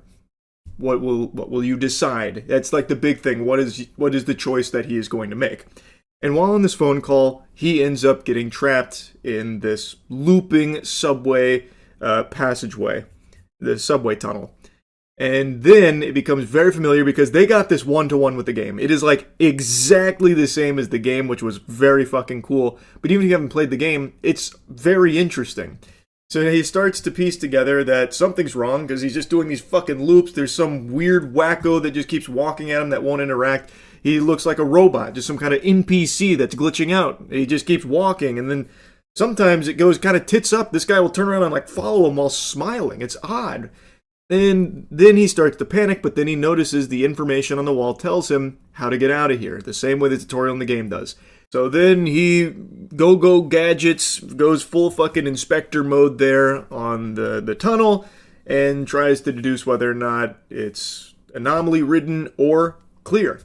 And it's always tough because sometimes there's some very obvious blatant ones like fucking big old tsunami that blasts through, and sometimes it's very subtle ones like one of the poster's eyes moved, that kind of thing. I think they did a great job of staying true to the game there and making it tense on the big screen. I thought they really played around with the concept very well. But what really elevates this from just a gimmick movie into just like a very solid movie on its own two legs is that this is a character that you actually root for. It's a character that grows steadily in this environment. So he starts as like a very passive guy and just trying to like avoid things and kind of duck his head. He doesn't think he's ready to be a father. Now I want to avoid big spoilers for this because I think it's detrimental if I just divulge a ton of things about the movie here, and I really think this is a movie worth watching, so I'm only going to touch on tiny spoilers here to continue to glaze it, and also address one of the main complaints people have about this film that I kind of disagree with. But anyway, that's your little spoiler warning. Since he starts as this passive character, it seems like he's always leaning towards just ducking out and just avoiding anything that might be too hard for him. But now that he's in this endless looping tunnel, he has to really start evolving. He needs to start growing here. And I think they really play around with that well. And it's not just him. They introduced two other characters as well, such as the Walking Man, who was a really interesting character. It wasn't like just some flat throwaway character. They fleshed him out in a really fascinating way. And then there's also a boy that gets introduced here. And that is when the whole thing changes. So, once he figures out the rules here and how to escape, he starts, learning, the second I see an anomaly, turn around and go the other way because it might be dangerous if I don't. So when he's doing one of his investigations, he instantly sees a child there. Just this boy that's standing in the middle. So he's like, yep, obviously that's a fucking anomaly. So he turns around and goes the other way and expecting it to progress, but it actually resets his progress to 0. And he realizes, oh, that wasn't an anomaly. That's actually just a child that's also trapped in this as well. And then the two of them work together to try and get out. But it's obviously not that simple. And now he has to kind of be like a father to this child here and protect him. He takes on a more protective role when, before he arrived at this endless subway tunnel, he might have just did exactly what he did on the subway itself and just tune it out, ignore it, and go about his business by himself because it would have been easier. But he steps up here as he continues to grow. I think it's a gradual, well-done development of this character through a really interesting way, and it's also shot in a very interesting way. It's not like the craziest cinematography ever, but it's really well done, and it makes you care, and it keeps the shots interesting, which also elevates like the anomaly scares and frights and spooky stuff, that kind of thing when the anomalies happen. And that brings me to what it seems like a handful of people are really complaining about with the movie, and that's the fact that he doesn't always just immediately turn around and leave the second that he notices there's an anomaly. He, and by extension the child, investigate the anomalies, which that people are chalking up to being bad decision making. In the game, for instance, in Exit 8 the game, the second you see an anomaly, you basically sprint back the other way in order to progress the game. In the movie, he tried that with the child, and it turns out that wasn't an anomaly. So I actually think they do a good job of showing why he investigates the anomalies more so after that, because he had already tried just instantly turning around when he thought he saw an anomaly, only to realize, nope, that was normal. So I feel like that makes sense there, but also there's a bigger messaging with it. And this is where it's going to be spoilery. There's no way to avoid this. This is a bigger spoiler. But him investigating the anomalies is what helps him grow as a character. Like, for instance, the most important moment in the film was the anomaly where the door opens, which the second the door opened, they could have turned around and left and it would have been correct, because obviously something's out of whack, it's an anomaly, and you have to go the other way to progress. But they open the door fully to see what's on the other side, which everyone's like, why would you do that? That's fucking stupid. These are dumb characters making dumb decisions. And yes, it is a dangerous decision. They could have just opened that up into like a fucking wood chipper or something, or just fell into an endless void like the Oblivion, just this giant shithole. Very possible. But the messaging there, when they open it, what he sees is himself on that subway ignoring the woman and the baby that are in distress because of this asshole that's now like attacking them. And he is overcome with regret. And it's such an emotional beat that only happens because he investigated. So the anomalies are what lets this character grow. So yeah, the optimal play would be just immediately turn around and leave. But if he did that, he would have ended as the exact same character that we saw him begin with. There's no growth there. So I really think that it was well executed there. Yes, you can nitpick it saying like, it's stupid, that's suboptimal. But without it, he doesn't change. And his change and everything he learns about himself and his journey throughout his time in the Exit 8 endless tunnel there, the fucking treadmill there, that is what the movie is about. Him and his experience there and how it changes him and helps him develop. And I thought they did a great job with it. They took a very simple horror game concept of basically, you know, that old game you'd play in the picture books where what's different with this picture and this picture? Circle it. You win, that kind of thing. They took that and used it as a character development tool and set up a really interesting world with it. I was really impressed with how they used it in Exit 8. I thought they did a great job with this movie. I don't really have any complaints other than sometimes it drags. They do let some shots sit for too long that don't really add suspense or tension. It just kind of makes it feel like, all right, come on, we get it. Let's kind of move on to the next thing. Like, there definitely were moments that I thought dragged, but nothing, like, egregious. I really enjoyed this movie a lot more than I thought would ever be even possible with a game like this. So yeah, I thought this slapped. This is definitely a very solid video game adaptation. They took the game and added a story to it and really did it justice. You could even make an argument that they elevated it as well. I'm very, very impressed with what they've done here. So I wanted to yap about this and give you a little review on it, I suppose. That's really about it. Oh, another thing I want to mention. The music in this. They did a great job with the music here, which I didn't expect at all. It's a movie that's really quiet for the most part as he's facing these anomalies, which, again, the message that is being delivered is about how he's not just like facing these random anomalies. These have meaning. He's facing parts of himself and needs to overcome and grow in order to, you know, make it out of the endless, you know, subway station here. But most of the movie is quiet and a lot of just environmental noise and background noise. But when there's music here, the music goes ballistic. They kind of went hard on the score here. I wanted to make a special mention of that. But anyway, yeah, like I said, it's a very good movie. I recommend it. That's really about it. So yeah, I was sleepy once. It was a long time ago. If you think I look tired, well, you better get your eyes checked, Buster. That's a certified WebMD diagnosable moment right there that something has gone awry with your peepers. Could a sleepy man do this? Checkmate. Point is, in my endless battle against insomnia, I happen to have stumbled across something interesting again this evening, and it pertains to last night's video about the $20 million reality TV show, Twitch streamer, fan, production, extravaganza, mansion, titties, beer, rock and roll, whatever else it was pitching itself as, called the $1 Million Fan Show. Well, I speculated that it was a big scam, and a lot of Twitch streamers had been publicly put on the website. Some had even made announcements about their endorsement of the $1 Million Fan Show, and nothing about it seemed legitimate. I'm not just going to regurgitate everything from last night's video. You can check that out if you want a deeper dive on everything that was wrong with it. But last night on stream, like 45 minutes after I posted the video, they took their website down. Then I was checking their other ancillary shit, and all of that is removed. It seems like they are scrubbing any existence of the $1 Million Fan Show from the internet. So like even the Reddit post that the livestream fail mods posted is taken down.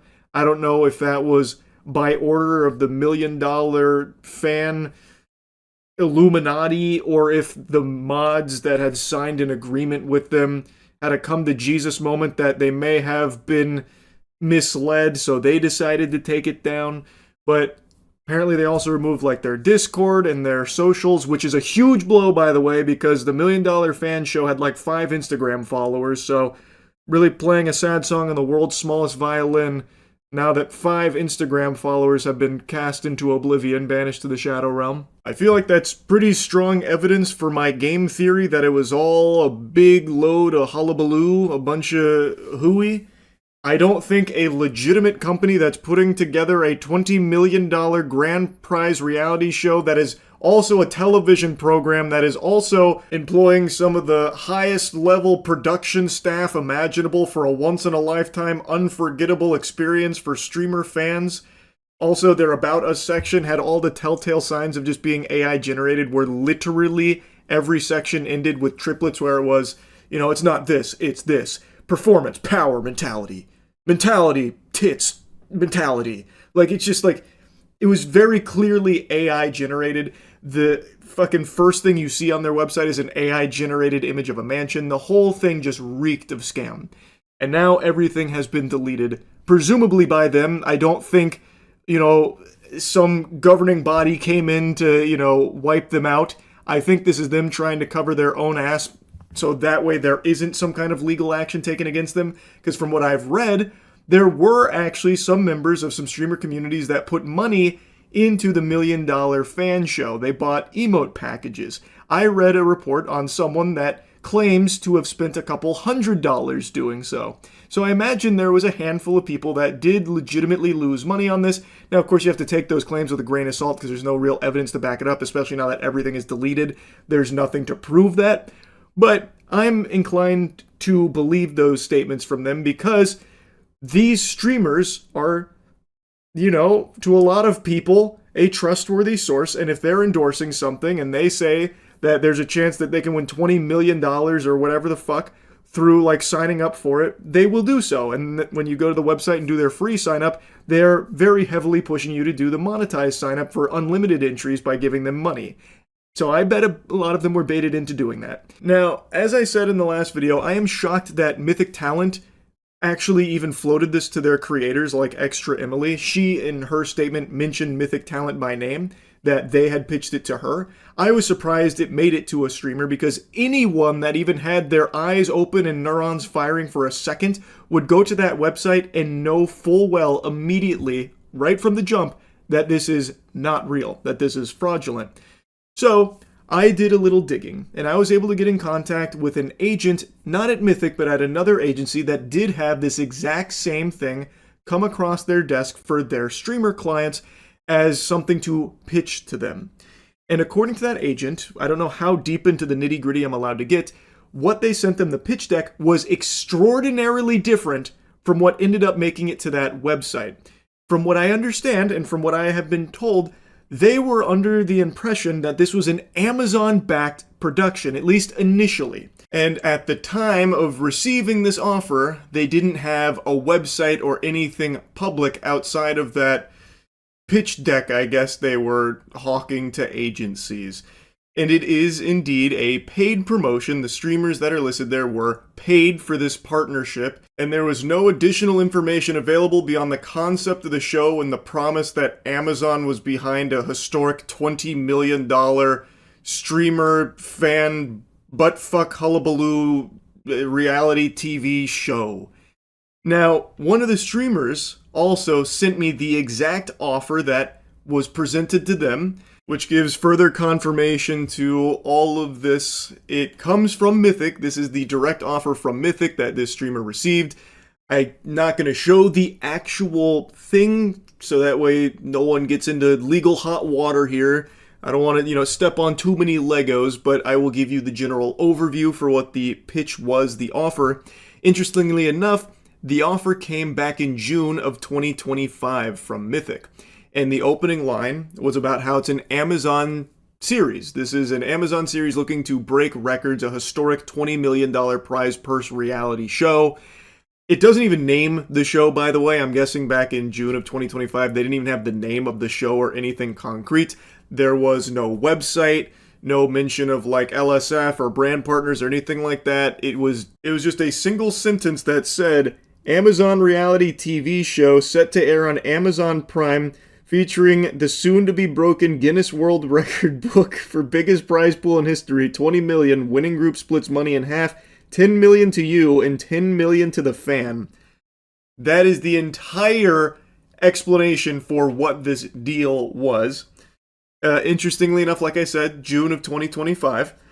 The deliverables were a reality TV show appearance, 1 to 7 days, depending on how far you make it, and a single social post. The initial filming date was November 3rd to November 10th, but guessing, some wires got crossed there, fucking nipple clamps came down, maybe government shutdown, put that on the back burner, so that had to put the kibosh on that and shelve it till, I guess, 2026. Anyway, though, they were offering $3,000 for the streamer involvement here, plus 20% of net ticket sales from your ticket, which the streamer expressed some confusion over because they didn't believe Mythic knew that there was like this paid entry option, but in the offer it says they were getting 20% of net ticket sales. When you go, well, knowing now, hindsight's 2020, but like going to the website that existed, when you would sign up through a streamer portal, you were paying for those entries if you wanted to extend beyond just the free submission. So I'm thinking that the idea from this offer was that when someone, a fan of the streamer, did a paid entry through their portal, they would get a portion of that. So I feel like Mythic would have had to have known that there was some kind of like paid component to the fans, but who knows? There's so little information here in the actual offer that Mythic took to the streamers. I am still extremely surprised it even made it to a single streamer as something to consider. I don't know why there wouldn't be more digging to confirm if this is actually even an Amazon show, because after the offer, they then go into like a general explanation for it, and it is so bare bones. It sounds like something that a person would cook up in 5 minutes while taking a shit after consuming their morning oats or something. There's not a whole lot of thought into this. Competition details. 1 creator, 1 fan group eliminated per day. $20 million cash prize. 1 creator, 2 fans.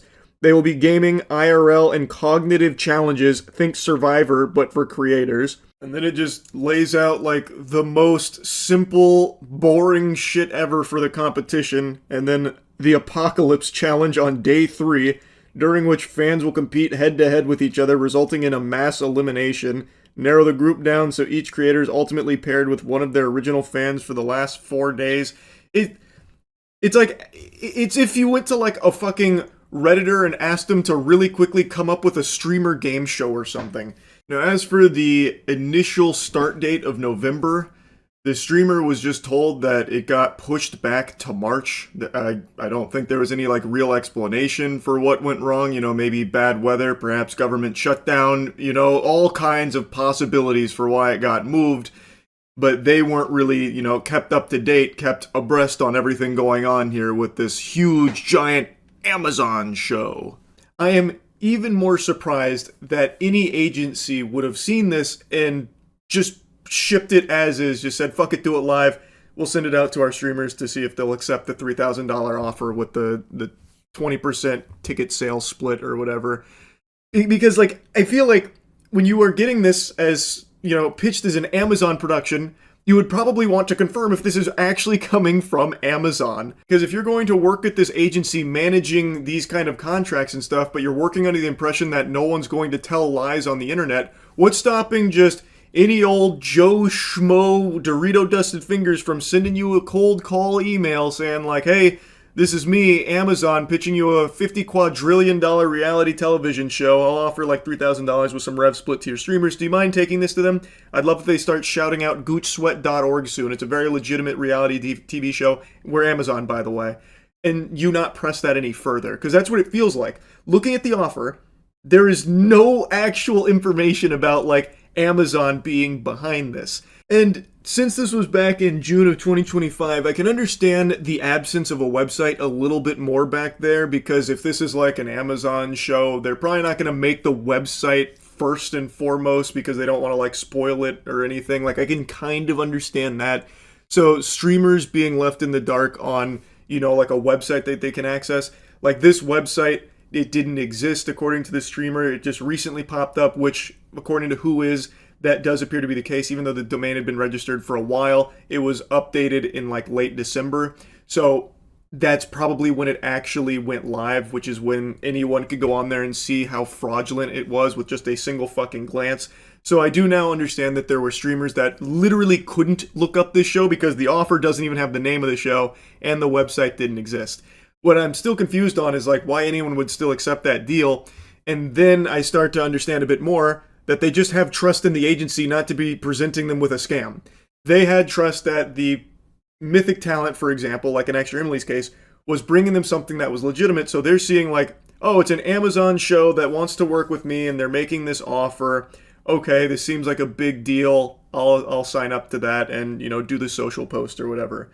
Also, if you try and look up milliondollarfan.show now, the most recent update to the site was today, because the update was just nuking it, taking it down. But prior to that, it was updated in late December, which is when I imagine this went live. So now it seems like the streamers literally didn't even have access to look up the information themselves on that website, which again, doesn't take a super sleuth, fucking pinky up internet, narwhal baconing at midnight master to see that that is a fucking disaster of a website that is clearly in a shady spot, most likely looking to scam.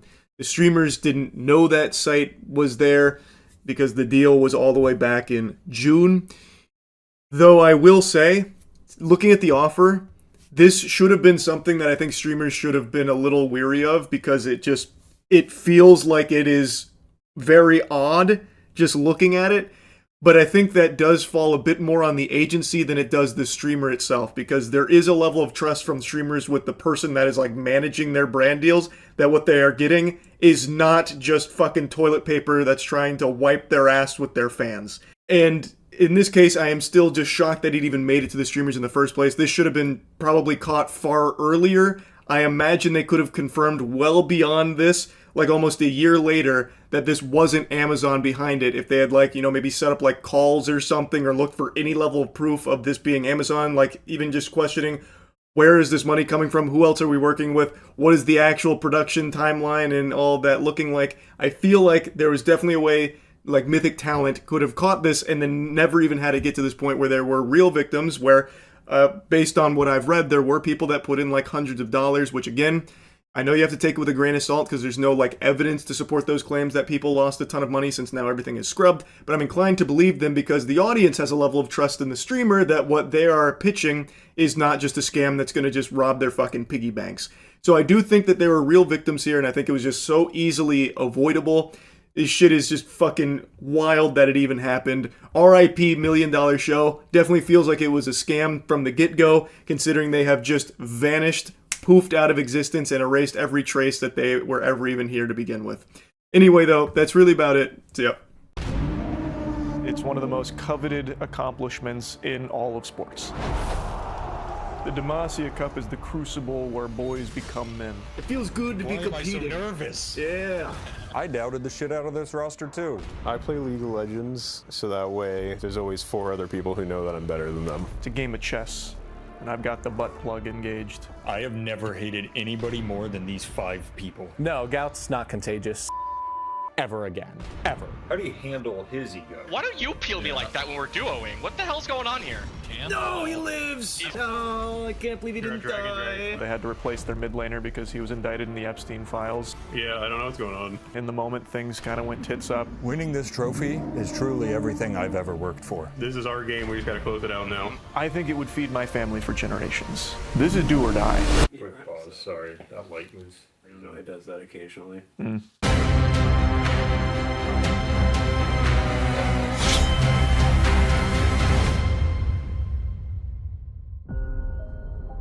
The Demacia Cup is where boys become men. This is the first taste of war. I'm Charles, Dr. Zelost White, top laner for Shopify Rebellion Z Squad. Growing up, it's always one of those things that you chase, but you can never really picture yourself attaining it. Winning the Demacia Cup is everything. That's hoisting the Stanley Cup, that's winning the Nobel Prize, that's a gold medal in the Olympics. It's one of the most coveted accomplishments in all of sports. I think it would feed my family for generations. I don't think there's a bigger brain in the entire Clash circuit than Matt Fluffy Puffy Llama. Yeah, no, my childhood, my upbringing really is what played into me being a good jungler. I had to fend for myself, nobody to look after me. I studied the school of hard knocks, learned the rules of the street. I mean, if you think about it, the jungle is just the streets, but different. The things he's able to see, they go against conventional wisdom. The gold I get from killing the minions reminds me of the money I didn't have growing up. The team I play with reminds me of the family I never had. The team fights remind me of the boys I used to have to beat off just... Danny on support, it's like Mozart writing his symphonies. I play League of Legends, so that way there's always 4 other people who know that I'm better than them. Danny is a true bright spot, like a mime busking in the street because he barely gets to talk. It just feels right, it sounds right, and it always is. I don't think I've ever seen him make a mistake. Yeah, I don't know what's going on. Interestingly enough, another person on the team is notorious for having a big ego thinking they're the best. Yeah, Fakester. Annyeonghaseyo, my name is Andrew E.G. Fakester Losi. I'm the ADC for Shopify Rebellion Z Squad. What's the EG for? Erect Gaming. Are you aware we were supposed to do this interview an hour and a half ago? Yeah, you said 11 o'clock. It's 12:30. I don't think that's right. How do you handle his ego? Laning with E.G. Fakester is not the easiest. I just like feeling powerful over other people. He's a hound dog, and he's got to eat. But I think that he knows deep down that I am the reason he is who he is. I don't think it's really an ego. I think it's just the reality of life that I am just better than all of these people. I think it's hard to have an ego when it's just the truth. Oddly enough, for everything I've said, I would say E.G. Fakester is one of the key reasons we win games. The weak link is very clearly Gouthaver, and I would say it is 100% because of his gout. I'm Christian Gouthaver Valaceres, and I'm the mid lane for Shopify. I mean, I'm the newest member to Shopify. I think everybody on the team gets along really well, but I don't really get to talk to the team much. You know, I don't know if somebody told them that gout was contagious. Many of us, myself most notably, was concerned about the contagious nature of this disease. You know, is it infectious? How does it spread? No, gout's not contagious. If anything, it's a blessing. He was actually here this morning in that chair. Like in this chair? Yeah, that chair. The chair I'm sitting in. Yeah, is there someone around? Can I get a different chair? Like, is there someone here that can get me a different chair? How has having gout impacted my professional career? You know how when a blind guy loses his vision, all of his other senses are heightened? It's kind of the same, but for my CSing ability, for my general map knowledge and macro, I feel like those other senses have been heightened by my inability to walk. Winning this trophy would mean everything. It would silence the haters, especially on my own team. I think it'd be a good catalyst to jumpstart the career and look at other teams like maybe T1, maybe G2. You know, I don't think these talents need to be kept in North America.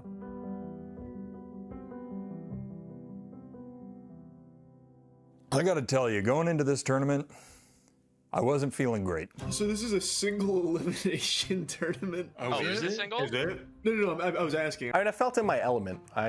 Winning is just natural for me. If you win all 3 games, you get a trophy and awesome prizes. What? At the end of the day, nothing else mattered. Lock in! Let's go! I did everything I could to get picked up by the Phantom Dogs. We're playing Wolf. The Phantom Dogs. The Phantom Dogs! My deal fell through last second. There was no part of me that wanted to play with EG Fakester. We're scouting right now. Oh, shit. When you see your opponents in Clash laid before you in the Demacia Cup, and you get the opportunity to scout them, analyze them. These could be Smurfs, though. We have to remember that. Yeah. It's a game of chess, and I've got the butt plug engaged. Damn, inserted would have sounded better. There's a butt plug in my ass right now. I'm gonna look up Puppy October and see if it. I'll take Tropical Q. Puppy October, let's just say if I saw him in my childhood, he'd be dead. It was not his jungle, it was my jungle. I was letting him walk in it for a little bit. Oh, wait, Matt, they just target banned you. That is my most played. That's so funny. When I see that my teammates are being target banned and not me, it just bodes really well. They don't know the champions the same way that I know my champions. I, of course, wanted Yorick. If I don't see a Yorick ban, I'm going to be insulted. Oh, Yorick! Oh, the Yorick ban. Oh, no. Unfortunately, the Demacia Cup opponents we played definitely did their homework, so I had to make a quick game time decision to pivot into something that I knew was safe, I knew was certain. Okay, I might just do Garen then. How do we feel about Volibear? I watched a YouTube video on how to play Volibear about 10 minutes before Champ Select. All right, warm up those fingies, boys. Yeah. I knew we had that in the bag. Dude, I have never hated anybody more than these 5 people. It feels good to be competing. Am I so nervous? Because you're worried about how bad we're going to beat them. I should have beat, dude. I gotta go PP. I'm more the glue guy. I'm trying to stay aware of what's on the table and what's at stake, reminding us that this is do or die. Okay, he's going in. Nice. Nice, boys. I love what I'm hearing down there, boys. If you could see how little fun I'm having up here. I just control-clicked my spells. That's how you know I'm playing serious. Oh, shit. He's fucking locked. Mechanically, I would say on the Shopify Rebellion Z squad, I am among the most elite, not only on our team, but in the world. Did they change the tempo of this game? Why do I move so fucking slow? God, my CSing is actually unbelievable. Her ult is down, if you're still here, Matt. She's back. I should probably grubs here. God, he's taking so much damage from the minions, he's not respecting them. It tells a lot about a person when they don't respect the minions. A little high five on the way? Hell yeah. How do I high five? Alessandra's coming down. Maybe just turn on her. When the big team fights are happening that are going to decide the outcome of the match. Yeah, this is serious business now, boys. That's when time slows down for me. You know, I can see every moving piece of the battlefield. They get close, we turn. If we get close, we turn. We turn. I think we really made a good job with our calls during the team fights. We knew when to keep the pressure on, you know, stay fucking tweaking on their nipples in there, not letting them just disengage. Nice. We are rolling over them. Yeah, this is so good. I did everything I could to just get in there and hit him with the full Garen combo, which, as most people know, isn't the easiest thing to pull off, but with Fakester feeling that type of way, I knew I could do it for him. Yeah, I turned my brain off for that entire encounter. A huge kill top lane, Charles. Thanks, brother. She thought I was going to miss that minion. See you, bub. Oh, very nice. That is smurfing on Volibear. He did have a good game on volley. It did shock me. I was making all of the calls. I think he just did a really good job that game of listening to me specifically. Good work, boys. Our macro's just better, too. Oh my gosh. Oh, wow. Wait, what? Is this guy stupid? Maybe they weren't Smurfs. Is that GG? Go. Okay. Oh. Oh, wait. We're burning out. No, I can turn turrets off with my ult. Oh, yeah, but no. I got them both. That's GG. End it. The FF. There it is. GG. Holy shit. Bills. Chills. That feels good. Fucking game. I'm not gonna lie, my biggest fear is we showed up tonight and didn't win a game.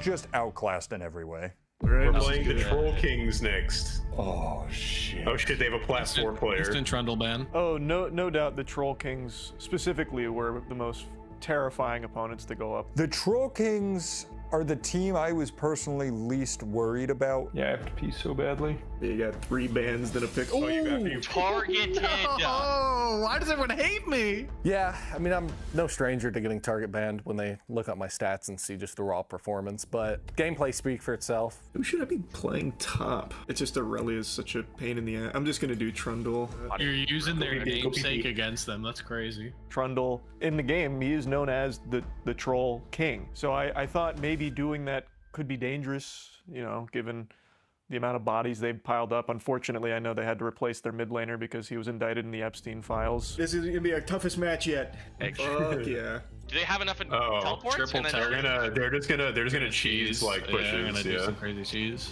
Man, Aurelia is such an annoying champion. The big moments in League of Legends for me is when it's just me and my opponent.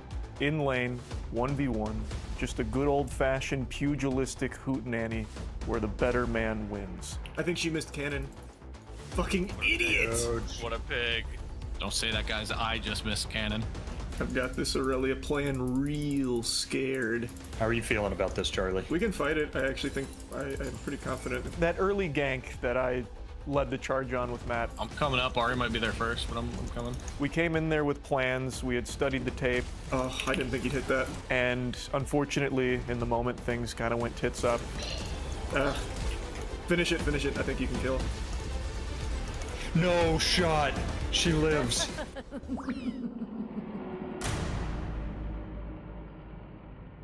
When Andrew pulled you down to the separate call, what did he say to you?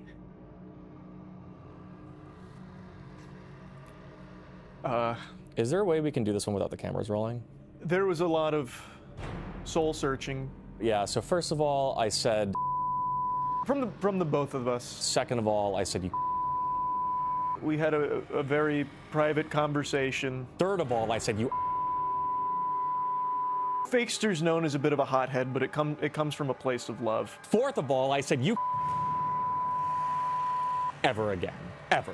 But I think the threats to my family were unwarranted. And that's just what I said. It was just a couple of things. That's a bad call from me, sorry. It's all good. What's our vibe captain up to? Can we get some words? Dude, vibe captain, he's here. I was worried, but given my over a decade of experience in the Rift, and I knew I could find something that would work, and by golly, I did. Yeah, fuck you, Aurelia. I'm too good. I'm too good. Oh my god, the vibes are the whole reason I picked a Nivea worst case scenario is sit under tower with egg and just don't interact with her. It seems you were in egg form over 60% of the game. Correct, yeah. 62%. Uh-oh, guys. Gold. Oh shit, it's happening. No, the prophecy. You come up and you... Oh no. Turret time! He was an egg the entire time, just trying to see the gray screen. And I think a lot of that comes from the gout that he's suffering with. You can have more of an impact on Summoner's Rift in an egg or in the gray screen than you can alive a lot of the time. Really more of a macro mind game than focusing on getting kills in KDA players. That's just not my style. Ooh, Danny, that was nice. Did we turn on this? I'm coming as well. Oh my god, my heroes. Oh, I got 8. He got 8 the last second. All right, we should go drag. It's fine. We should go drag. Good job. Luckily, they were absolutely pathetic when it came down to crunch time. Hey, Matt, if Aurelia's still here, just come with me. Yeah, she's still here. I'm gonna start this. Oh, she fell right into your trap. God, Trundle pushes turrets so fast. I'm gonna grab their tier 2 for this. I grab their mid. That's fine. I'm gonna just grab their turret. Oh, time's already here. Holy I got shit. tier 2. Huge. I got their inhib. Trundle things. I'm gonna be honest, I forgot you were in the game. They were all over the place. Not buttoned up at all. If you hold them there, I can get their Nexus turrets. There is no way they just let you do that. You could tell when the big moments hit, they really floundered. That's GG. GG. I'll push this. You guys win the game. Hey guys, I got the yeah, Nexus down. Think about it. Good Good work, boys. Boys, we're in the championship. Let's go. 2-0. That one I thought was kind of a free game, and I was ready to just go next. Wow. Wait, championship, we get a trophy if we win this one? Going into game 3, we were the favorites by a landslide. The third game, there were starting to be some flutters. I could feel the team was getting a little bit nervous. It was the best team we were going to play all day. All right, let's get it. Oh, blue side.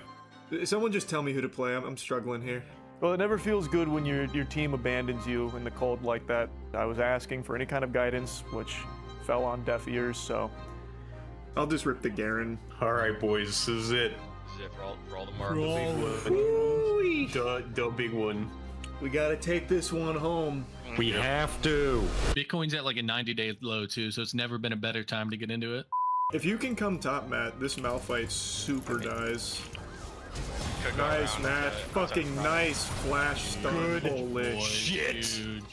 This Malphite is one of the most embarrassing CS opponents I think I've ever had. Like, it's clear he understands the basic concept of CSing, but he just can't do it. If you want to see something really scathing, watch your kill screen in just a watching second. right now. No, he lives! He's so No, I can't believe he died. Oh, I can't believe he didn't die. Yeah, I could hear the fans let out a collective gasp of shock and disgust, and you could feel the tide shift. I thought that would kill. Walk me through in game 3, Dragon Pit. They're looking to drag. They're looking to drag. Things go south fast. Yeah. I gotta get out. Holy shit. That dragon was a tough spot. No way, I'm outside of that! That's so stupid. I think what happened was Discord went down or something. I was telling Andrew things to do and he was just not listening. Oh my lord, that CC. Holy. That's... Damn. That was unfortunate. That's tough. That's alright. I shouldn't have gone back in there. It was deflating. It was. But the beauty of being the glue guy is no matter what the situation is, you gotta stay solid. You gotta stay adhesive. I knew if we could just stay together, stay huddled together, we could overcome this adversity. We could get out the other side. We've won harder games. Yeah, no, this is winnable. Everybody started thinking we were losing. I knew at that moment I had to be the vibes guy. This is about sending a message. She's on Rift. Yep, I'm coming straight We to it. can start moving. We can start moving. I think they're just giving. Nice. Okay, Big okay, macro, making we're some back, we're moves. That was good. That was good. You know, how can I get out? Just hit run the it towards turret. the wall. Yeah, just hit it. Just hit it. Nice. Boom. Very well done. Very good driving.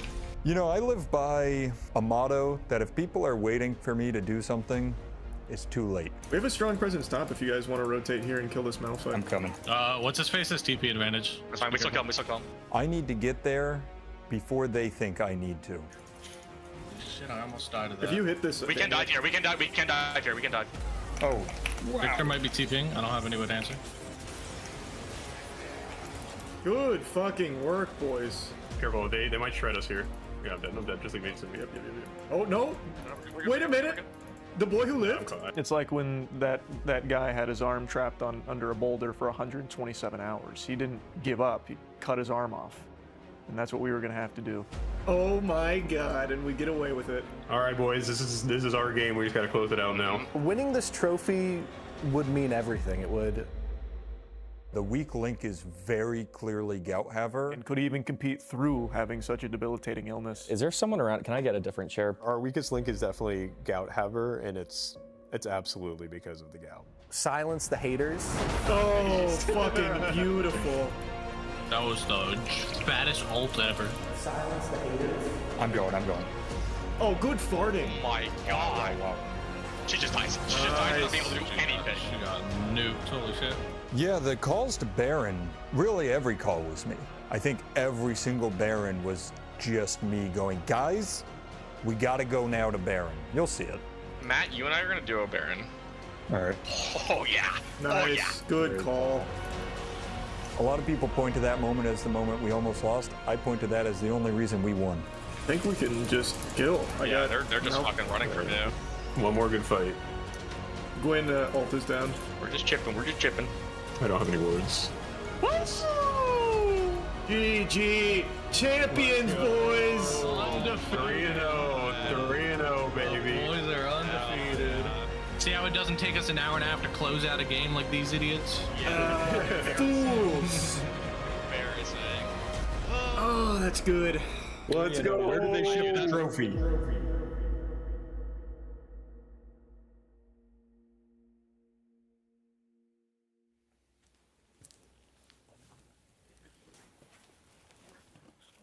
Oh my god. Oh, LCS is in the chat, watching my favorite Clash team. LCS, you know what would be awesome? Send us a trophy. Oh, are they little Demacia cups? That's sick. Mine's up listed things on when we get a eBay kill. in 6 seconds flat. No, Christian doesn't mean that. Dear Christian Gouthaver Valiceres, we have done you the courtesy of preemptively placing your trophy on eBay on your behalf. It sold for $576. Oh my. And then there's an eBay receipt. So someone actually got... They actually sold this. So there's someone out there that has Gouthaver's Demacia cup. Fuck yeah. Yeah, that would explain why there's 4 Demacia cups in here when I... Yeah, hang on, there's more. Oh my god, it's signed by the president. Hello, I'm Mark Z, the LCS Commissioner. The LCS represents the pinnacle of League of Legends gameplay within North America and is home to our best players. Or so we thought. We recently became aware of the absolutely historic achievement of Team Moist in the Demacia Cup Clash. Yeah, she could go. Yeah, she could go Nice, around. Matt.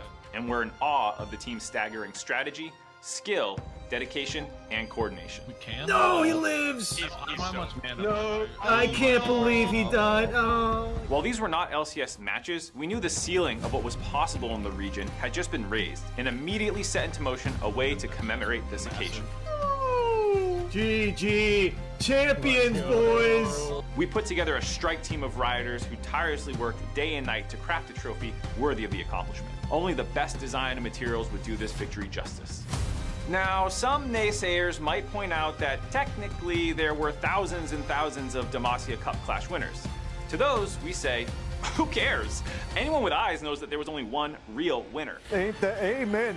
So Riot Games and the LCS team are pleased to award Team Moist with a one-of-a-kind Demacia Cup Clash trophy.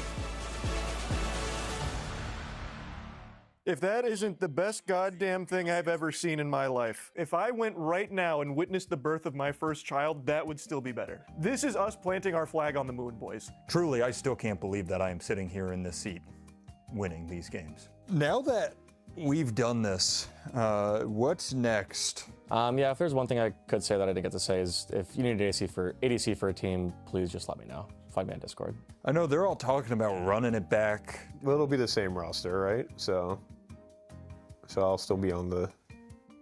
I sent a message to the Phantom Dogs asking if they'd still want to talk about a deal. Do you think this team could win again?